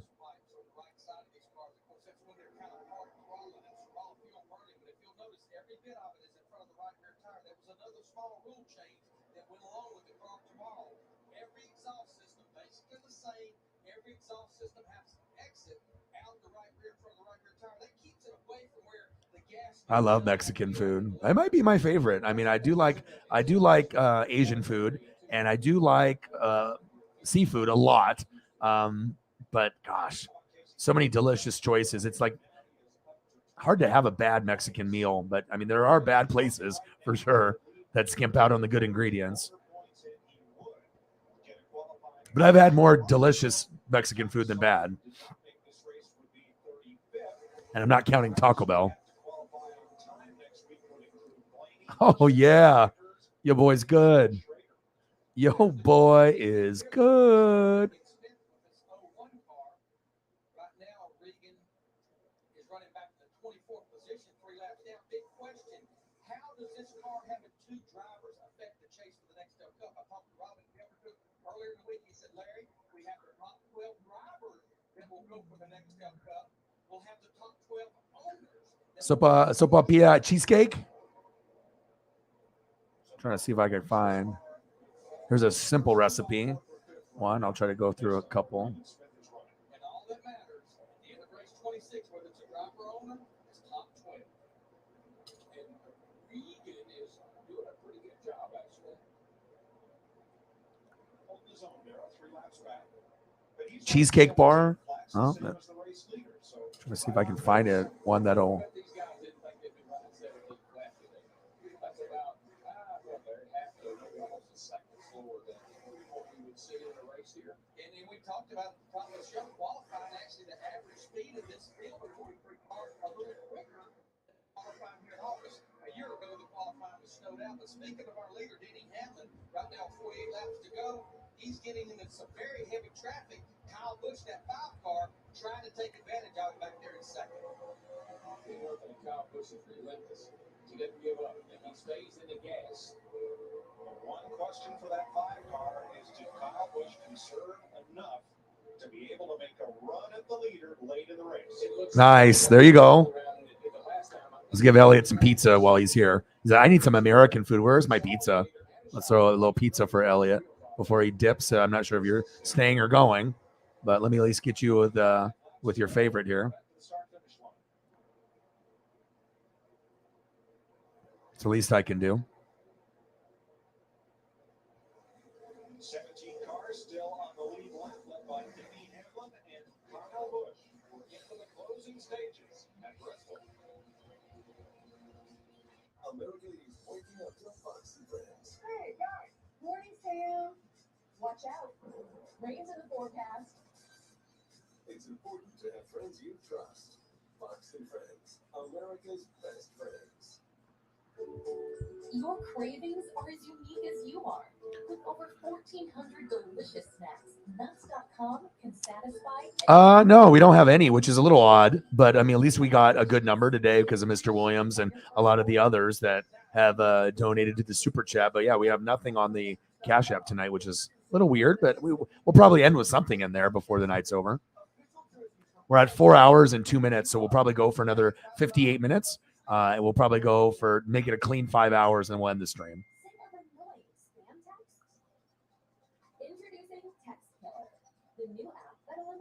Ooh, wow. I bet. He said I could do Papa John's or Pizza Hut or Papa Murphy's, but not Little Caesars. Yeah, Little Caesars is not very good. The cheapest pizza you can possibly buy is Little Caesars. You might as well just go get a pizza from the grocery store if you're going to go Little Caesars, honestly. Oh. All right, let's go through from the very top. Some taco, the chimichinga,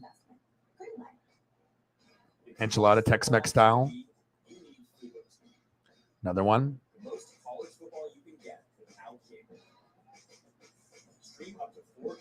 Tamale.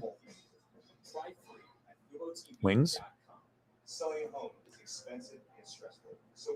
Glistening on the screen. Quesadilla.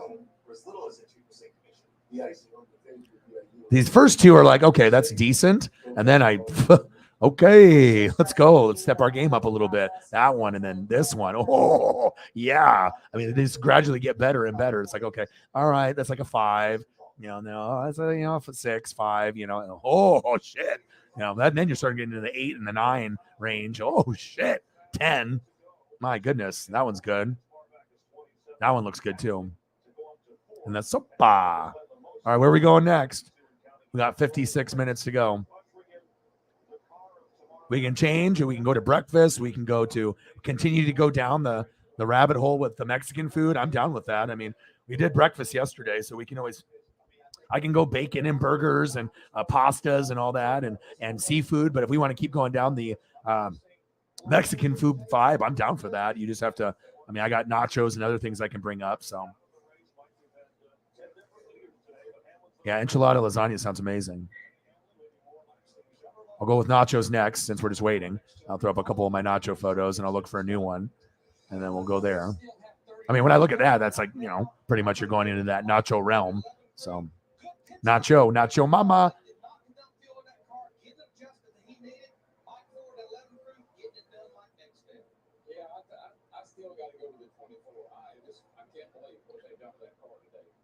I like variety too. So when I see like a lot, stacked on top, sour cream guacamole, and you get a little bit of everything. I want to have a good amount of everything on there.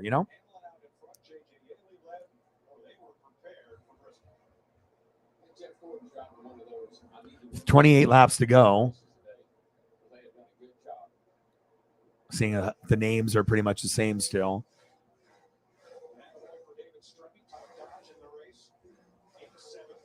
Wow, Reed Sorensen. Holy shit. I haven't heard that name in a long time. Hamlin, Kyle Busch, Greg Biffle is in third. Jeff Gordon is in fourth. Jeff Burton is still racing, not on TV. Kevin Harvick, Stremme. Wow. Clint Boyer, Dale Jr. in ninth. And the number 8 car, Budweiser. Carl Edwards, Jimmy Johnson in 11th. Matt Kenseth. Wow. Jamie McMurray. Oh, my God. Green, Mears, Bliss, Brian Vickers, Burton, Petty, Kenny Wallace, Ryan. Oh, man, so many names. Reagan, Casey Kane, Bobby Labonte. Wow, old school. I had a flashback moment there, looking at the screen.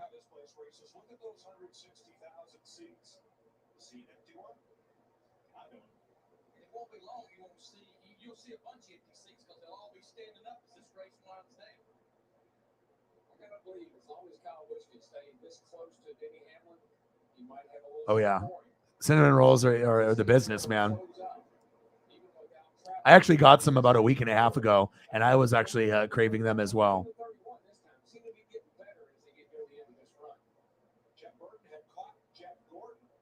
Sticky buns.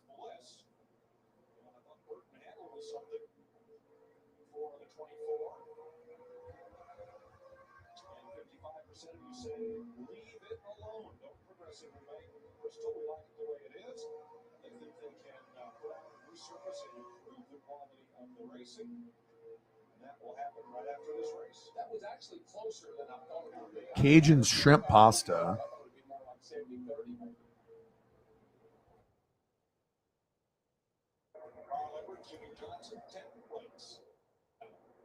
Ooh, shit, this looks good.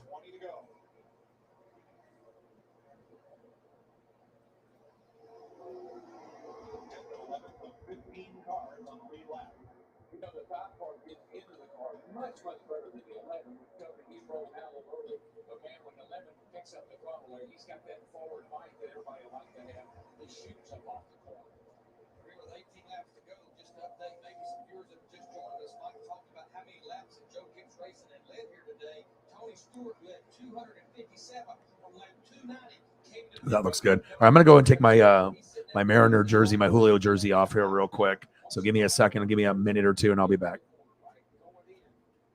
That looks good. So good, but I think I want to leave it on this one or this one. Oh, yeah.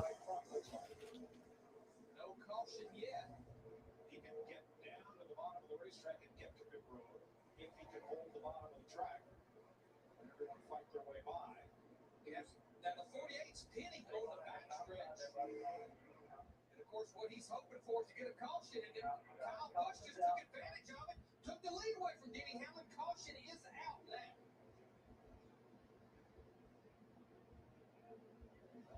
Well, that changes everything. I don't feel that we discussing this. Well, Kyle Busch had completed the pass well enough prior to the caution that the loop data will likely show him as the leader. We'll double check.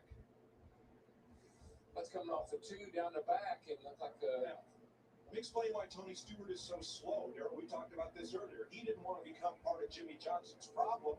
He's just out there logging laps, but he's running so slow and out of the way. Why? Boy, he doesn't want to tear that car up. He wants to use it next week, and there you see Jimmy's car just goes up the hill. I'm assuming he had it right in front of go down. It had all the look up. The car just would not turn, just went straight to the outside wall. Yeah, he wants to save that nice piece for next weekend. That was the fastest car here. Martinsville.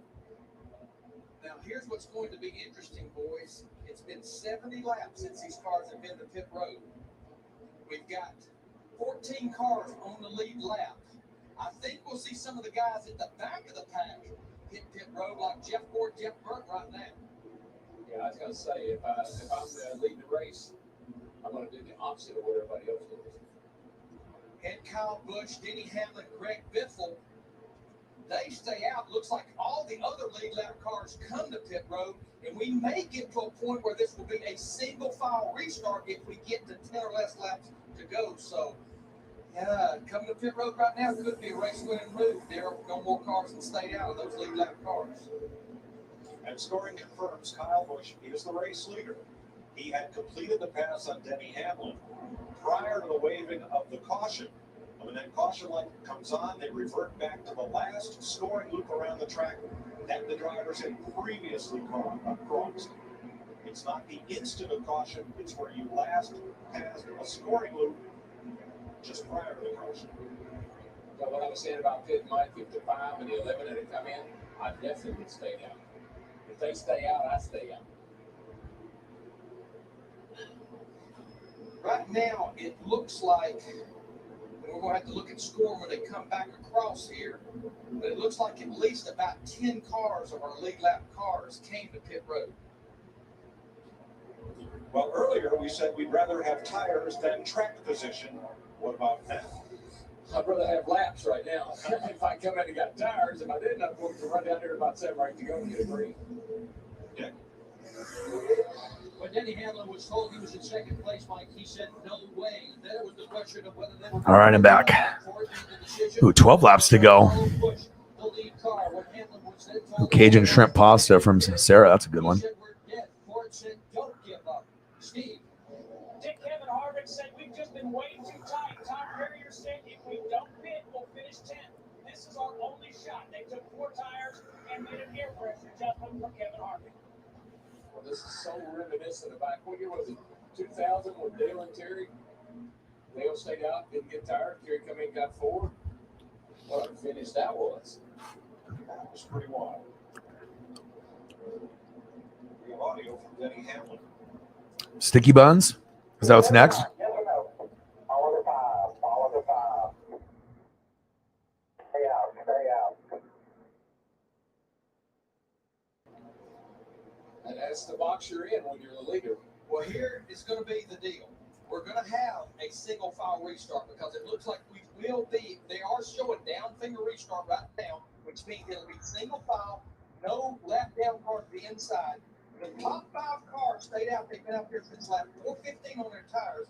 Kyle Busch, Denny Hamlin, Greg Biffle, David Strimmy, Carl Edwards. The other 10 cars pitted for 4 tires and adjustments. Starting with Jeff Gordon back there in the 24 car, our post. Tom Brady. You can never bet against them. When does age ultimately catch up to him? I feel like the Saints are loaded. They've had Tom Hi, Paisley. And they can be a real surprise. The NFL, Sunday on Fox.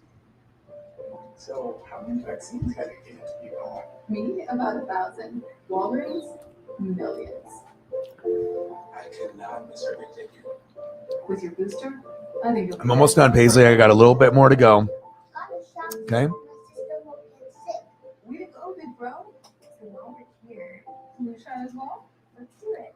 When you need to talk vaccination, our pharmacists are here. Guys, help me understand something. If is one of the biggest insecurities men face, and it's totally treatable.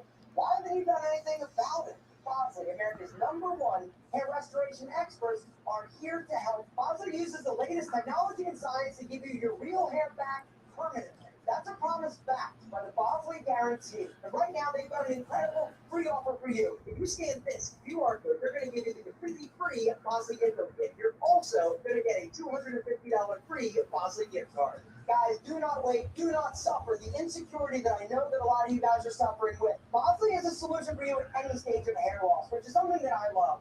Do you think these guys are happy they went to Bosley? So guys, what are you waiting for? Go see Bosley. Scan the code and get your real hair back. For your free information, get a free gift card for $250 off. Scan the code. Don't wait. Scan the code now. Ask about the Bosley Guarantee. Sick of annoying spam calls? RoboKiller eliminates 99% of unwanted calls. And our answer bots have fun blocking your robocalls. Start working my phone. Nothing. You gotta hit him in the nose. Yeah. I'm almost done. I'm sorry. Just give me 2 seconds. So you can live your life spam call free. Download RoboKiller today. And there he goes, Daryl. He did it earlier on fresh tires. Him and Jeff Burton at 31 to the high set. They're going to go all the way up to 4th right now before we complete one lap. Yeah, I think laps to go this time. I think that's going to work out for those guys. Jeff will put the block on Jeff Gordon. Getting him with it. Looks like an 11 car. But while this is going on, Kyle Busch is drove away from this group. I don't think you can drive far enough away, though. That tell you the 24 and the 6 down to 31 are coming, baby. Here comes the 31 looking outside. What's wrong with Hamlin? Hamlin just came on the radio and screamed, "We're blowing up, we're blowing up." They continued to lose possession, this time coming to 6 laps to go. Greg Biffle still back there on the same tires as Kyle Busch. Kyle Busch still driving away. It's a good day. Hamlin went 177 laps. He won't win it. Here comes Burton on the outside of I think Burton's got a little something for the 24 car. He can just get a little opening here somewhere. I appreciate that very much. Rest in peace. How did he die? Did he get shot? I mean, that's kind of the typical way for a lot of these guys going now, which is sad. Great choice, dude. Let's do it. It looks like it right now because he's pretty much keeping tempo with those boys behind him.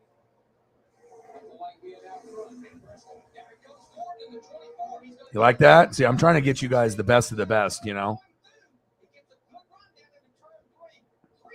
I mean, that's bakery style, you know what I mean? I ain't no like homemade shit. That's like, okay.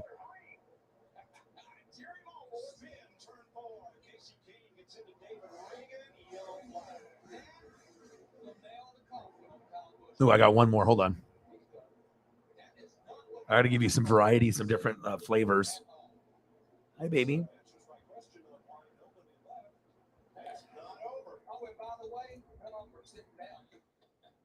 Caution flag 15. Off the front bumper of Casey Kane.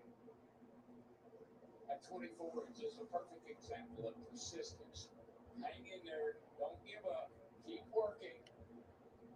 Here you are, boys. Got a shot. Caution comes out with 2 to go.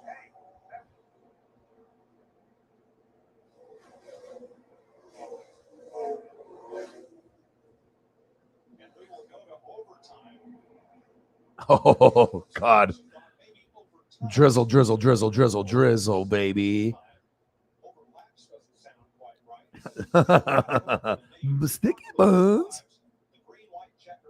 Oh, that's horrible, dude. Rest in peace. Got a lot of ignorance out there, you know, a lot of ignorance out there trying to, you know, cause harm to other people.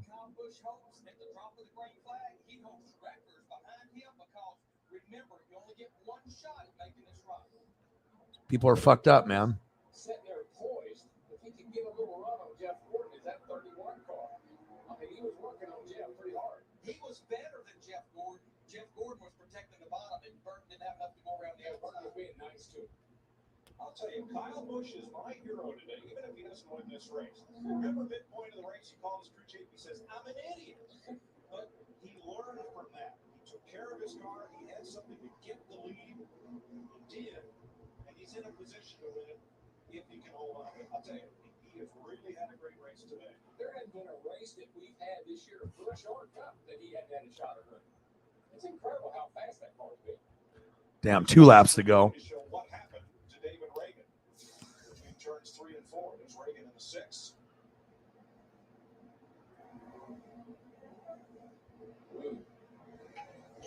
Bump from Casey Kane. There's no question that 6 car has been a pretty ill-handled driving car for David Reagan today. And of course, all it takes is Kane getting the throttle, the 6 not getting the throttle, and there you have the results. We had a couple Dodgers clinched. That's what I'm talking about, baby.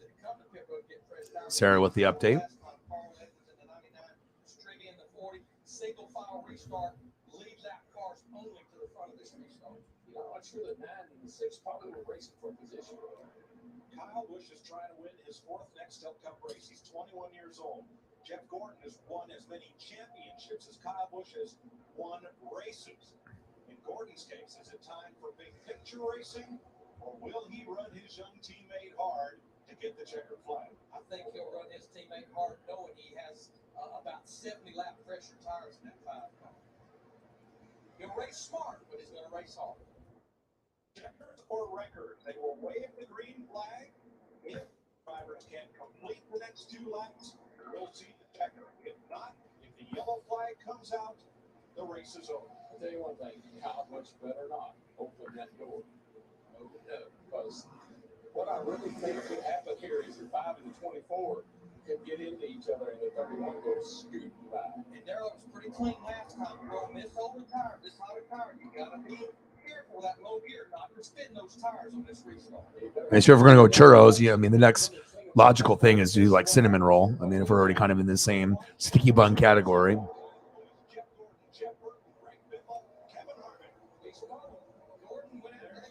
2 laps to go. Ooh. Jeff Burton.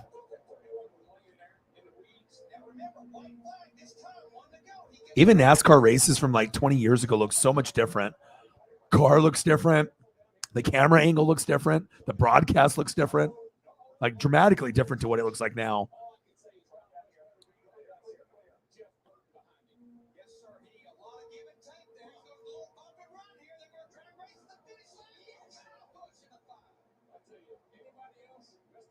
Hello. Hello, Hari. Hari Hando.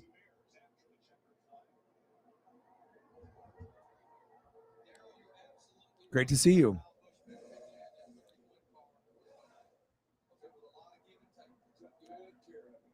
Hurry.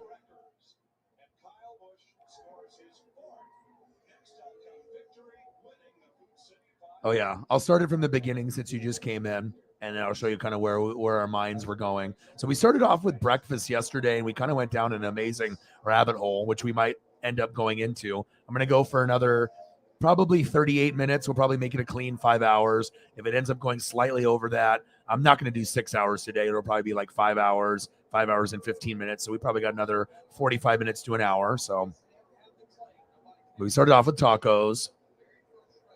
And then we went to chimichinga. And a lot of these are going to be from the people in the room. And then Tex-Mex, enchilada style.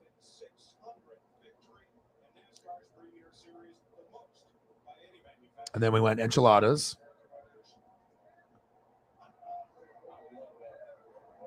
And then we went towards another enchilada, like just fresh out of the oven. Okay. And then tamales. And Zabala was in here earlier. Chicken wings.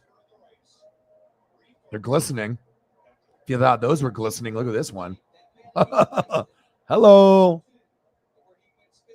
Wings and ranch. Ranch and wings. Glistening dog. I went to chicken quesadilla.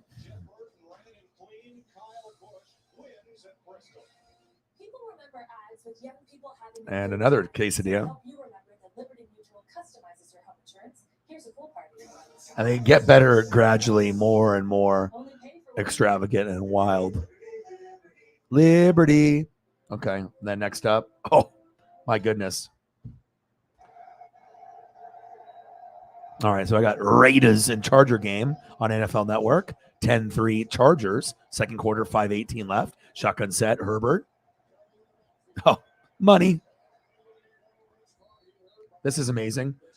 I love the layers that I'm seeing here, and I like to have a variety. My favorite pizza is Supreme because I like to have a lot on it. I don't want to just, I mean, I can respect, Elliot being Pep, and he just likes pepperoni, cheese, that's it. But for me, I like to have options and a lot of different flavors. And I thought, oh, this is nice. Oh, chorizo quesadilla. Spicy.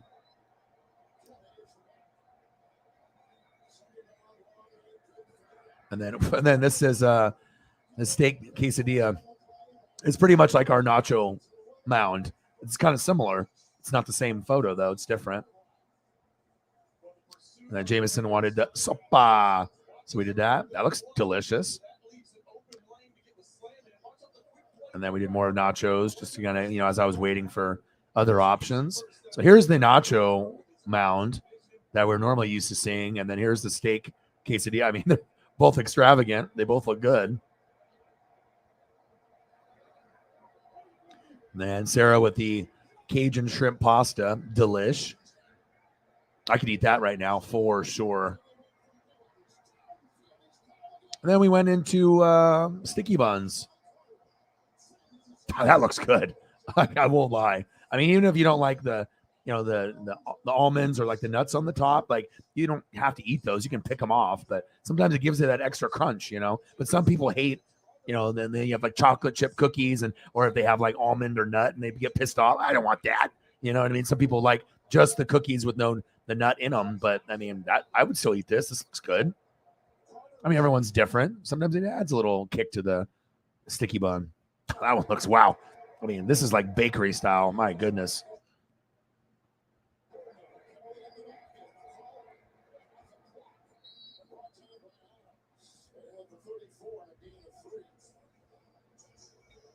Excellent job when you consider the Chargers had that holding penalty on McKinney that took him back to 1st and 20. We're able to get a throw on first down back to McKinney for 12. They get the first down to Carter, and then Herbert buying time and extending the play. Able to get Carter down in the Raiders' territory after a run on first down. Then churros. And now here we are. So now you are all caught up. You are all caught up. Yeah, I hope you're good. I figured you had a long day. Maybe you work or maybe we're working on your drawing or something. But yeah, we're glad that you're here, even if it's only briefly for a little bit. It's always great when she's here. Always kicks the vibe up in the chat like times 1,000. Popcorn balls. Is that what I'm looking up next?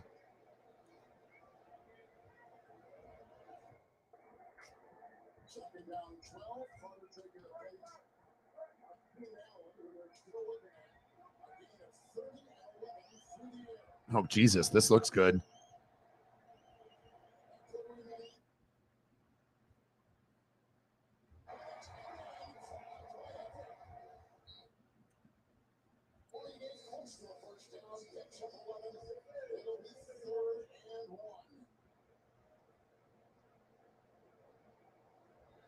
Oh, a close-up of the sugar. That looks good. I won't lie. When you just think of like popcorn ball type stuff, you're like, I mean, what is that really going to look like or taste like? But that actually looks pretty fucking good. I won't lie.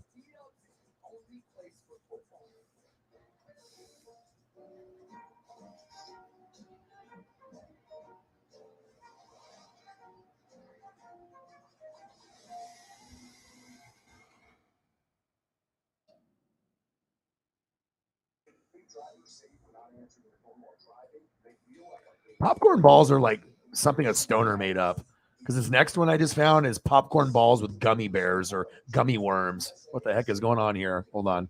This is a gummy worm popcorn ball. I imagine it's good. Definitely a stoner made this though. There's no other explanation for it. popcorn ball gummy worm. I mean, sounds good. Okay.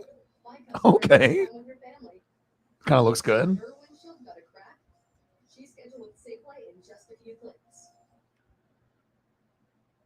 Replace the windshield and install new wipers. Then we got a Hershey Kisses popcorn ball. This one looks good too. Yeah, I like the variety. I guess you can make it. Oh, that one didn't want to come up. Let me see if I can find another one. What about this one?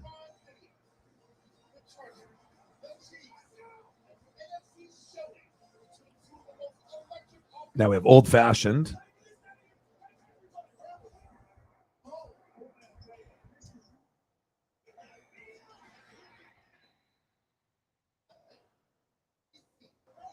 Yeah, because when I think of like a popcorn ball, like this is what I think of when I think of that particular snack. I taught for 20 years. Let's see. I started forgetting my lectures. Eventually, he had to quit. My therapist recommended. Maybe I'm not the only one, but see, this is what I think of. Like if I'm thinking like that type of snack, that's what I think of. That's a traditional. And then I guess then stoners decided to take it to the whole next level. Like we're gonna do this, but we're gonna put gummy worms inside of it, dude. You or your family are noticing changes. It could be Alzheimer's. Talk about seeing a doctor. I mean, I won't lie, they all look good. If you're buzzed and doing this,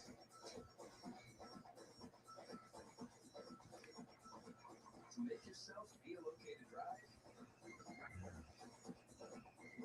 CWH.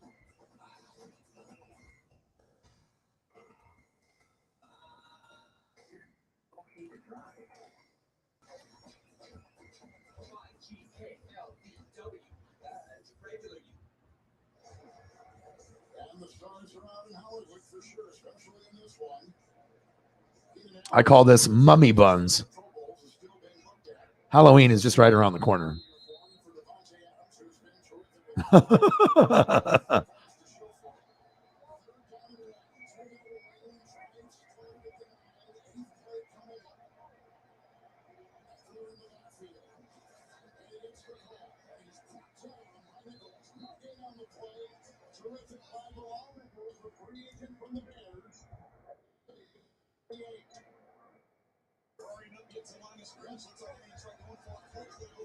I think I just might find the most crispy popcorn ball photo ever. Hold on. This shit is crispy. It's like some 4K shit.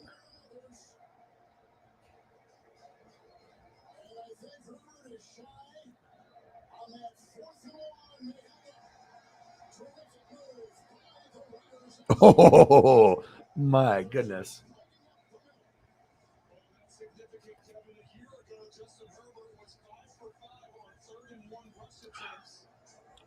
Crispy.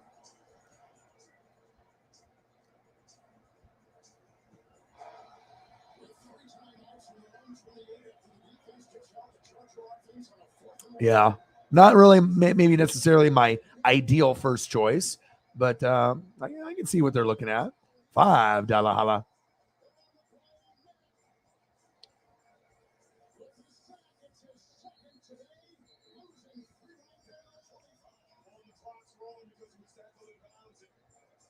Bang, bang, bang. You got any food choices, Holling? We can go down the rabbit hole. If you got anything that you want to suggest, we can go from there. Thank you so much. $5 holla.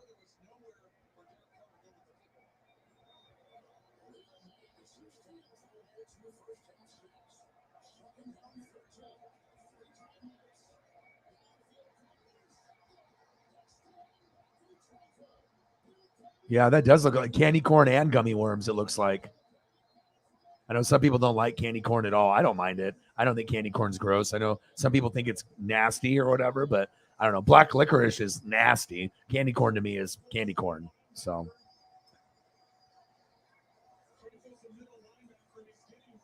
Mummy buns.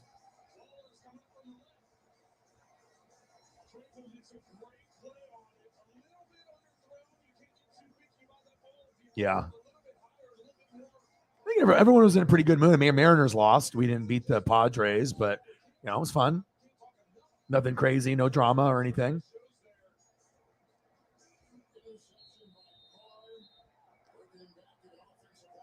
I thought you'd like that.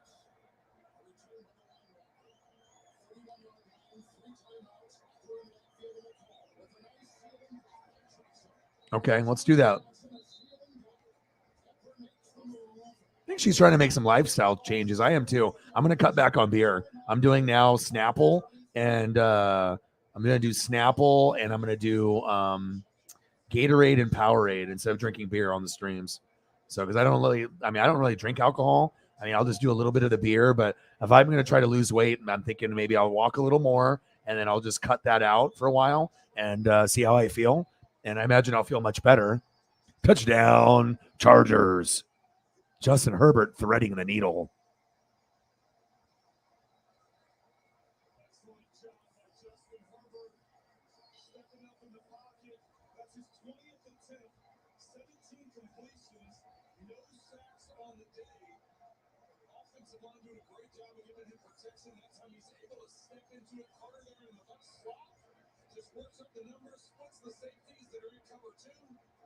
All right, let's delete the balls. Balls deleted.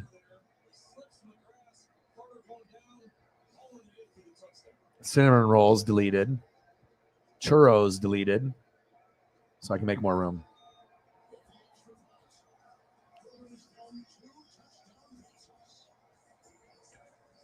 Yeah, especially I was telling her if she's going to get a dog, then there will be more of a reason to exercise if you can't really will yourself to do it by yourself, which is very hard to be able to just be like, yeah, I'm going to go exercise when you could just sit and watch TV or play on your phone or watch a movie. You know, it's much easier to just chill. But it takes a lot of effort, to push yourself. And sometimes, having a pet can help with that because they need exercise. So you have no excuse for not exercising. If you got a pet, you have to walk them. So, I mean, I guess you don't have to, but you should.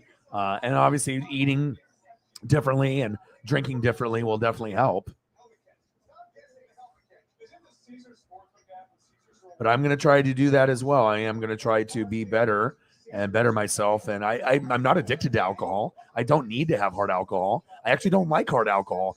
Beers are just something for me to sip on. But I was like, okay, well, if I'm sipping on it because I like the way that Corona and lime tastes, or I like the way that mango and pineapple beer tastes, why not just get kiwi, strawberry, Snapple? Now, I have one question for you guys, and I'm not sure if you guys drink Snapple because I used to get it from a friend that had a dad that worked for Snapple and had a mini fridge in his room, and we used to play video games, and we would just drink the Snapple when it was in the glass. Whatever happened to Mango Madness? That's my favorite Snapple flavor, and I can't find it anywhere. Did they discontinue Mango Madness? I thought Mango Madness was the best flavor. This kiwi strawberry is decent, and Gatorade and Powerade are good, but I don't know if you guys drink Snapple at all, but I'm getting back into Snapple, and I was like, where the hell is the Mango Madness?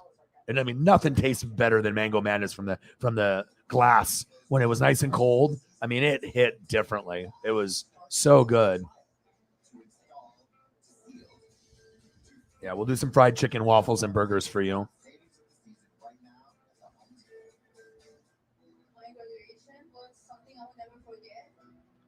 And all it is just starting off slow. It's not like, I've been walking for 3, 4, 5, 6 months. I still can't run. I swear to God, I don't think I'm necessarily like so overweight or what.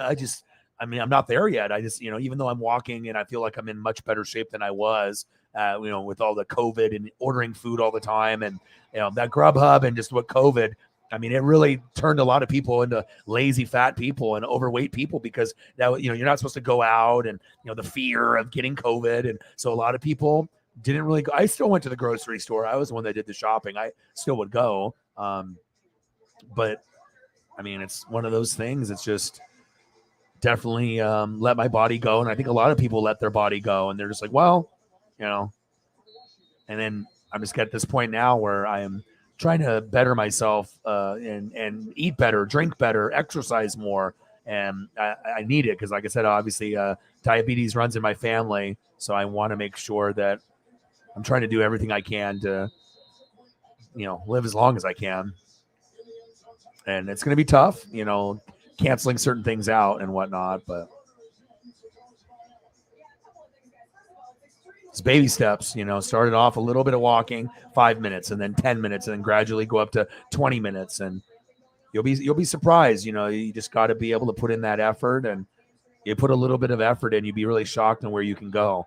Especially when you have, like I was telling her earlier, Holly, too, it's like you got the biggest like positive support system, with the Fanatic family. I mean, it's one thing to be able to have friends in person or online, but to have so many like good, genuine, caring people that are really rooting for people to win and better themselves. And I really feel that we have that, here. And, if anyone is having an issue, we definitely all rally to try to, be there for each other, and it shows.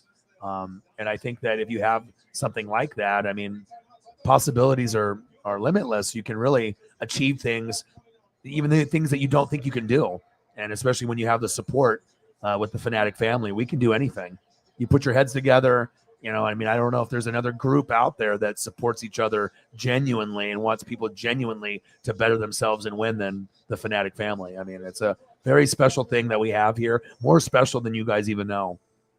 The NFL wants you to know about a federal program that can lower or wipe out internet costs for eligible families. Affordable. Yeah, it still exists, but they have like the plastic now. They don't sell it in glass anymore, I don't think. Or at least I wasn't able to find it. And then they only had like kiwi strawberry, and then they had like a bunch of iced tea flavors, which I don't mind. But I really want that mango, though. Walmart sells it in glass, and so does Big Lots. Is Mango Madness or the other ones? $20 holla.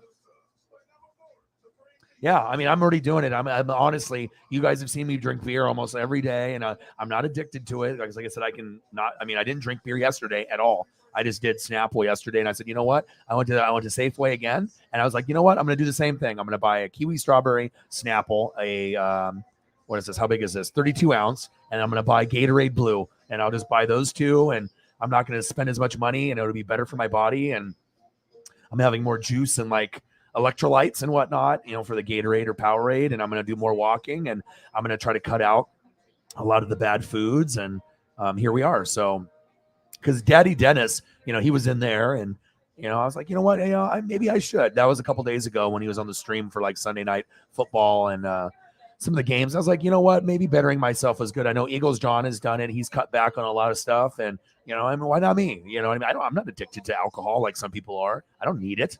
I just do it based on the flavor of the pineapple and the mango and the Corona with lime. But I why not? It'll help me lose weight better. Bang, bang, bang, bang, bang, bang. So let's lose weight. So let's do a health challenge. And, like I said, sticking to your guns and holding yourself accountable is like the hardest thing to do. But like I said, with the proper support group, you can make things happen. I mean, I'm trying to set an example too, and obviously I think my face looks quite a bit thinner than it did a few months ago. So, I mean, it's working. And sometimes it's hard walking for, an hour at a time, like even doing a 6-hour stream, and I should just be laying down and I'm doing dishes. I'm doing laundry. I'm going to clean up her poop. I'm walking for an hour, but you're really strong. You just have to be able to, push yourself a little bit, and you can make shit happen. So thank you, Ollie. Appreciate you so much.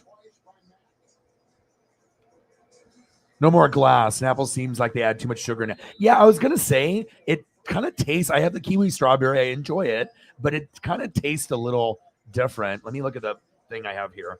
So it has 5% juice. I was hoping for 10.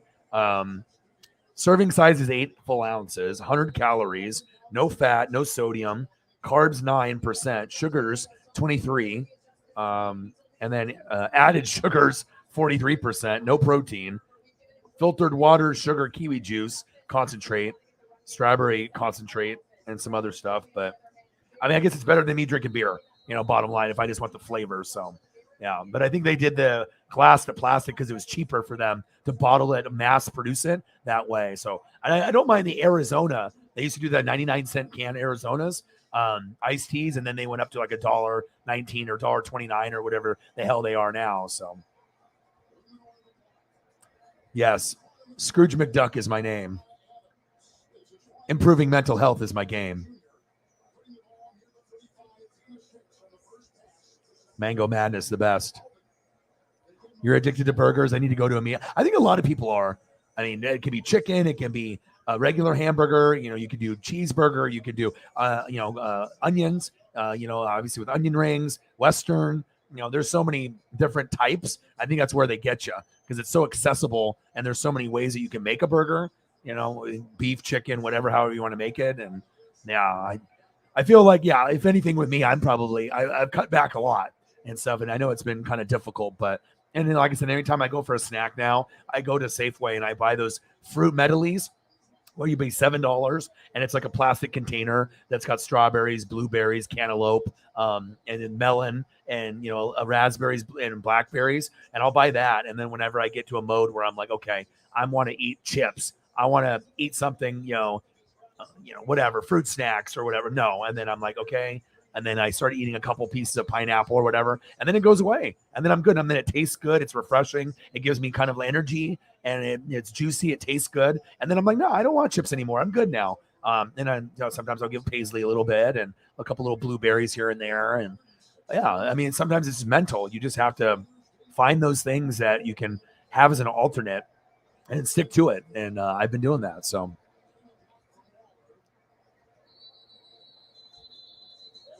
I just want that mango madness. I'm going to be looking for it. Bacon Western Anonymous.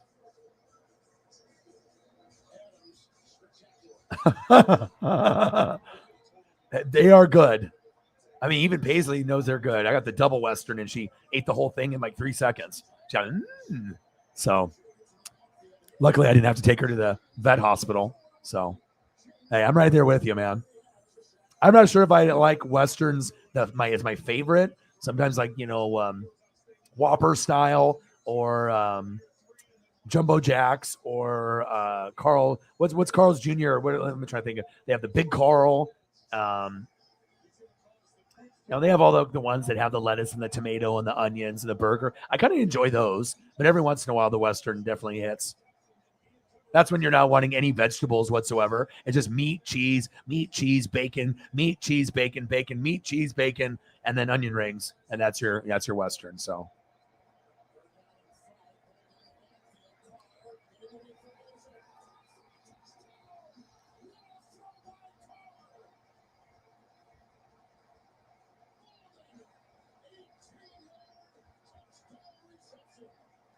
Bacon anything burger. I agree. Yeah. True. All right. I'm looking now.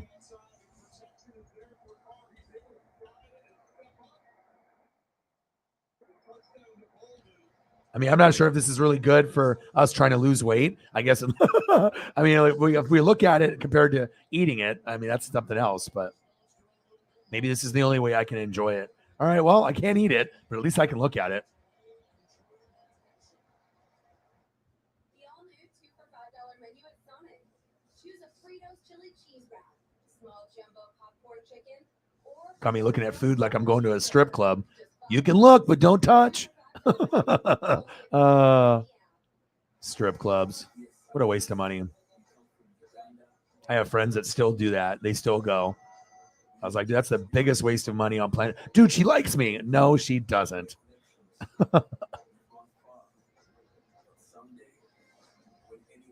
So I'll tell you what she likes. She likes Abraham Lincoln, Andrew Jackson, Benjamin Franklin. That's who she likes. And that's not your nickname. Oh, man, these look so good. Oh, God.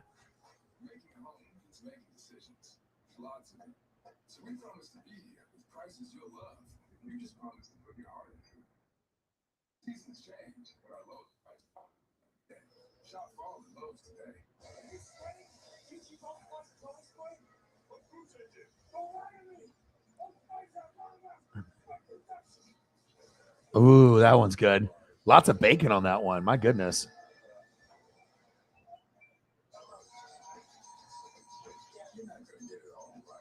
Just make sure you nail the big stuff, like making sure your kids are in the right seats for their age and size.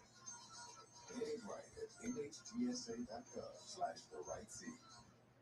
Rise and shine with GMFB. Let's bring it to town. Get your morning started with football, friends, and a lot of fun. See you tomorrow, fam. Good morning football. Tomorrow at 7 on NFL Network.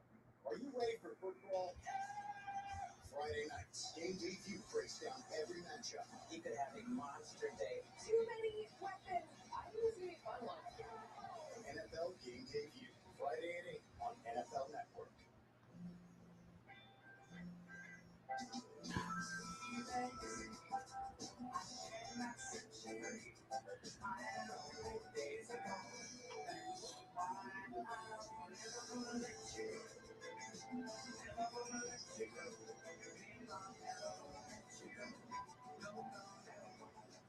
Here you go. Space Kitty. Our first Cash App of the night. Thank you so much.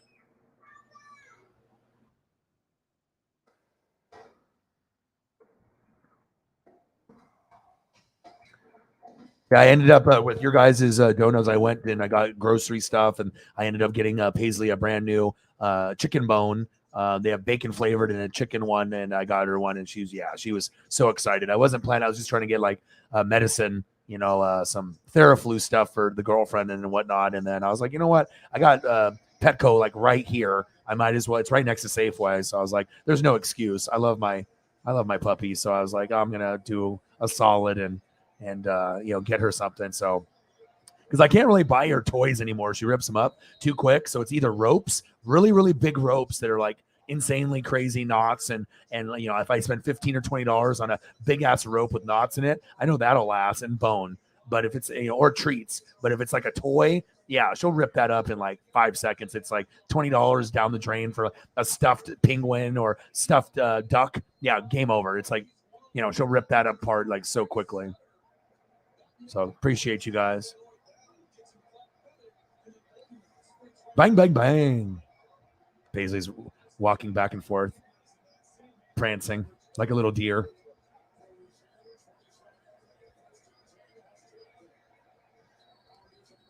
All meat Saturday or on Sunday. Grilling and adult fun. End up eating next day. Kind of hungover, yeah.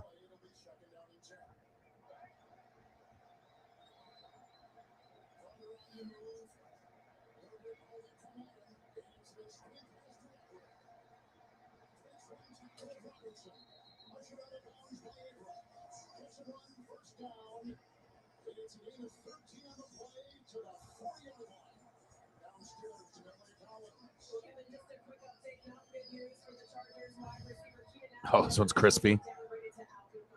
Damn, this one looks good.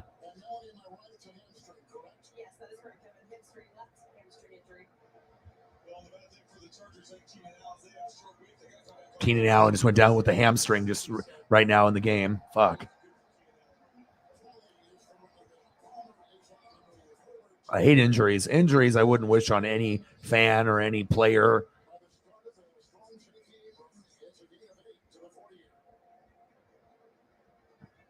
Like I see a bunch of like Eagles fans like going out of their way to do a bunch of Dallas Cowboy posts. It's like, dude, their season's already over. They're already fucking miserable as it is. I mean, there's no point. I know some Dallas fans can be cringy and they can be annoying or whatever, but I mean, anytime you go above and beyond to try to rub it in, that's when bad shit starts to happen to you in your life. When you really try to make a point to be an asshole, then shit always comes back to haunt you. Karma. Karma is real.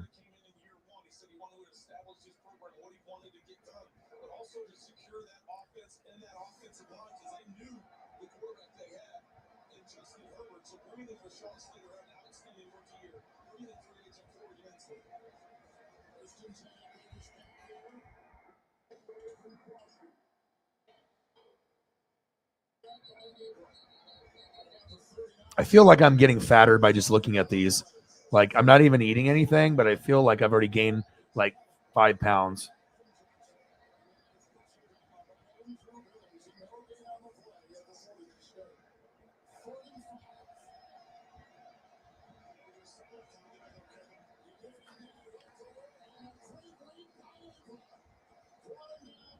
Hi, Paisley. I love you. Are you eating your new bone that I got you? Hi. Sweet girl.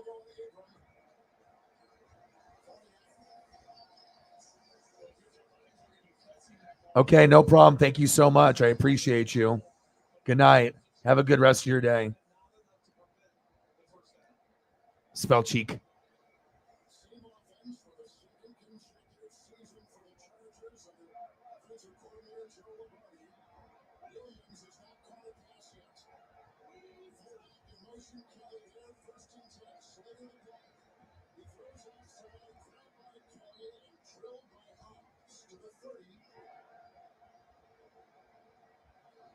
I know, right? That's true. That's true. Dallas fans were like that. Washington fans were like that too. And now they have Wentz. I mean, he did play pretty good in that first game against a shitty defense, 4 touchdown passes. But yeah, I mean, it always finds a way to come back. You know what I mean? Especially with the Redskins, it happened to him twice with Donovan McNabb and Carson Wentz. So they never learned their lesson there. That's facts.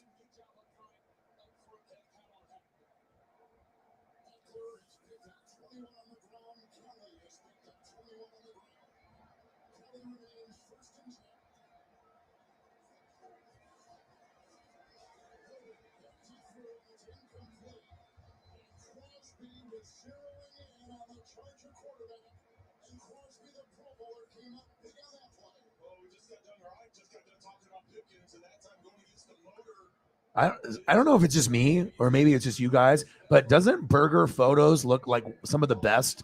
Like we can go down and there's always different styles and whatnot. And then you get like the extreme shit that no one's actually going to eat. It's more like kind of shock factor, when you're getting like this is not really edible. It's just kind of like shock factor, right? And you get stuff that's just crazy. Matheson there. But Burger Photos, I don't know what it is. They look really good on the screen. Maybe it's just because they're that damn good.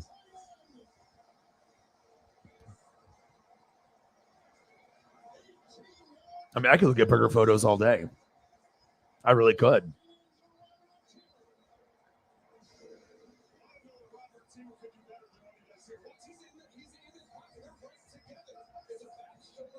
All right, go get some sleep. No worries. I'll be going here for just a little bit longer, and then I'm going to spend time with Paisley. So, seriously, they are, right?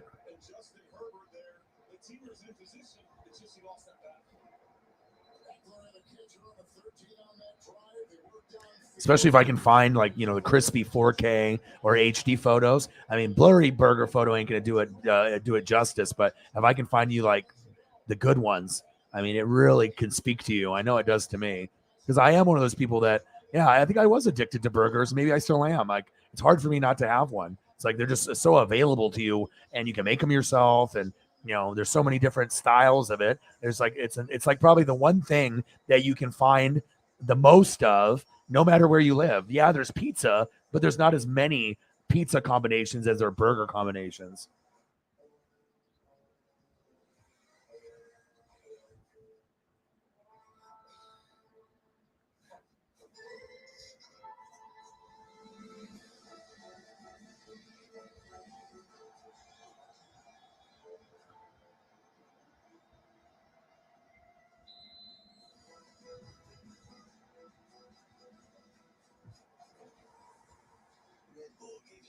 Hi, Paisley. The fully electric Audi e-tron family is here. With models that fit any lifestyle. Innovative ways to make your e-tron your own. Through elegant design and progressive technology, all refurbishing, none.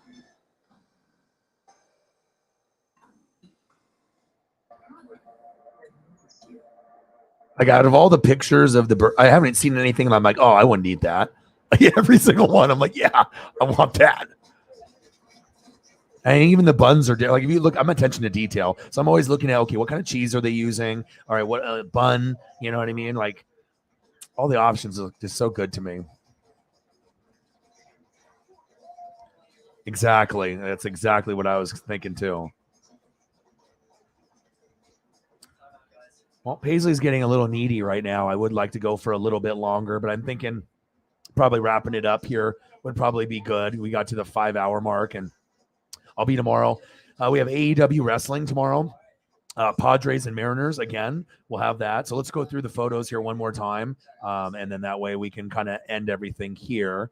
I would go for another hour or so, but I should spend time with my puppy. I'm either going to go take her for an hour walk, or maybe I'll watch True Blood with her, or just snug and play with her. So let's start it off here, and we'll go through all the photos, and we'll probably be done here in about 3 to 5 minutes. So we got the tacos, the chimichinga. I'll make sure I keep each photo up for a little bit so we can take a look at every detail on the plate. And then we got the Tex-Mex restaurant style enchilada, delicious. Another enchilada option. You're not going to see too often with the green rice and the purple bean, but I'll still eat that. And then enchiladas right out of the oven, delicious. Tamales, one of my favorites of all time. I just don't eat them often. And when I get them, I will eat a lot of them if I can, but usually I don't eat a lot because I can't afford to have too many of them. I just try to help out when I can and get a couple. And I will. This is probably on my list, though, before the year's over. I have to talk to my Mexican friends and be like, are you guys making tamales anytime soon? I've been looking at them on the fucking stream now. I need that in my life. So wings. I haven't had wings in a long time. Those are glistening. Chicken quesadilla.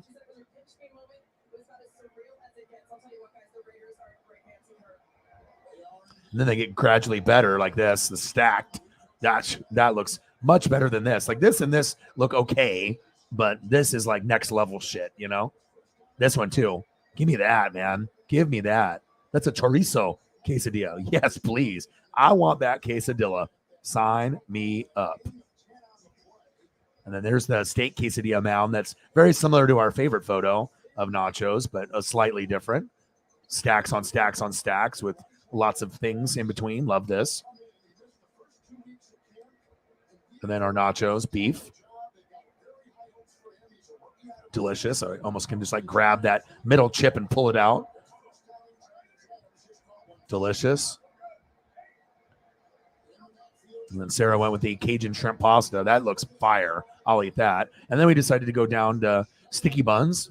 And I'm going to give you the best of the best. I mean, there's a lot of photos out there, but I needed photos that are going to grab me, that make me actually want to go to the store right now and go get it, even though I'm not going to, you know, or a restaurant. You know, it's not possible to go to bakery at this hour. Oh, man, that one too. The glistening. And like I said, I don't mind, you know, cinnamon roll or cookie or a sticky bun that has a little, you know, sprinkle of the nut on the top. I think it's good. I mean, I know it's not for everyone. And once in a while, I don't want it. And I'll just, you know, I want a chocolate chip cookie. I don't want to have almonds or, you know, stuff on the top. You know, I'll just give me the glaze and I'm fine. But, you know, that's kind of how they make them a lot of the time. And they taste good. They look good, taste good, feel good. Oof, yeah, my goodness. So dessert came early. And then we decided to go down the burger realm. I was going to go into chicken and stuff and whatnot, but I didn't know how long people were going to be staying or going. And it's a good cutoff point. This is ridiculous. 30-pound burger.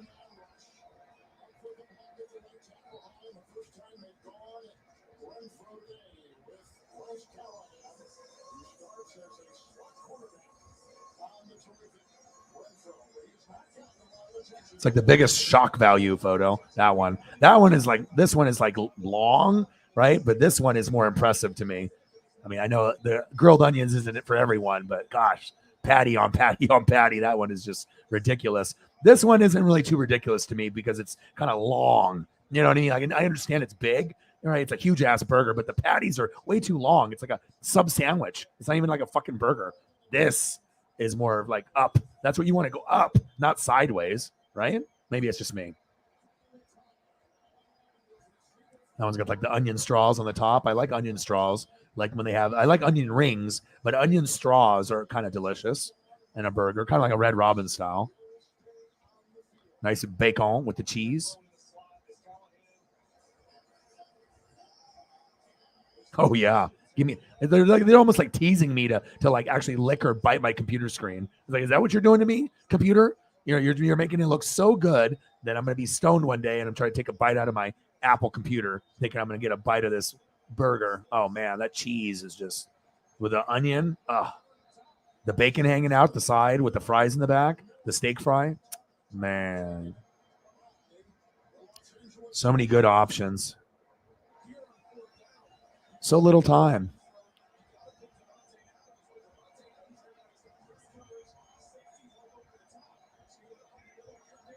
Man, So good. So good. All right. Well, I love you guys and I appreciate you guys very, very much. Like I said, I'll be back tomorrow. You guys are the best fans on planet Earth. Thank you for everyone that donated. Thank you, everyone, for the support, the awesome conversation. You guys are the best on planet Earth. I love you and I appreciate you tremendously. And I got one question for you. Who talk sports like us? Your boy Ryan, Northwest Sports Fanatics. I'll be back very, very soon. You guys are the best fans on planet Earth. And we got Padres as well, as the Mariners tomorrow. And I'll be right back at it. And again, I got one question for you. Who talk sports like us? Your boy Ryan, Northwest Sports Fanatics. And I'm out. Gang.